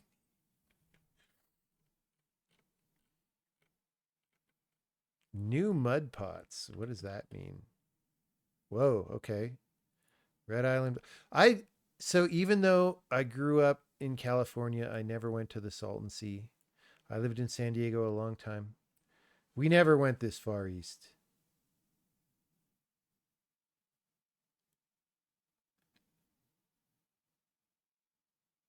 I mean, we went up here. This is where we would go camping and stuff. We never went out here. There was nobody ever had any reason to go out here. I also never saw the Brad Pitt movie Salton Sea.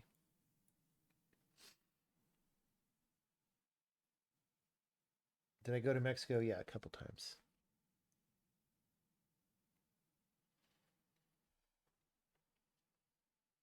That's where they go when they can't afford $17 million for a home. I know, dude. What is the deal? California is pretty cool. Like, it's such a shame that the government is like one of the worst place governments in the United States. Because California is such a great, like, geographically, it's so great. It's got so many different, really interesting places. I mean, it's unbelievable. Like, just look at the labels on here. We've got like Salton Sea Meth Labs, Red Island Volcano. We've got Sequoia National Forest. Oh, let's have some more Sequoia. Let's have Yosemite National Park. Let's have all these amazing cliffs down here by San Luis Obispo and all that stuff. Joshua Tree National Park, Lake Tahoe, Mammoth Lake. Like, there's just so much stuff, dude. It's like, it's crazy. You could go to SF in the morning and Tahoe in the evening. Yeah. I mean, I don't think I would want to live in like Stockton, but I mean, maybe Stockton would have been nicer like 30 years ago or something. I mean, that's a nice photo, but that's not, when I think Stockton, that's not what I think of. Um,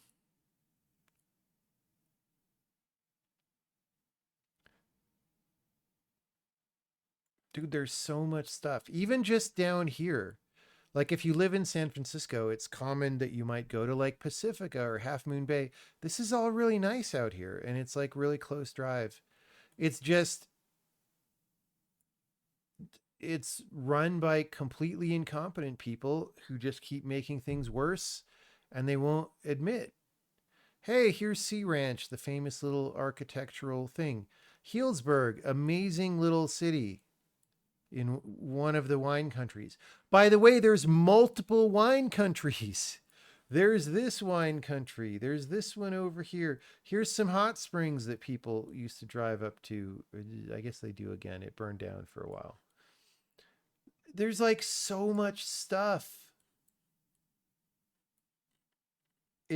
California is crazy, dude.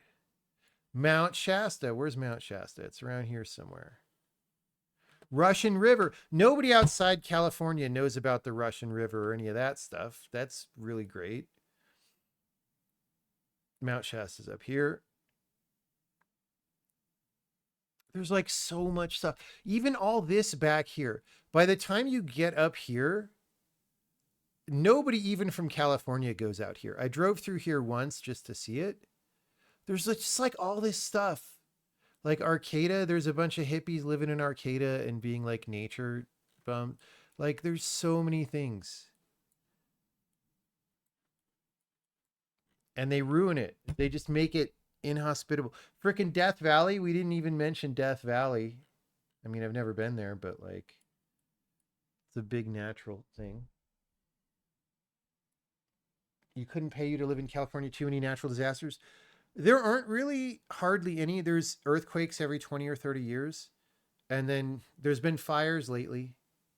But that's because they don't let the smaller fires happen or otherwise do proper forest management. So it builds up until it becomes a giant disaster.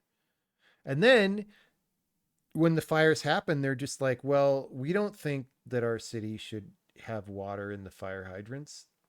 So let's just let the Palisades burn down or whatever. But it didn't used to be that. There really are not most of the natural disasters that you would think of. So there's like no tsunamis in California, even though it's on the coast. Like that's more of an Asia thing. Um, there's no hurricanes like there are on the East Coast. Is really just the occasional earthquake, and then lately fires.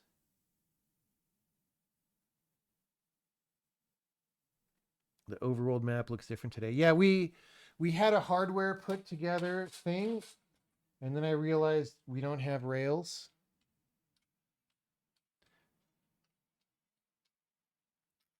And then we played with guns for a little bit, and then I'm gonna go to bed. But we put together the rack to put some of these machines in. We just can't put them in yet. I could, so one of these machines is supposed to be the light map baker. I could just put it together and try to power it on and install it outside the rack. That would be pretty boring because I would be doing it on the table on that end of the room and nobody could see anything. Sad. Oh, we had sausage.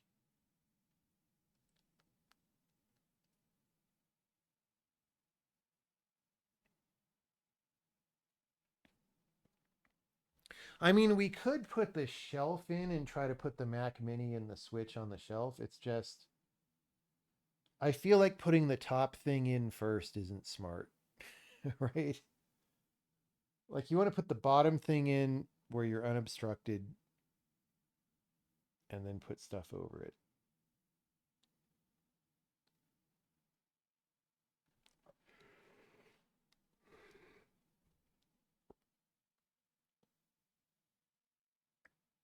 How did you get to Zillow?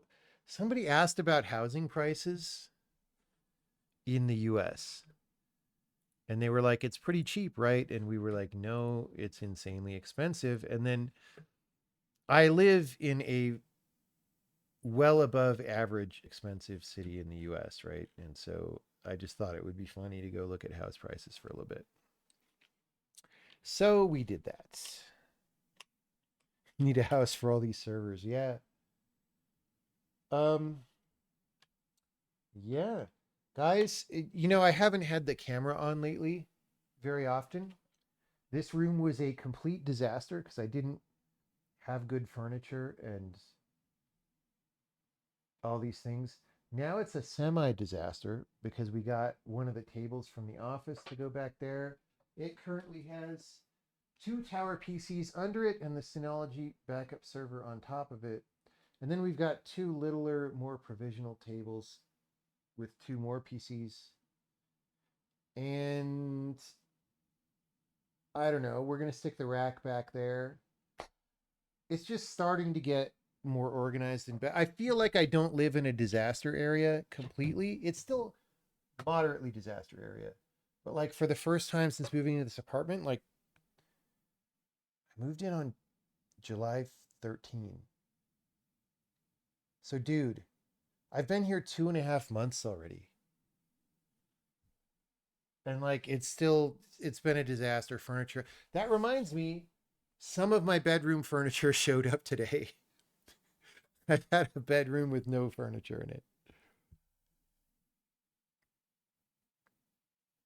You love your Synology. It's mostly good. There's a few things about it that are annoying, but it's mostly good.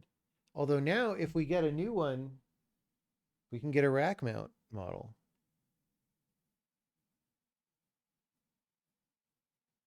Time flies when you're designing a game. I know, dude.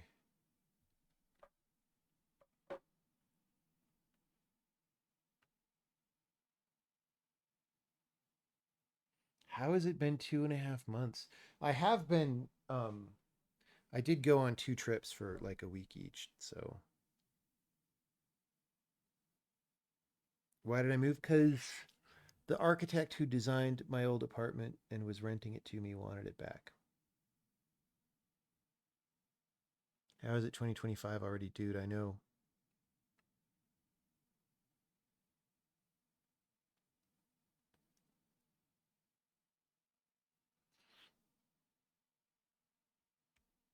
Was the rack building a success? Yes, it was a success, except we realized it didn't come with rails because I guess you don't know what rails you need without the chassis. So we have to order rails, which we have done off Amazon, and they'll get here Saturday. And then we have a shelf that we could use to put lighter equipment in. However, um, maybe that's not that good of an idea. I don't know. So with the shelf, like it's not that tall of a rack. So like the shelf could go, and then maybe I just put the plugs on the back facing in on the top. So the shelf can be on the top. The plugs can be on the back facing in on the top. And then everyone can run their power cables up to that. And then it's a little weird to then have that cable running back down, but like it'll at least be accessible. Like on the floor all the time is a little bit annoying, right? Like if you have to go all the way down to the floor to plug things in all the time. So maybe that's the play, is to just kind of have it up. But it also, the cable coming off of this is not that long. So like I feel like you need an extension cord for it anyway. Another point of failure. Anyhow, like I said, we could do that now, but then it, it might be annoying for putting other things in. So we are pausing till Saturday on the rack. They sag a bit when you put a lot of weight on it. That's what I said. How is this possibly a thing? It's going to bend the rack. And everyone's like, no, it won't bend the rack. So I'm like, all right, dude. It ends on him teasing me about how long the next game will take, 7 years, 8 years. And I was like, no. Yeah, I really wanted this to be a short project. I was really tired after The Witness. I wanted this to be a short project. And it ended up being even longer, dude. I will be so happy when this game ships. You won't even believe it. You jam stuff under it so it's supported. Yeah. Well, we'll see how it is.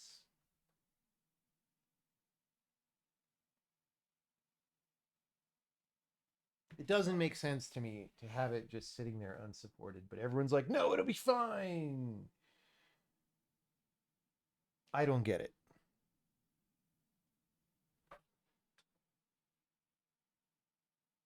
Game 3 will ship in 15 years. No, no, no, no. Game 3 is designed to be released in pieces incrementally. Now, we might take longer than I would want on the first piece, but it's designed to be like kind of episodic, sort of. Not exactly. That's not the right word, but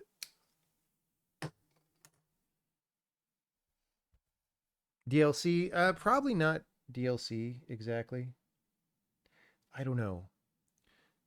We have to figure that part out. Is a VR game still a thing? Yeah, but it's kind of a research project at this point. We don't know if it's going to be fully released to people. It's like an in-house. We're trying to find. We're doing something really weird and different with the VR game, and we're trying to find the fun. And like, who knows? Maybe we won't find the fun.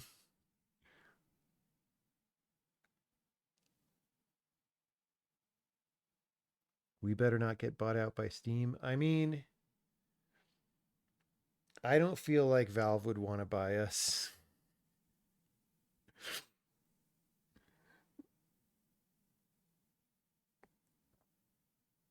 Don't sell to Saudi Arabia. I mean, if there was a choice between selling my company to Saudi Arabia and selling my company to Ubisoft, you tell me which of those is the right choice.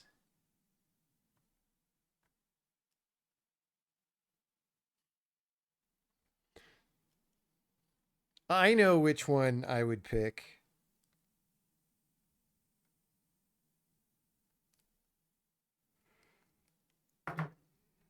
Actually, that's not true. I don't know which one I would pick. But I just, you know, is that a Bioshock like moral choice? I mean, that did go through my head, but then I was like, I've already said that today. So, not like I haven't said it more than once in a session before.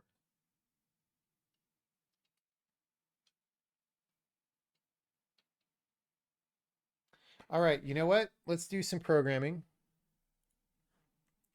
I don't know if we're going to finish this thing.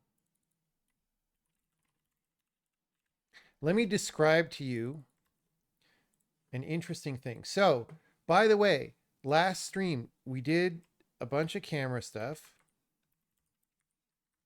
And I thought it was all good. I worked on it some after the stream. Oh, we just compiled. We don't need to. And I thought it was all good. And then our playtester was like, oh, the camera's totally... Remember, those of you who were here, remember that I was kind of despondent about how annoying it was that I was still working on camera stuff. I fixed all the stuff after that. And then it was totally broken. And then so I fixed it today. And then hopefully it's good now. But, okay. Oh, God. Okay, that's not fucking good. All right, well, we're not going to work on the thing that I wanted to work on because this is wrong.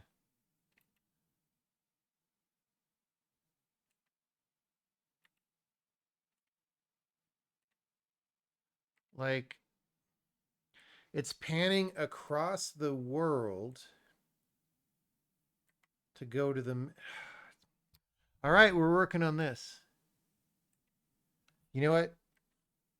You know, it's a great time to get muted by Twitch for playing an appropriate song. So, it was good knowing you. Sorry, people trying to watch the VOD later.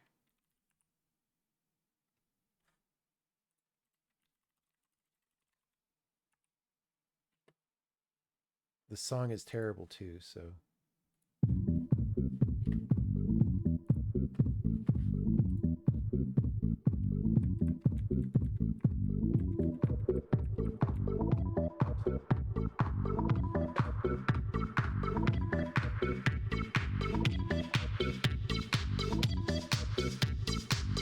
I can't find my headphones.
All right, we just had to do that. You know,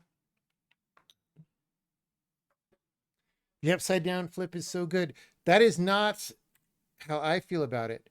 Now the question is, I mean, that should have been an up-to-date binary, but let's validate that it happens in debug as well.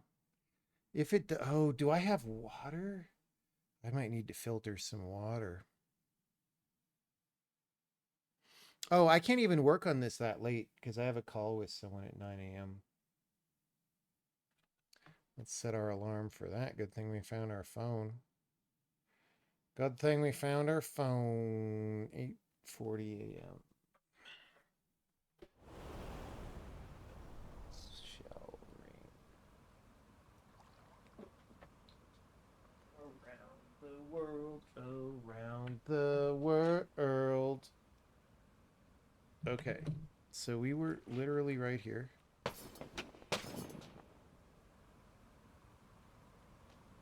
I mean, I can't tell because of the frame rate. Is that going around the world? I mean, we were having worse. Yeah, okay. Yes, sir.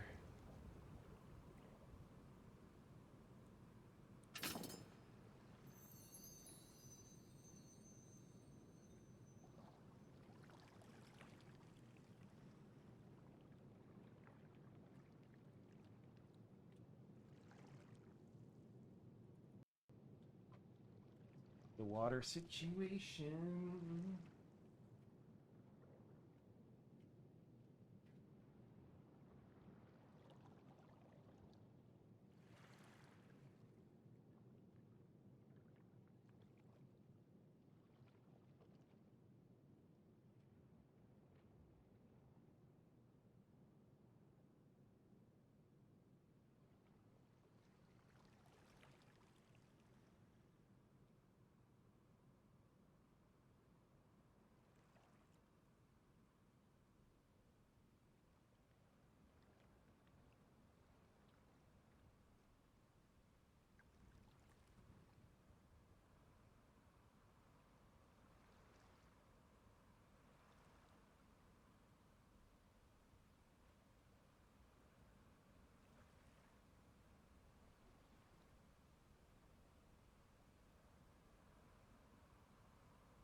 Okay, the water is cooking.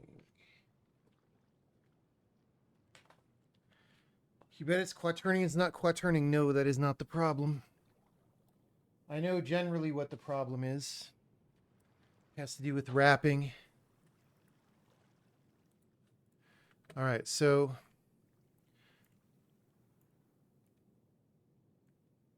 when we're here, let's just slow it down so we can verify. Yeah, we're going around the whole world. Why, Black Dynamite? Why?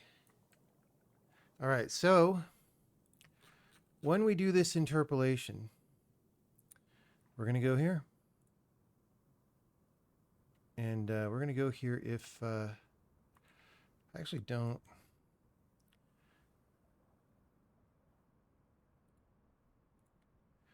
Overhead t greater than 0. I don't know why we're not breaking there right now. That's a little weird. Okay, but here we go. Okay. Viewpoint. This is our viewpoint from normal, 80, 86. That is about where we are. Because I know the coordinates. All right. So now we're interpolating toward pause area. Oh, God. Wait, I fixed this.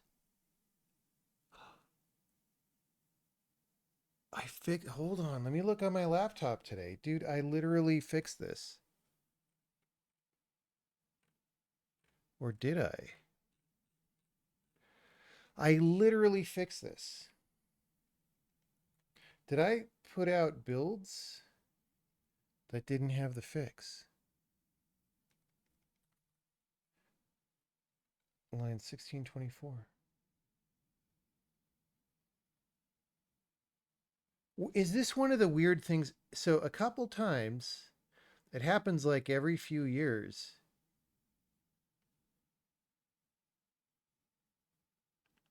Oh,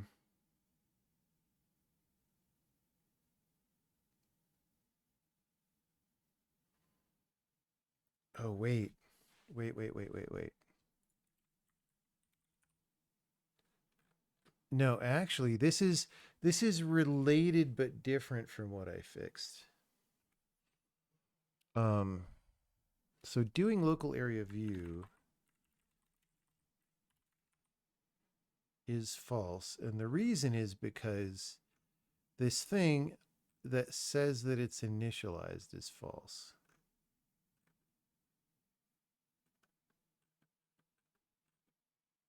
Where is it? Initted. Yes, this is going to be false, and that's why we set this to false. Yeah. Okay, so I fixed some other thing. Actually, let's go back. So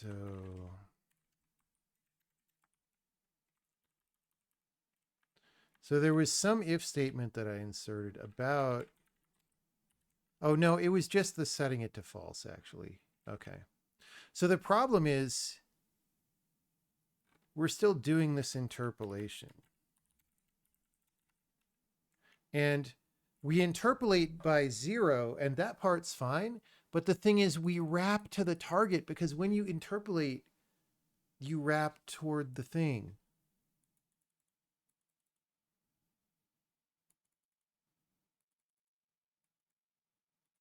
Okay? So, if we're going to do this, else, and I'm just going to set this to 0 just in case. I don't know. Okay. Okay. Maybe that'll just fix the problem. Around the world, around the world, around the world. Even in release mode, wouldn't it still be laggy? It is not very laggy. It may become more difficult. You may have noticed that a lot of the overworld doesn't have art. So as we add more and more art, it might get more and more difficult. But we're real men and women. We will deal with it. Hey, look, we're not going around the world anymore. Around the world, around the world.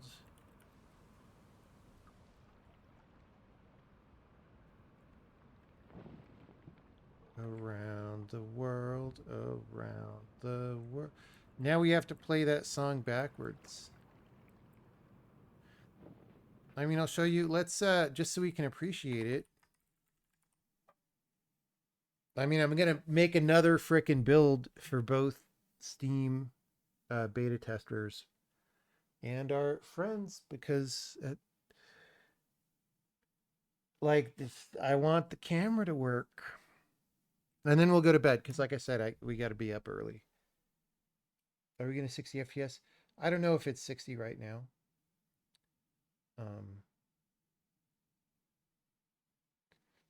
Are push-ups inspired by Durov interview on Lex? Did they do push-ups during that?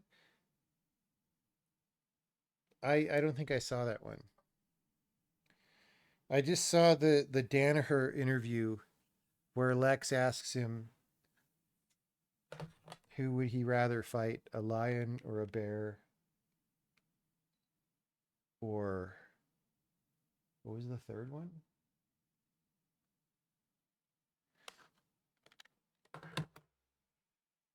It was a lion or a bear or something. Durov claimed that he does 300 push-ups every day. I mean, that's not that many push-ups if you're really into being fit. Like, I just did, our first set of push-ups, I just busted out 20 in, 35 seconds or however long it takes. Like, it doesn't take that long to do 20. So you do that 15 times over the course of a day, and that's 300 push-ups. It's just not that much.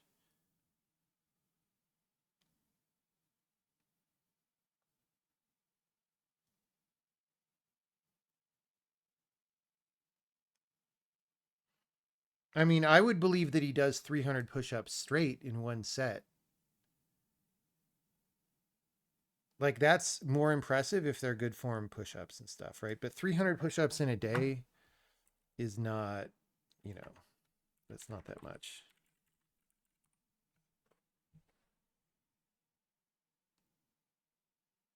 How good were those push-ups to the ground? Yes. Yes, they were. I have done a lot of push-ups, so my form tends to be okay. Just because I had years in Kung Fu school where there were people just watching you do push-ups and they would. So that time we're loading textures and stuff, but this is how smooth we are right now. It is getting a little chunky a little bit, right? So we're at 40 FPS here right now. But oh, this isn't even a final shaders build, right? Dude, I screwed up. Those shaders all have debug info in them. So let's run this and run it again. He said he does 300 in a row and 300 squats in a row. So I believe that. Yeah. I mean, that's a decent number for someone who's very in shape.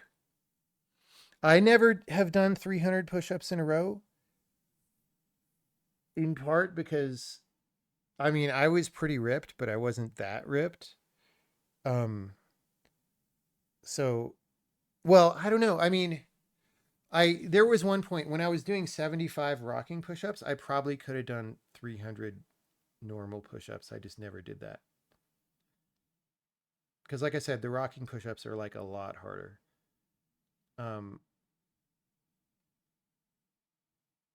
Yeah, it's just I would get bored doing 300 push-ups also. Dude, that's like 6 minutes of push-ups or something. Of just doing I mean 6 minutes is not that long, right? But it feels long when you're doing push-ups for 6 minutes. If you can do 300, you shouldn't. You should do weighted, yeah. Yeah, I mean, I definitely have a couple plate carriers around the house, but I don't have weighted vests. I just have regular body armor, which are not that heavy. I mean, it's Hesco level 3 plus, which I think is like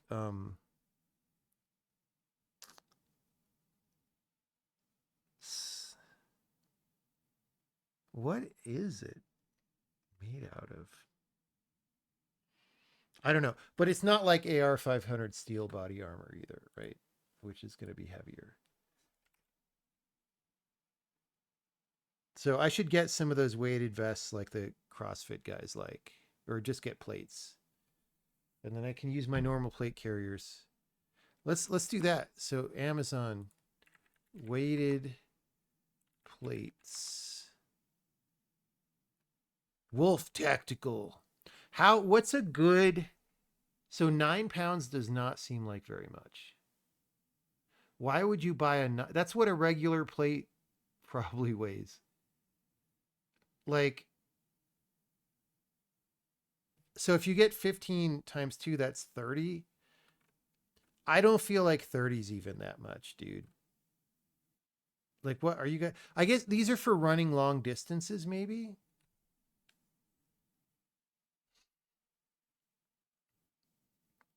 Does anyone use these? Like, I would understand how carrying an extra 15 pounds would matter if you're running along. Maybe you slot multiple of them into the carrier, right? Are they very thin and you just like slap 4 of them in? Because, like, dude, I used to be 19 pounds heavier last year than I am now. It's like not that big of a difference. Just like Call of Duty. Yeah, you just keep going.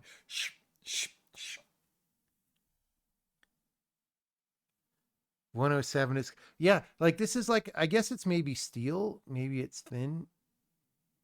Okay, here they have, okay, this is the weight for the pair, I get. Or is it single? This says 8.75, but is it 8.75 each or combined? Do not use as body armor.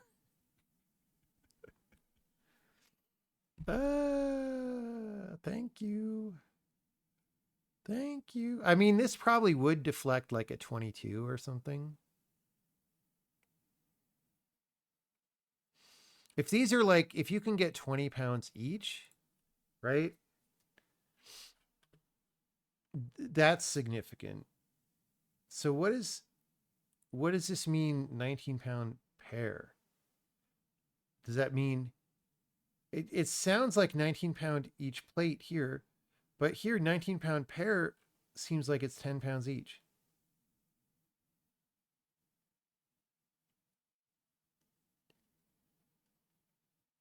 Like, can you please be clear about this? Here's a weighted vest.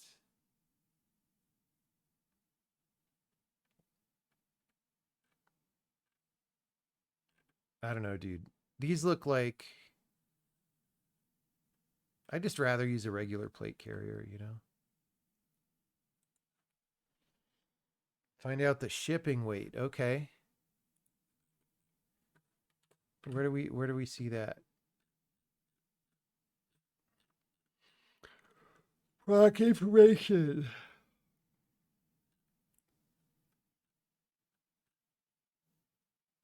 I thought there would be details down here somewhere.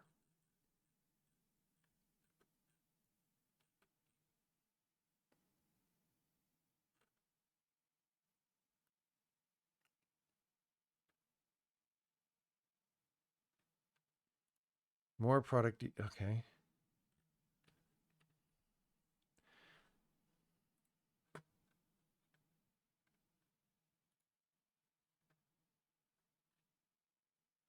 I don't know, dude.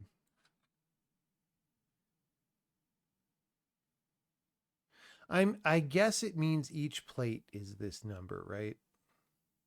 So if I get the 20-pound pair, it's 40 pounds. Probably.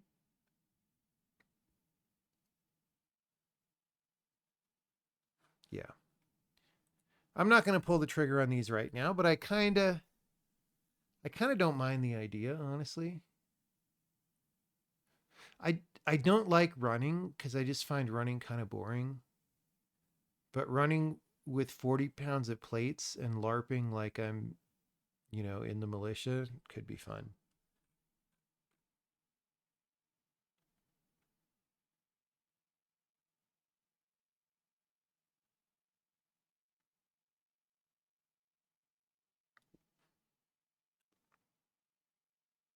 I probably shouldn't start with two 20-pound plates, but honestly, like, 18 pounds total doesn't, like I said, I used to weigh that much more than I do now, not very long ago.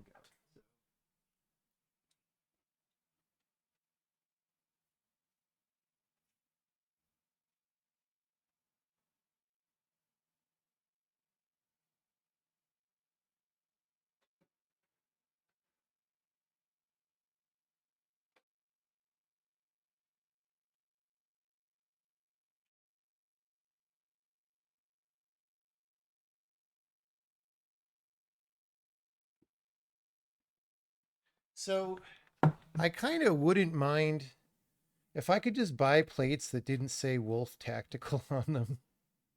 Like, can I just get, I mean, Vivor, I guess that's okay. Warning, not for use as body armor. I mean, how much? I could just use these, right? I think I have mediums. Yeah, these are exactly the ones that I have. Because Lucas said they were good. That's why I got them. Specs lead core, mild steel core. Um, I don't. What does the 3810 have? What? I just want to know the weight. Weight, medium, 4 pounds. Okay. So these are like half as heavy as if I got 9-pound weighted vest. You could just buy real body armor. Well, that's what I'm saying. I have this body armor. I could literally just slot this into a plate carrier and use it. It's just like, it's not that heavy. It's an extra 8 pounds.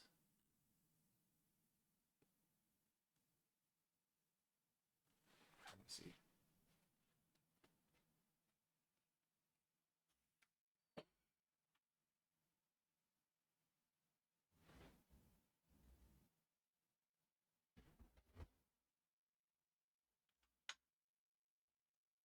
I could show you guys, but it's upstairs. I don't want to go get it.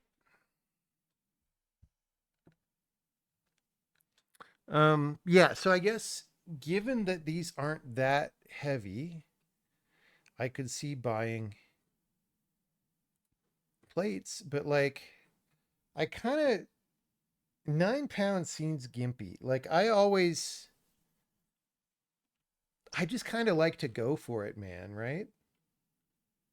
So if I get like 15s, if they seem a little heavy, I could just wear one to start.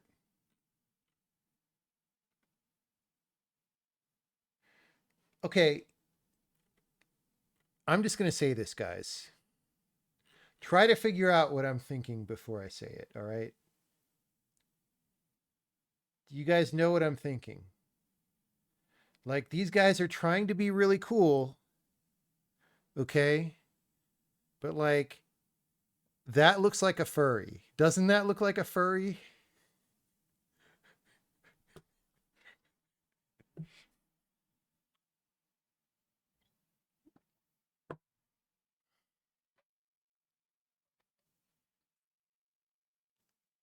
I do not want to be turned into a furry, so we can't buy Wolf Tactical.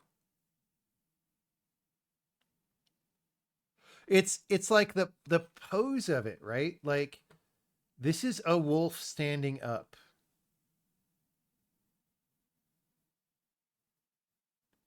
Because it's not like if a wolf is on all fours, his head just doesn't stick up that's like a horse at best. Tactical furry. Dude, we have furries here in Boulder for some reason. You see them around once in a while.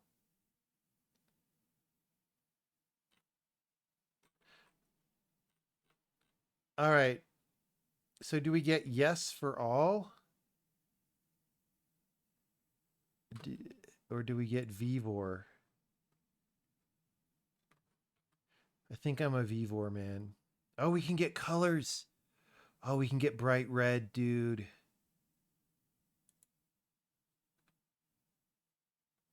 Wait. Oh, the colors are different weights.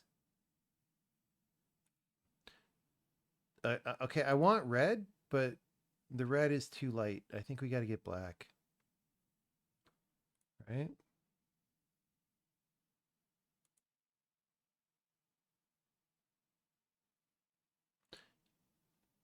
I mean, I should just get this one, right?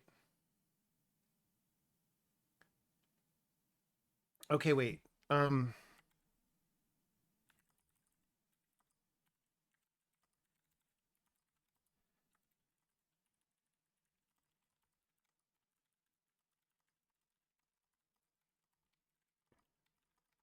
Just one per side.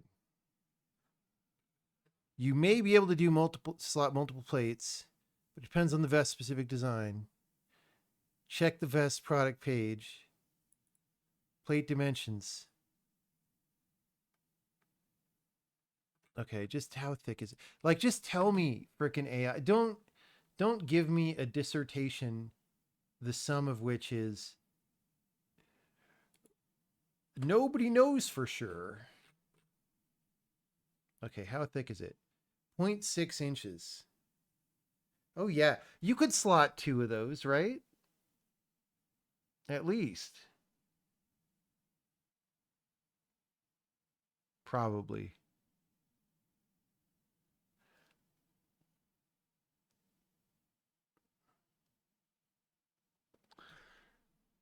Let's get two 20s and we'll train with those for a bit. And then we'll see how it goes. See, it's been a healthy day, guys.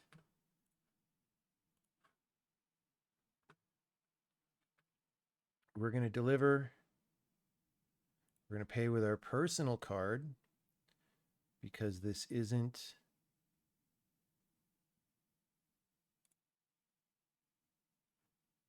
Is that my Apple card? I don't know. We'll see. We'll see if this goes through.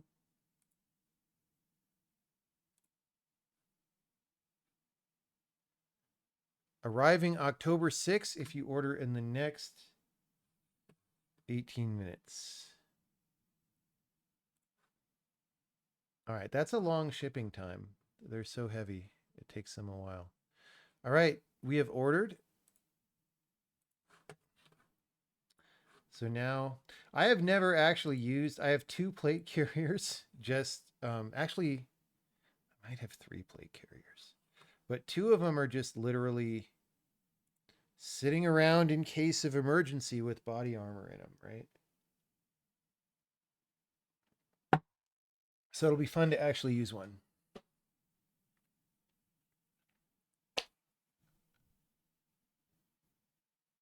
Depends if you're using it for cardio or weight training like trail running versus squats. I much more enjoy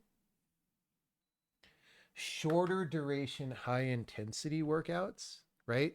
So like, I almost never like run on a treadmill or something, but if I do, if I'm at a place that has a treadmill, I like turn the angle up and run it pretty fast, right? Because I like the high intensity, etc. Okay.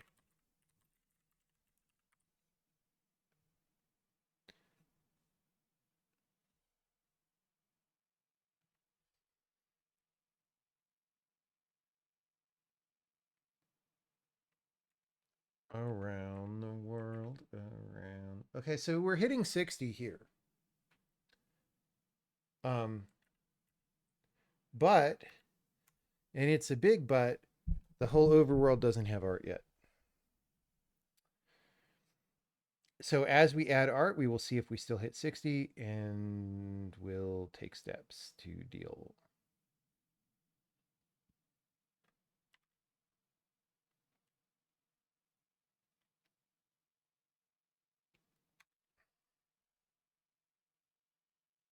Hate running, especially in circles around treadmills, but running a single long route through terrain is fine. So the couple times that I tried running and I just hated it, right? I guess we also ran in school. We ran like a mile and a half in middle school, which is like, I don't know what that is. That's like three, no, 2.2 kilometers for Europeans. 2.5 kilometers. I was close. So we would run that every week in middle school, and dude, I hated it. I just would walk most of the way. Now it turns out I probably had legitimate reasons to hate it because my neck was like messed up, and I probably didn't understand that very well at that time. Maybe it wasn't messed up yet. I don't know. But anyway, I hated that stuff. And then a couple of times more in adult life when I went to try running, it was just like in the neighborhood where I lived or something, and I was running around the houses, and I just really didn't like it. It just was really like it's uncomfortable as exercise often is, but also just boring and uncomfortable. Like when I do kung fu sets and stuff, which are much higher intensity because you're moving fast, and we do the style that I do is from a very low, like you're constantly squatting into and out of all these moves, and so um I just like that a lot more, you know. And the fact that like you're doing all these complicated moves and trying to constantly improve them makes me not bored at the same time. So, but yeah, I mean, if I had a very beautiful place to run, I might change my mind about that. I could see that. Like Tai Chi. Well, um, there is a Tai Chi set that I do. So at the level that I'm at, uh, when I do Tai Chi, it takes 45 minutes if I'm doing it at the proper speed. And I do get tired doing it, but it's not like a high intensity workout. It's like moderate difficulty over a long time. So, you know, the like many Tai Chi forms, the one that I do has 108 moves. And so, you know, at 45 minutes, it's something like 2/3 of a minute per move, right? Um, I don't know. You could do the math on that and figure it out. But so it's really pretty slow because that's how you build. Once you learn the moves, basically, then you know you're trying to really do them with precision and just build internals.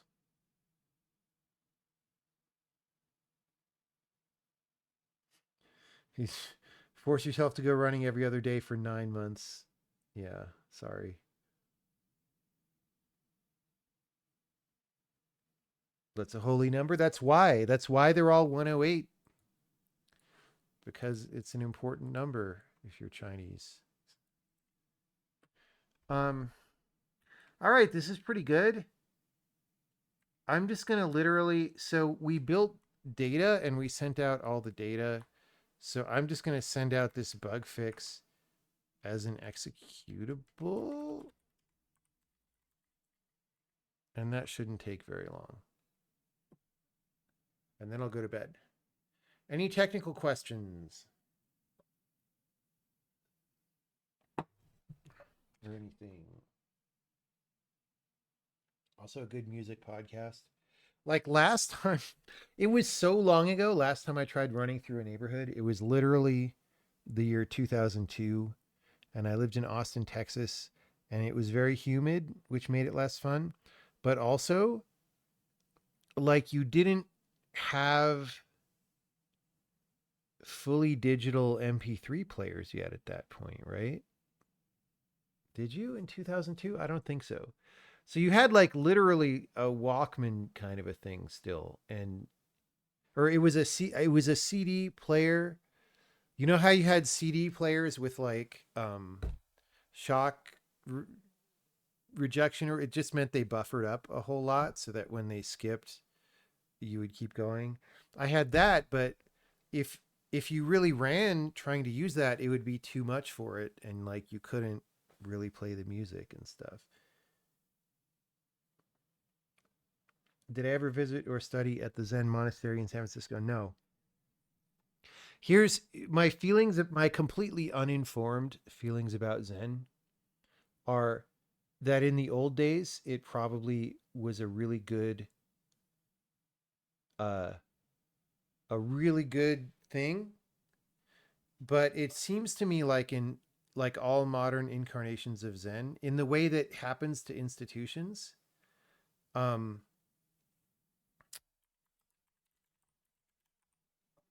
like they all just seem to have lost the life of the original thing and become just a very bureaucratic, stultified system, right?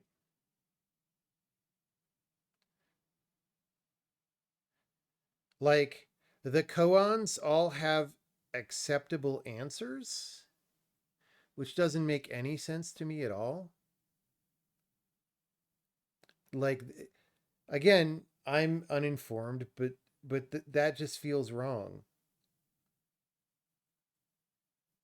Like there's not supposed to be a right answer globally. It's supposed to be a highly individualized experience. Like I don't know. It just but it's like public school when you try to teach something in in a scalable way over a long time, it just turns into that. Like it that happens with every institution. So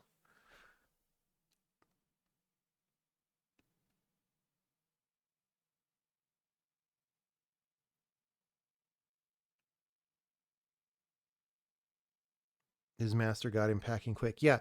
I mean, that's the thing is like it's not like you just say the right answer and they accept it. But it's this weird maybe that's part of it, right? It's this weird thing where you know the right answer mentally, but that's not good enough. You're supposed to know the right answer experientially. And the master is judging whether you got there or not.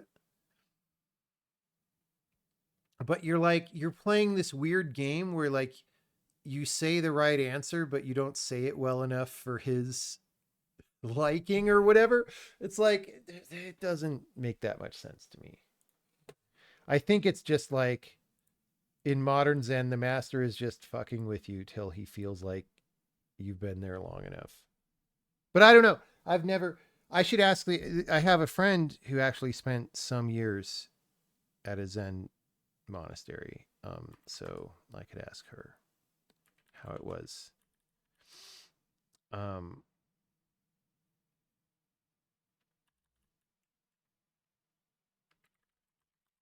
we might have a very small F here. Dude, the Steam client updated between when we did this an hour ago and now. All right.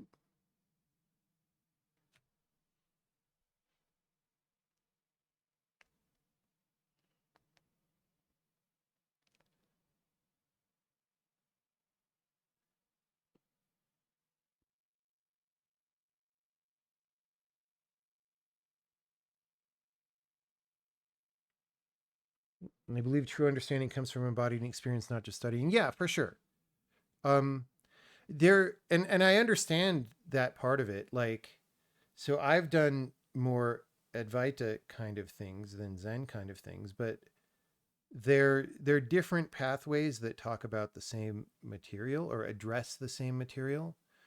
And I have enough of an understanding of the Advaita things to know probably something like what Zen people are talking about when they mean understanding these things experientially. So I get it, but I still think the modern institutionalized version of it still seems really weird to me. All right. That's all I'm saying. All right. I'm going to stay in high security mode for a minute. Uh, because we do 2 builds.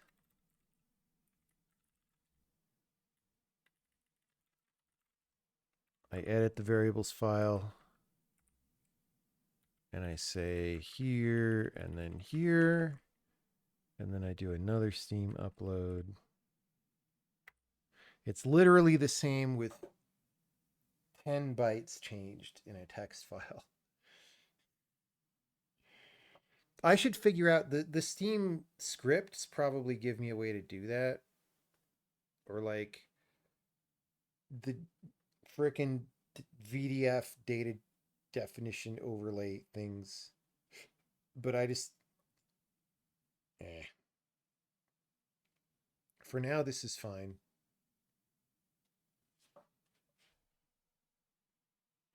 You might like the Book of Five Rings and like commentary.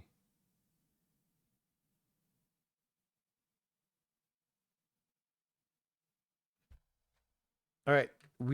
I guess we didn't really get an F because it was so small.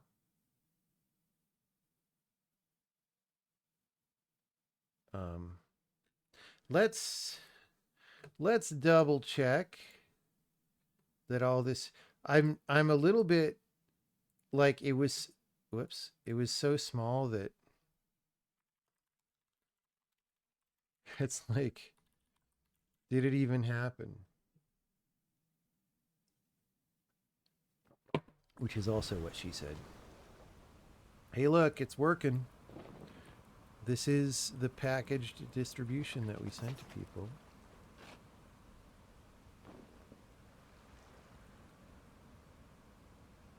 For some reason, the frame rate is not as high. I don't know why. That's really strange. Maybe our compile time options are not... Because we were getting 60, right? And now we're getting 30. Maybe we're just V-syncing in this one. And like we were just a hair under 60. I don't know. We'll investigate.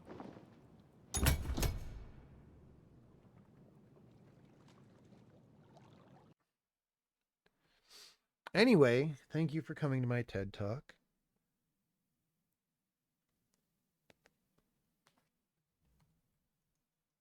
Ouch. What's the ouch ring?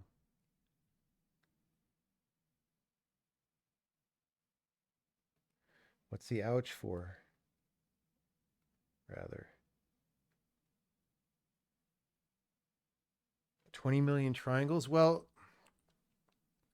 the thing to understand about modern games is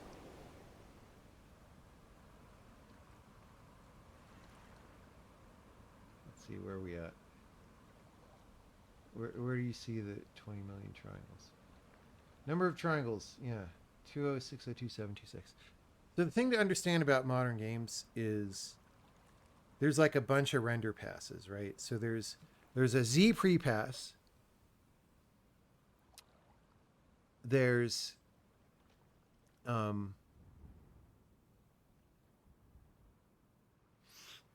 shadow map pass, right?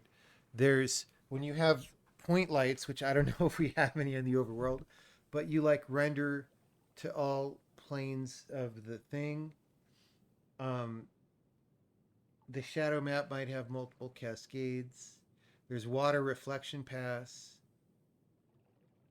You know, there's like probably at least 6 passes that everything goes through, right? And so when you say 20 million triangles, if you divide that by 6, it's like 3 million triangles in the scene, which is not that surprising in 2025, right? For looking at the whole overworld.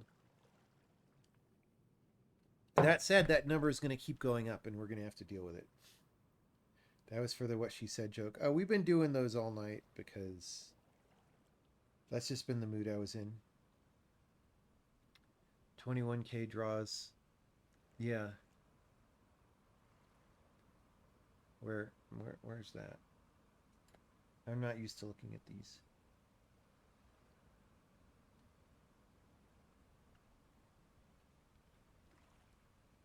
Draws 21K, but you know, dispatches 800. That's probably what matters more. I mean, so again, if there's 6 render passes, I mean, that's like 125 dispatches per pass, or per, yeah, per pass. That's like not that much. Or looking at the whole overworlds. But again, it's going to get more art on it, and we're going to see how these numbers go up and all this stuff. Is there a reason to render all the images? Yes, because you can see shit moving. Look at all the stuff moving around.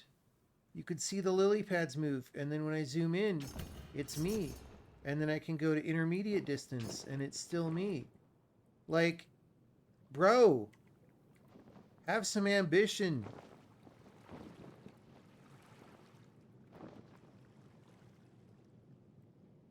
Isn't that cool? Like, you can run around, and then you can zoom out.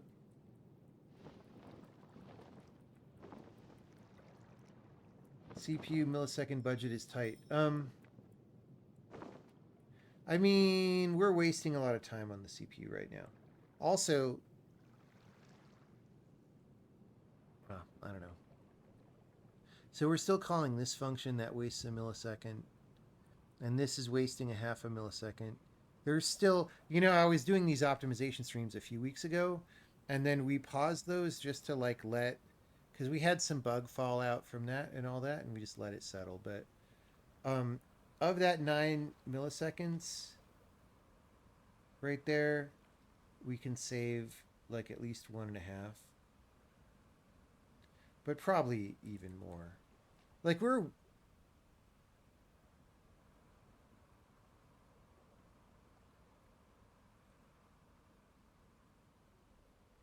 yeah, I don't know. I don't know why it's that slow actually. I mean, here I guess we're doing more draw calls. So there we're doing, I don't know, we're doing something. Like it shot up and then came back down. So this is weird because we were hitting 60. Let's go back. This isn't the final.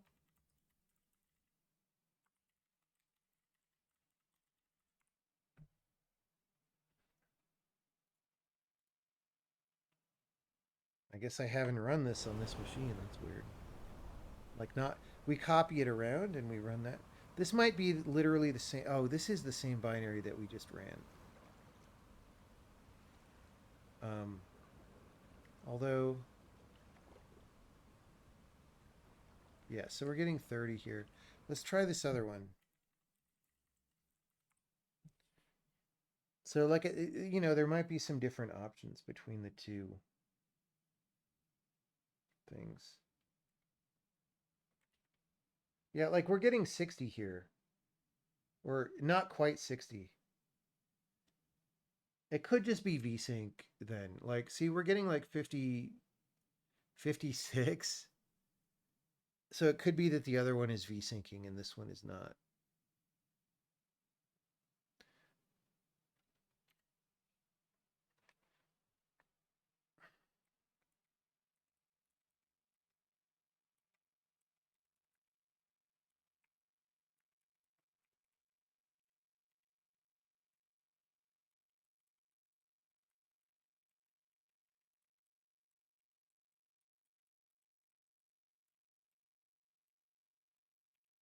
Sometimes the cursor gets lost here and I don't know what's going on. I hit the wrong thing. There's some weird bug. What if I don't know. Sometimes I can recover and sometimes I can't. So I want to cursor around and look. I can't. Sad.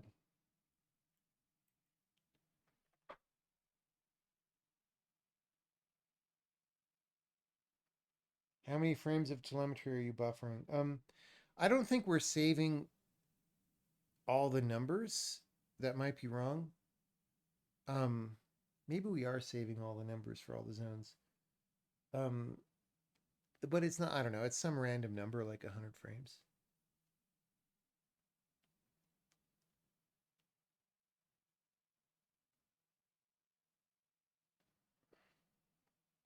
Do you rely on VSync or do you frame limit? Right now, we rely on VSync, but you know, if you're going to run on like G-Sync monitors or something, you kind of want to discover the best frame rate, and I don't honestly know what people do these days for that.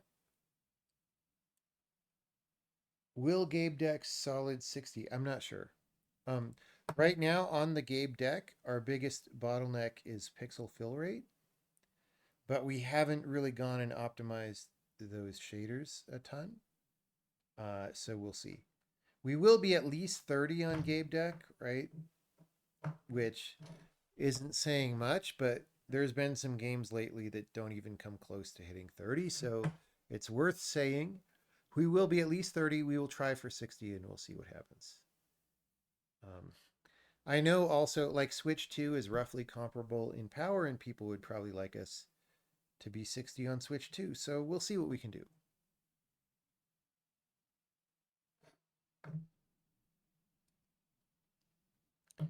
You recently worked on an FPS limiter with RDTSC for my. Yeah, well, so for me, limiting the FPS is not the hard part. It's knowing what FPS to target is the hard part, right? Like, how do you know what you should be aiming for? And because if you miss that, that's bad, right?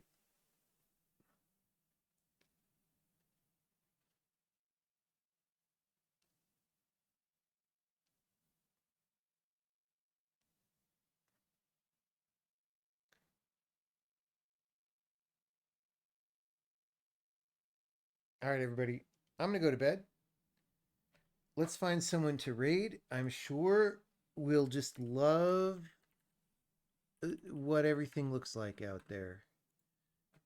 There'll be thousands of people doing great programming and furries and more furries.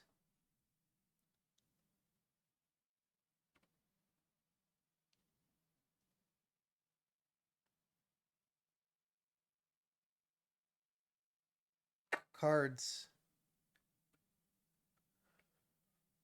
Making a roguelike CRPG. Goodbye.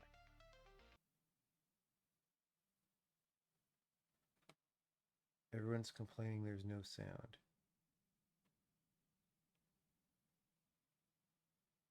I mean, the dude's frozen. Someone's saying, I'm going by. Did we just F? What's happening? All right. Sad, we were going to raid. Programming and chill, rebuilding the Pomodoro timer. That does not sound very interesting.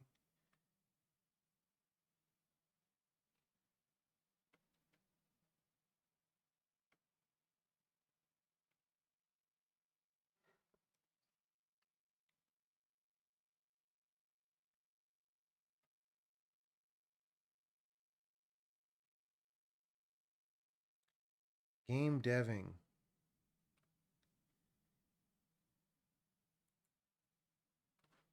Operator Doom. I mean, looks like an art stream. Do we want to do art stream? I don't see any programming except for people that we have rated recently. I mean, maybe card game. Also find a way to Oh add wait, he means playing card baby game. dot back. We do that too. Wait, Finn, how many RC modes?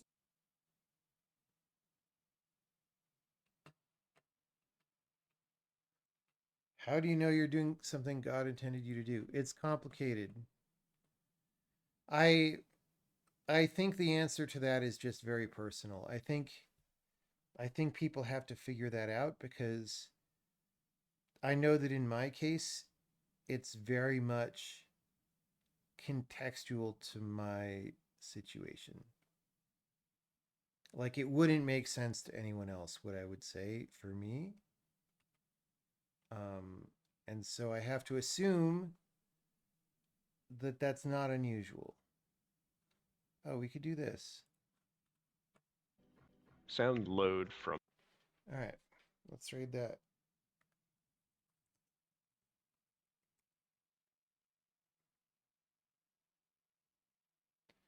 See everybody later. Have a good time.